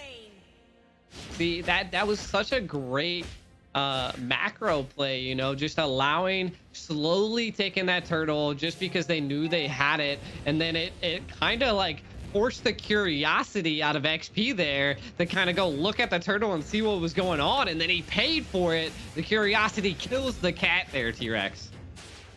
LEGACi continues to harass as well, putting pressure onto Ken, slowing down those jungle pass, forcing him to use retros when maybe he doesn't want to. Ackerman now at 1,000 gold lead. We went from, and that's a big gap, pretty quick. We're only at 3.5 minutes, and it looks very similar to what we saw before. Can LEGACi last out the onslaught right now? And look at this zonage, man. Now Zia just able to farm the gold plating on this tower with no problem. Rotating down, Tarzan able to take out Ken at his own buff, and I'm pretty sure, if I'm not mistaken, he might have stole it. That is rough. This is bad. This is very bad. This is exactly what Ackerman wants. This is exactly what we were worried about from LEGACi here, G. Ackerman now going to take this gold tower, not just take the gold plating, but take the gold tower in under 5 minutes. Yeah, I mean, this is smelling trouble for LEGACi. They're just being baited so long, and this is what's attributing to them building such a late game team. Now Obi trying to overextend that presence, having to use that flicker to get out instead of get in. Phoveus still in the top lane. XP just kind of doing his thing, trying to outzone a Uranus. And it's just everybody is everywhere, and I just don't know if LEGACi has like something in their head that they want to do here, because Ackerman does, and that's invading and taking all of your stuff. Yeah, just slow them down, right? And they know that they know LEGACi's late game, and they're like, listen, we're gonna make your late game so late you're never gonna make it there. We're gonna put so much pressure on you in the early stages, take away all your buffs, that it's just gonna be too hard for you to get to that. We're talking 20-minute late game, 22-minute late game, and that is a long haul to go against Ackerman right now. But we do have a bit of an engage. XP does get that, does get the demonic force, and Ken's able to take the turtle. The first objective going to the side of LEGACi. XP able to zone away Tarzan there and does a great job at it. Fatal Links locks onto Zia. Zia able to get away with just a sliver of health, and Obi goes down. Ackerman firing back, and those are the small plays that are going to make a difference here. Mark Cutie zoning them back, and it's a 1-for-1 trade on the map. Hey, I mean, I gotta say that their response to a lot of these attacks by LG is pretty good. Ackerman is looking great. The rotation of XP and gold has already been initiated, and we're not seeing LEGACi respond to that just yet. The biggest thing that we are seeing is that Tarzan is just a monster in this Paquito here. The heavy spin. Oh, that is big, and it procs the demonic force. Zia's in a lot of trouble. Zia goes down. EXP getting that kill. Now moving on to Gals. He has a shield to try to do this. Ken also here to help out. Shen keeping them at bay, just trying to clear this wave. Tarzan now showing up to the fight. Gets a nice knockout punch onto Ken there. Does a little bit of damage. Gals Cutie's low, needs to go back to base before this fight continues any longer. Both teams disengage, with Zia pays the price in that team fight. Yeah, and I mean, you called it earlier. This Akai, Ken on this Akai is absolutely a monster paired with the Phoveus. We can look at the Phoveus picking up a lot of penetration, you know, and then still building the Clock of Destiny here. So could smell for trouble here soon, but they might have too much magic. While we're talking, Tarzan's able to secure a kill on XP lane, but continue to look at these items. Uranus being able to pick up the Guardian, I'm whiffing it. The cloak, the green cloak. Oracle, there we go. That's gonna be sustained gods. Mark Cutie though in trouble here, forced to back off, taking a lot of damage. Gold finally answering back and taking that tower. Turtle though may fall into the hands of Tarzan, but once again Tarzan keeping it slow, playing it safe. Now he has vision on everybody. He's going to work on this while the rest of the team works on them. A big flicker wild charge, but the fatal links to respond, and Gals Cutie goes down. Mark Cutie may just be next. Ken wants it. Gold flickers in and takes it. Tarzan gets the turtle, but at what cost. Gee, Shen may just be next. Ken's here. Shen uses the black shoes to try to get away, and in comes Tarzan, saving the day, taking out Ken. Obi may be next. Tarzan looking for it, does get frozen. Zia now here as well. They may be able to take this tower and make something out of it. EXP has rotated up. He knows the plan. He knows the deal. He's ready. Does not pop the demonic force. Knows that we need to chill out for a second. Yeah, I mean, this is where Tarzan shines on the Paquito, you know, like just being able to wait a little bit, let the team take out a lot and peel, and then able to come in and clean up, you know. Zia Stool on the rise, possibly going to be playing a big factor when it comes into this mid game here. The Wild Charge, their sets are a little bit rough. They have again, LEGACi has a lot of power, but the problem is that they were just being out farmed at first. But the gold difference is not too bad and could possibly come back. It's definitely going to be coming down to this first Lord that's coming in 52 seconds. LG kind of looking good on the comeback, but we shall see here. And they're looking, wait a second, Big Fiddle Link, Smart Cutie uses the consecration, or uses the purify to get away from that one there. Able to escape with just a sliver of health and misses. Smart Cutie, now that he's taken 3 deaths, so it's gonna take him a bit of time to zone like he normally does. Tarzan though does have the damage. Goals goes down, make it a double kill. Obi goes down as well. Ken trying to work on his blue buff, but watch for Tarzan. He's coming in. Zia taking that tower. Tarzan's going to loop through these 2 towers and find the backside of Ken. I think he stole the blue buff. Ken taking a lot of damage, uses the heavy spin, but Tarzan's there and takes him down. That is 3-0 to the side of Ackerman. Next is going to be this tower. Yeah, I mean, now the Lord's up.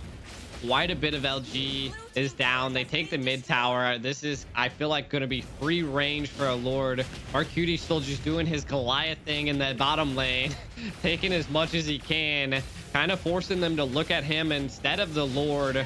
LEGACi had a little bit of a response early on, but they're kind of running into some problems here. You know, gold's not taking off just yet, but Ackerman does not want to let this go too late. Being the first Lord here, we might see them, you know, if they can crack into the base, I think they have a good chance to be able to end this game into the mid late. Yeah, I mean, possible chance for LEGACi to maybe turn this around, right? But at this point, we're looking very similar to last game, where the gold difference is just so much that even if Obi gets a big set, he's immediately deleted. Even if, you know, XP gets to that backside, it's just a little much, right? You can't last long enough to make the play work, and this is the problem, right? So it's going to be a while until LEGACi can make it there, but Ackerman's not going to give him that time. Obi looking for something, searching, trying to find that Fatal Links that counts. Could not connect anyone. Gals Cutie with the flicker, misses the wild charge though. EXP into the backside. Shen goes down, and this could be good for the side of LEGACi. Make that 2. Mark Cutie is next. Lord has connected to the base, and Ken and Nash are going to try to make work on this. Watch Tarzan though, sitting in the bush, gets knocked up from Ken. They had a feeling he was there. Tarzan forced to retreat, forced to back off. Wait, big knockout strike onto Ken and EXP. They still need to be careful dealing with Tarzan. He is a one-man army at 7-0-1 right now. Yeah, and I mean, like I was saying, they were not able to get into the base, so we're definitely gonna be seeing the next Lord. But look at this damage by Zia.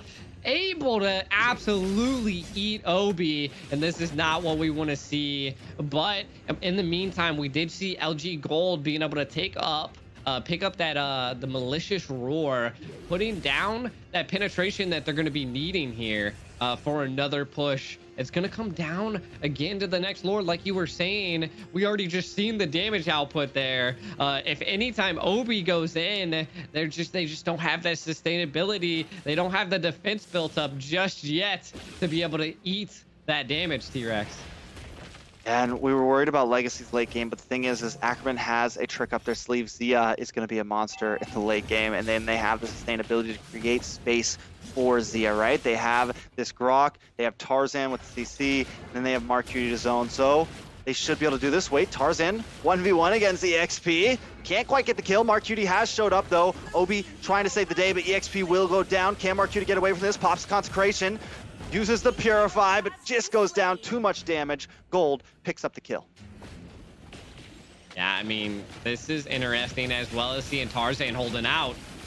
Ooh, but the immortality pops Tarzan. Able to escape here. Wave of the world does come out. Gold trying to get something here. Looking for a kill. Finds Gal's Cutie. But Zia now engaged. Gets knocked up 10 and instantly deleted. Nash picks up that kill. Yeah, and I mean, this is, again, the 13-minute mark. We are seeing a little bit of the late game coming into play here. The damage from the LEGACi is showing.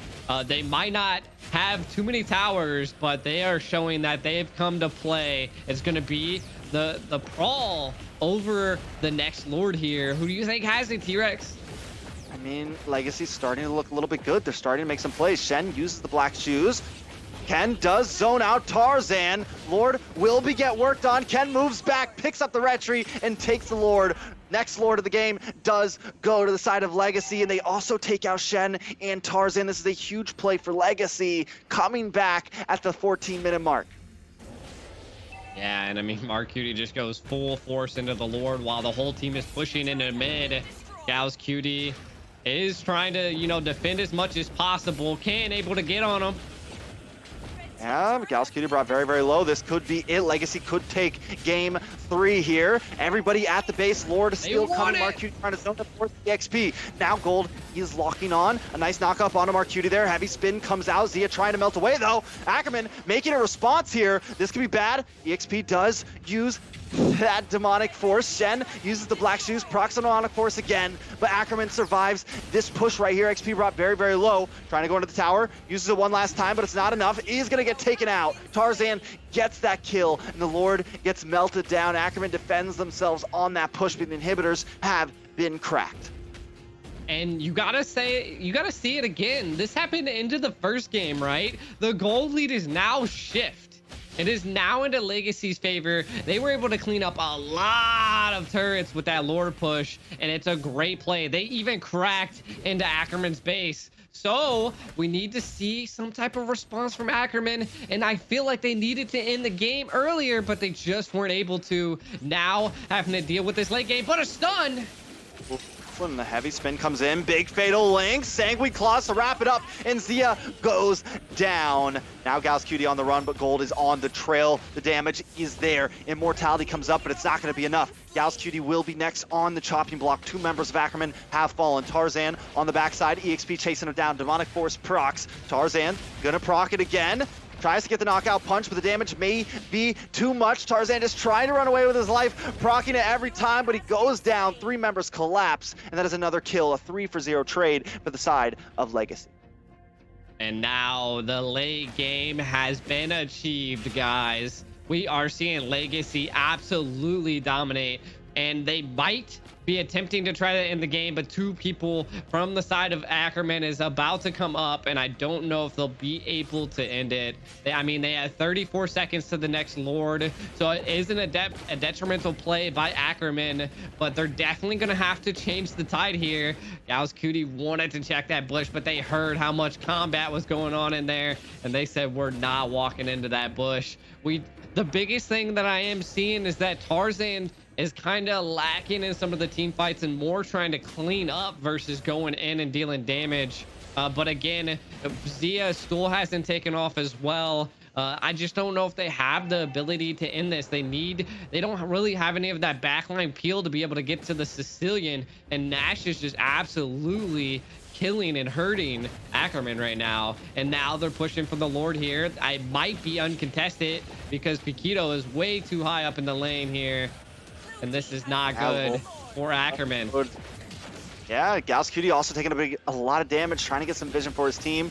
Lord has already gone to LEGACi, and now Ackerman slowly taking some damage, trying to get away, trying to get back to base, trying to regroup, but Obi is here. Fatal Links would come in. He does. There it is. And it locks on to Mark Cutie. The freeze happens as well. Gal's Cutie with the wild charge. Gets stopped, though.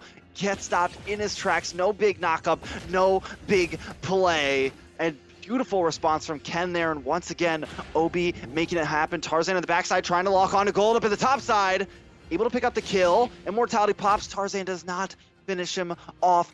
Lord still coming, crashing down the mid now. G, this could be it for Ackerman. Zia is trying to work away on it, but LEGACi has finally showed up. A little late to the party, but maybe not too late. Ken looking for something here. Mark Cutie sitting around the backside, also trying to zone away onto gold. Keep our eyes on Tarzan in this bush. Wants to try to come in to save the day, but the base is already too late. It's already down to 50%, 20%. Goes to LEGACi. Wow. So we do LEGACi. They listened to me. They listened to me, T-Rex. They brought that 0 to a 1, and now we're going into another series where it's 2 to 1. Can LEGACi now pull this through? We can see that their ability, their comp that they wanted to do to go into the late game actually played off. So this is absolutely crazy. Ackerman just lost one game here, T-Rex.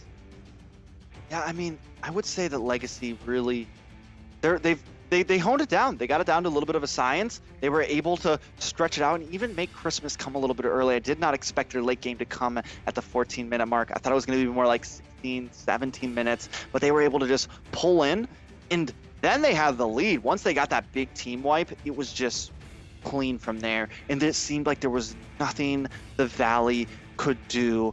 I mean, nothing Ackerman could do there, right? One problem I did see is Zia kept trying to be up front. I think Zia needed to be a bit more patient on that carry, right? Wait for the fight to happen and then come in, because he was just a prime target for Obi on those fatal links. It was just a prime target to get locked up in those sanguine claws, and with him building all damage essentially except for the immortality, there was nothing to withstand against the burst damage of that Sicilian G.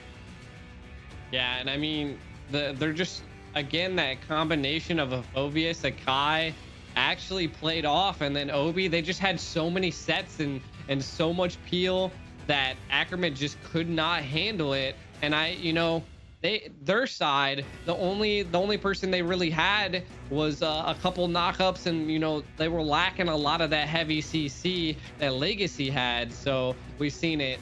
Tarzan only had some pop-ups, did get the MVP, definitely was very patient in a lot of plays, but the other side of the team just couldn't do anything. Like you were seeing, Zia was too frontal when needed to be a little bit behind here. Yeah, looking at some of these plays now, Obi, even from the beginning, even when they were kind of losing, was making some great moves with that fatal links. Gold as well, just waiting for his time to shine, and towards the end, the crit damage from him was just too much for Mark Cutie to withstand, too much for Gal's Cutie to withstand. It was just a lot. And even here, Tarzan continued to try to fight, but as you said, I think towards that late game, we needed to see Tarzan be the initial engager and Zia be more of the cleanup. And that was the problem, right? Tarzan, even at the end there, waited for the time to strike, and it was just too late. Yeah, and I mean, it definitely came down to the comp that they just had, and I mean, they excelled at it. They were definitely very far behind, but paired with the Atlas, the heavy spin, and then the XP just going crazy, it ended up paying off, and they just didn't have enough damage on the side of Ackerman there at the end. Paquito was falling off there at the end. Tarzan was just constantly trying to run, and all of his dashes didn't matter, as we can see right here. Did not have the ability to sustain the demonic force coming in by XP there, and just get mopped up. So we'll see. We have to see Ackerman definitely change the tide here. But LEGACi, you're looking really good. This is what we like to see, but don't get too confident. Keep the pressure up, and let me see what you have. Yeah, if it's, last time Gosu able to take the game against the Valley, right? This time, will LEGACi be able to take another one? Will we see the first best of 5 all the way, rubber band match all the way to the end and see a full 5? Can LEGACi get another one under the belt? It's not going to be easy, right? Ackerman has shown a lot of presence in these past few games with the backdoor sneak in game 1, in game 2, just really just rolling forward. It is definitely not an easy wall to climb, but LEGACi continues to surprise me. They surprised me in the top 16, they surprised me in the top 32, and they just surprise me now the way they take that game, forcing it into the late game and making it seem like maybe all along Ackerman was playing to their tempo. Yeah, I mean, I was absolutely surprised. The moment they were able to defend that Lord in the last game was like one of the key positions. They didn't let the base get cracked open, and then they were able to make some really great plays to be able to change the tide, clean up all the towers, and then now we're here into round 4. Can LEGACi pull this through? Now we're going into the bandit pick phase here. This is interesting that we've seen a Phoveus last game. I'm not sure if we're going to see that this game, but it could be another big play. Zia on this, the carry was a little rough. So hopefully we'll see some type of turnaround here. But I mean, what do you think, T-Rex? I think they also have to know that the Phoveus could come. So they need to be prepared, especially if they see, like last game, we saw that Esmeralda get banned early on. So they need to make sure they have an answer. And if Esmeralda gets banned, know that the Phoveus may be coming. So maybe not pick up the Paquito as your jungler. Maybe go with the Ballman. Go for something with no dashes, right? Go for something a bit more. I don't really know what else there is, honestly. That's like still super relevant. But the LEGACi is getting banned. So this is it, right? Ackerman may be playing something a bit different. Maybe even banning out the Ballman next and just going for something, a little bit more refreshing. Of course, a lot of assassins still have to deal with the Phoveus. So this is something that Ackerman needs to play around at this point, because that does seem to be a problem. Yeah, I mean, it's definitely going to come down to here. I felt like maybe the Esmeralda played a really key role in the first 2 games, and LEGACi just has to not forget that, right? Like, they did really good on their ban picks on the third game technically, and they just don't get overzealous. Don't. Now they ban the Phoveus, dude. That is a respect ban. That is a respect ban. Now they have to ban the Pharaohs right here. I mean, if LEGACi has done anything at all, they've earned the respect tonight. Ackerman taking out the LEGACi and the Phoveus after that game, knowing that. I mean, I think Ackerman feels like we get rid of that. We beat them with whatever else. Ballman also getting banned. So there goes some of those bulky tank junglers. And I've been waiting for this. I've been waiting, I think the Ballman should get banned sometimes. I think the LEGACi should get banned sometimes. And now it's, what do we fall into? Can the Barats is still open. There's still some other tanky choices. The Paquito's still open. Do you pick up something crazy, Helker? something spicy, like you're a Helker? Do you go for one of those assassin picks now that there's not that many bulky options from? Yeah, and I mean, banning out that Phoveus early on, now setting up Zia, but they did not pick up a Pharaohs again. And it could be that Ackerman doesn't really like utilizing Pharaohs, but we do see XP now picking up the Esmeralda as well. This is an interesting go. There's nothing that's like really countering right now. But I mean, the Esmeralda is always a good pick, but early on like this might be bad, because now we might see a Roth pick, and that's something you don't want. Maybe should have waited to the 3rd pick, but they just don't want to give up that Esmeralda because of how relevant it was into the first and second game. Gold on this Bruno. I mean, we keep wondering about the Bruno and how sometimes we see it and it's a star and then we never see it again for like a month. But gold has definitely been showing up, and I think as long as LEGACi can create the space like they did last game and prolong time to get him where he needs to be, that could be their key to victory here. And they do so well just forming around him, bringing in that bulky front line and enough peel to just let him kind of do his thing here. Now, on to the next pick from Ackerman. As you said, Thea did lock in the 1-1. What did they pick next? Do they, just go for the Paquito again? It is still open. Do they do something a little bit different? Do they maybe bring, Tarzan on the Julian and Shen on the Farza? A little bit squishier this time, especially if that's going to be a jungler, but still it just matches so well to the aggression that we've been seeing Ackerman bring these past 3 games. Yeah, and I mean, seeing that now, again, what you were saying earlier is in the XP lane, we want to, they're probably going to build tankier just because of how squishy their comp is. We might not see a Roth, but how the counter works, it is good. We might now see another Uranus, but they pick up a Franco. It did pretty well for Ackerman into the very first round. Let's see if it now comes into this. We do see LG responding with an Atlas ban. So now it's going to come down to what are they going to possibly go the Raph route to be able to be more supportive, or do we see something wild like an Estes?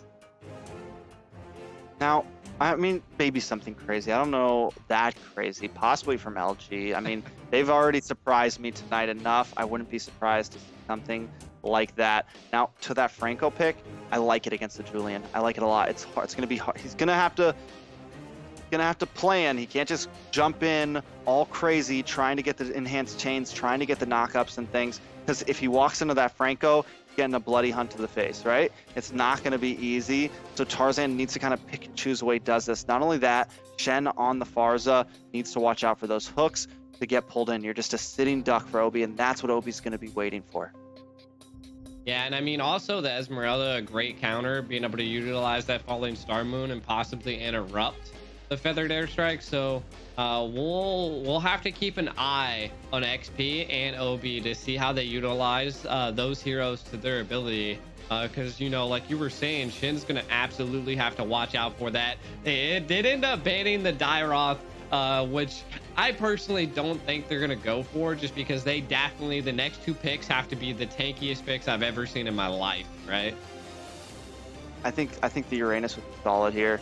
We already saw him outplay EXP with the Uranus against the Esmeralda, so we know Marcuti can do that, right? Next up, Gals. What do we pick for a tank here? Do we run with the Grok again? Do we go for, you know, maybe the Joe again? Get to that back line, deal with gold. Even when I thought it wasn't going to work that well, it did. It could create the slight peel. I think you need to get something that kind of helps Shen here. Tarzan's going to have to kind of do his own thing. Like, he's fast enough, Julian's slippery enough. You're kind of on your own. The main thing I think for Gals is protect Shen from those hooks, protect him from the falling star moons, and whatever else LG is going to bring to the table here. Yeah, I mean, I mean, they are just the tankiest comp by LG. What we might be running into here, T-Rex, though, is that now they're in such a tanky comp. Like, are they even going to have enough damage? You know, like, are they going to be really relying on gold? You know, is the Bruno going to really have his escort? Like, he's going to look like a tank. He's the barrel. He's just rolling along, right? He's got all his boys around him.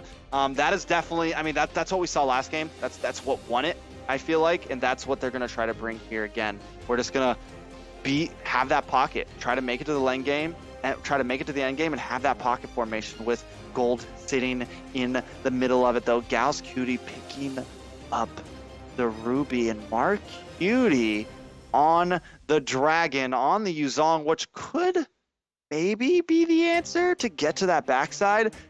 Mark Cutie's gonna have some trouble though against the XP after level 4, right? There's gonna be some issues going against that Esmeralda. Can Mark Cutie, does he think the skill is good enough? Does he feel comfortable enough on this Yuzong to deal with Esmeralda? And now the final pick of the day, Xavier G.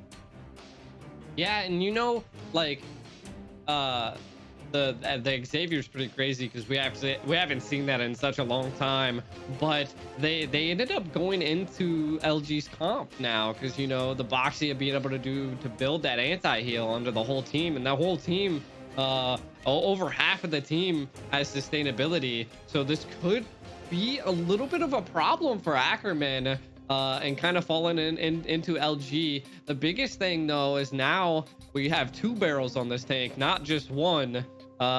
We have that Xavier and we have the Bruno. So going into game 4. Now we are here on game 4 of Ackerman up against LEGACi. LEGACi was able to take the last game and prolong this best of 5 even farther, possibly taking them to a win if they can achieve the reverse sweep G. Yeah, and kind of setting the stage here. It's quite interesting. We don't. Oh, what a flicker hoof. Obi now celebrating. Was great utility, kind of baited him out, but it was also Gauss Cutie, the tank. So it's like a meh. They can heal pretty easy. Mark Cutie though, putting down pressure on the XP here.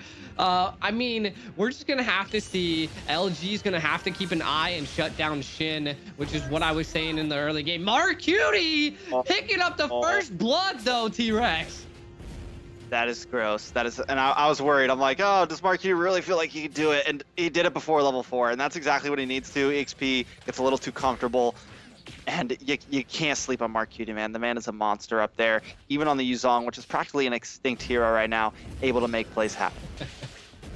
The dragon that is left into the LEGACi. Can he now make it back, right, T-Rex? Taking out LEGACi here. We'll see. But we do have the turtle coming up in about 30 seconds. The biggest thing we are seeing though is that kind of Franco's showing some presence to kind of babysit gold in that bottom lane. We're gonna have to see what XP can do because they're absolutely taking him out.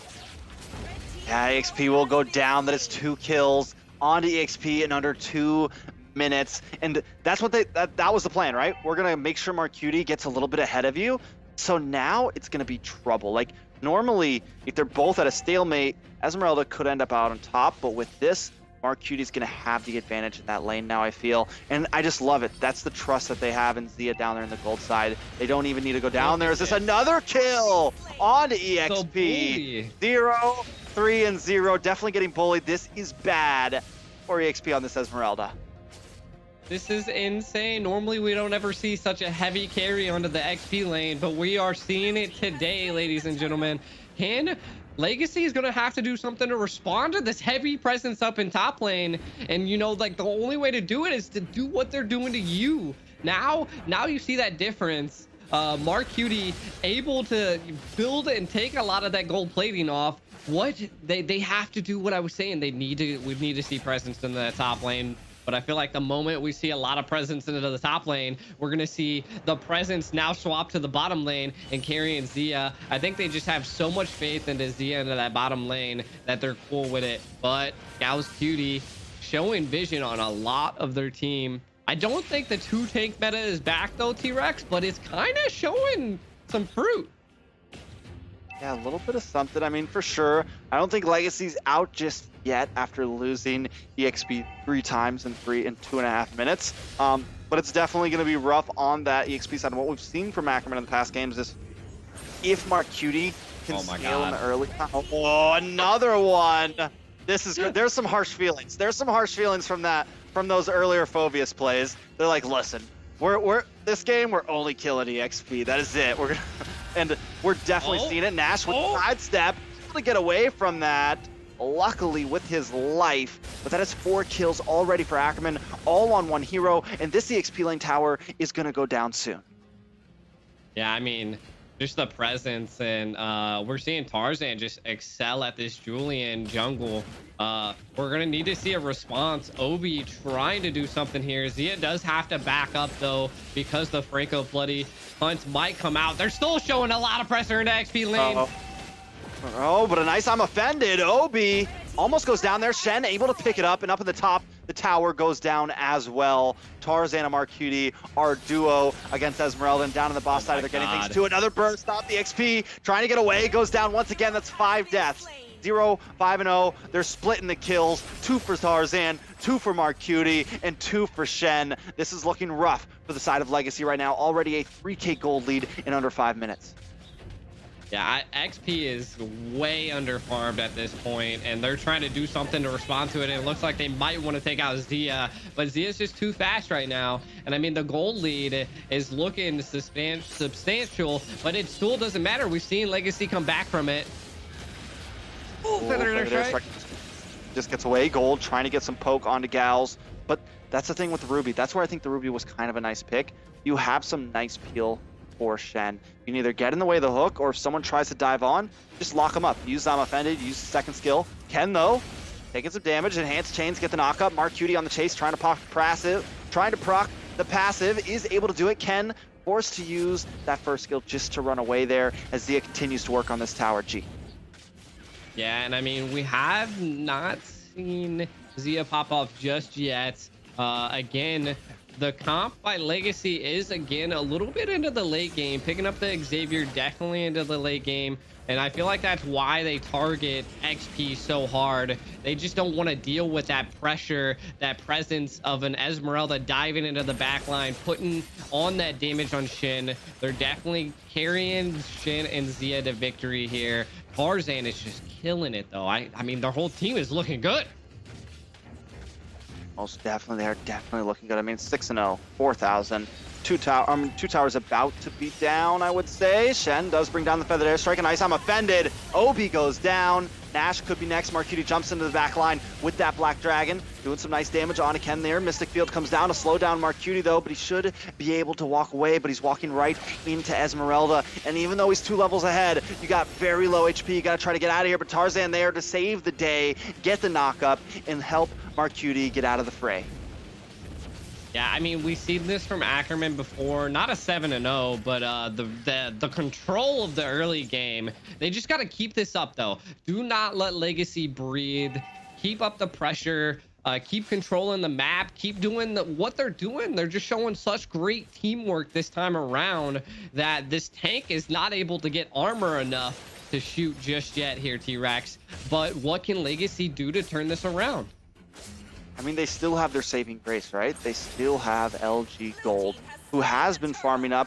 He's barely behind Zia right now, even with not having a kill, right? So that could still be the grace. Last time I thought they were going to be not hit late game spikes until 16, 17 minutes, but this time, if they do what they did last time, there is still the opportunity. It just looks a little bit rougher because we're already a 5K gold lead. Tarzan gets a knock up onto Nash there, and Ken, feathered airstrike, Shen just dropping bombs from the backside, creating space to take these towers. Tarzan, in the midst of all of his enemies, able to get the kill onto EXP. Gauss Cutie next is going to try to take gold. Shen actually ends up taking it. Gauss Cutie pulled onto the tower from that hook, but Obi can't get the finish. Zia picks it up with the killing spree. Next, we're going to move on to this tower as Ackerman continues to stampede through the land of Dawn.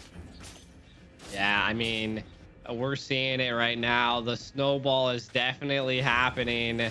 They're just, LG XP is just, dude is being bullied on a whole nother level. Esmeralda's not able to do anything, and it's 0-6-0, having a real tough time.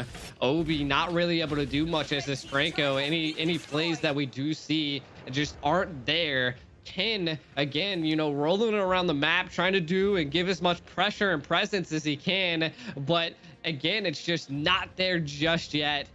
But let's not count LEGACi out. They might have 0 kills, but they've turned a 0 to a 1 to me before. I think they can do it again, T-Rex. I mean, you're not wrong, but we're looking at a bigger gold lead than we've ever seen before, again with Ackerman. Like almost 9K, right? Not only that, but like, you got to think like that. Oh, wait a second, I'm offended. Does lock on, and Obi goes down. Feathered airstrike comes in to bomb onto the back line. Gold goes down next. That's a mega kill for Shen. Ken now trying to get away as Tarzan backs off. But I mean, as I was saying, like, the problem is I feel like when you take 6 kills on someone that early, you create some discord in their call and their comms, you know? XP's like, I need ganks. And you just create some problems, I feel like. You get it? There's a mental game to that right there. Just bullying onto the XP lane like that. And I feel like we're starting to see those cracks come through for LEGACi. Yeah, and you know, I don't want to give up on LEGACi, which is why I'm hoping they come back, but feathered airstrike comes down, takes out LGXP. Just Ackerman, I don't know what they did. They took a coffee break for 3 seconds, and now they're zoning, they're zerged, and they're going, man. They're not stopping. The bully onto XP was where they needed to be, and now Zia's looking good. Gauss Cutie hasn't died, and no one's died at 14-0 in the Lord's barreling down, T-Rex. This could definitely be it. The Lord is connecting onto this inhibitor. LEGACi's last chance to make a legacy for themselves. The big I'm offended, and 2 members are bursted down. Zia with the double kill. Crossbow of Tang doesn't even go off, and he's able to secure it. They're on the base, and this will be it. LEGACi knows it. They throw an emote and give him the game. Ackerman takes game 3, winning the best of 5, and LEGACi drops down to the lower bracket. Yep, Ackerman now advances, survives, and makes it into the next round here. this was absolutely played well. Ackerman excelled at what they were doing there. They absolutely, like, XP played into their hand. Like, they just couldn't do anything. XP lane was XP'd. Yeah, that's definitely rough for EXP. Like I said, I feel like at that point, it's like, I don't know if you've ever played in the XP lane and you're just alone up there and you just get, or any off lane for that, and you're just getting bullied. And at some point, it's like, when are you guys going to gank for me? When are you guys going to help me? And you got to think that's got to get to your head a little bit. And I mean, like we said, 4 deaths in 2 minutes, a rough start, and there was just nothing at that point. There was no comeback for LEGACi like we saw in the previous game. Yeah, and big shout out looking at the item builds. I mean, it's pretty straightforward here. We were 16-0, MVP to Tarzan, MVP to full Ackerman, to be honest. Like, they were just, look at the damage difference, over 50k, just insane. They knew they needed to end the game early just because they had a decent in-game cap. And going into this instant replay here, T-Rex. I mean, the real MVP is whoever made the call to gang up on EXP. Whoever was in comms and was like, this is the call for this game, right? This is what we're going to do. We're going to bully the EXP lane, which is something you barely see anymore, right? It's always about the gold lane. But they made that call, and it worked so well. And Tarzan just consistently with these knockups, back and forth, always coming in. I mean, right here, he's got barely any health. He's ready to jump under the tower, searching for Obi. Mark Cutie as well. Once he got ahead of EXP there, he was actually able to make that Yuzong be worth it. Now, Gals Cutie as well, landed some nice I'm offendeds there. In Shen, I mean, the whole team, Shen, always with the positions of those high ground mages. So that is it. Ackerman will stay in the top bracket and move on to the next round, going against the Valley. Wow, what a day so far. And guys, the expectation has come true. The Valley taking on Ackerman and go into next week in the semifinals of the winners bracket. But remember, tomorrow we got more matches for the winners bracket, for the remaining of the winner bracket. Decide all the 4 teams that will proceed on the upper bracket. All the teams will go down to face Team Gosu and all the other teams. I'm excited. Today we've seen so many play tracks in G. This is absolutely insane. We have a sneak, we have a backdoor from the 1-1. We have the Helker pick. What are some highlights for you guys? Honestly, I think the backdoor was like it was the cherry on top today. It was definitely the thing, and especially because we normally don't catch those things. That was the play for me tonight. Yeah, and I mean, it was also like there was almost 2 backdoors. Like, it was a backdoor century here on this this series. But I mean, I gotta go back to the Helker pick. You know, like, that was insane and played very well. So all the teams were looking good here. Absolutely, just to think that they can take a game from the Valley with the Helker pick, you know, show you Assassins live and well in the meta. It's all about the strategy, it's all about the teams, it's all about execution. But guys, that's about to wrap it up for us today. Make sure to like, subscribe, and turn the bell on to all notification bells so you do not miss the buzz every time we go live. And we will go live tomorrow again to finish off the winner bracket as well as tomorrow. So that will be it for us today. Have a wonderful rest of your night. We'll see you guys tomorrow.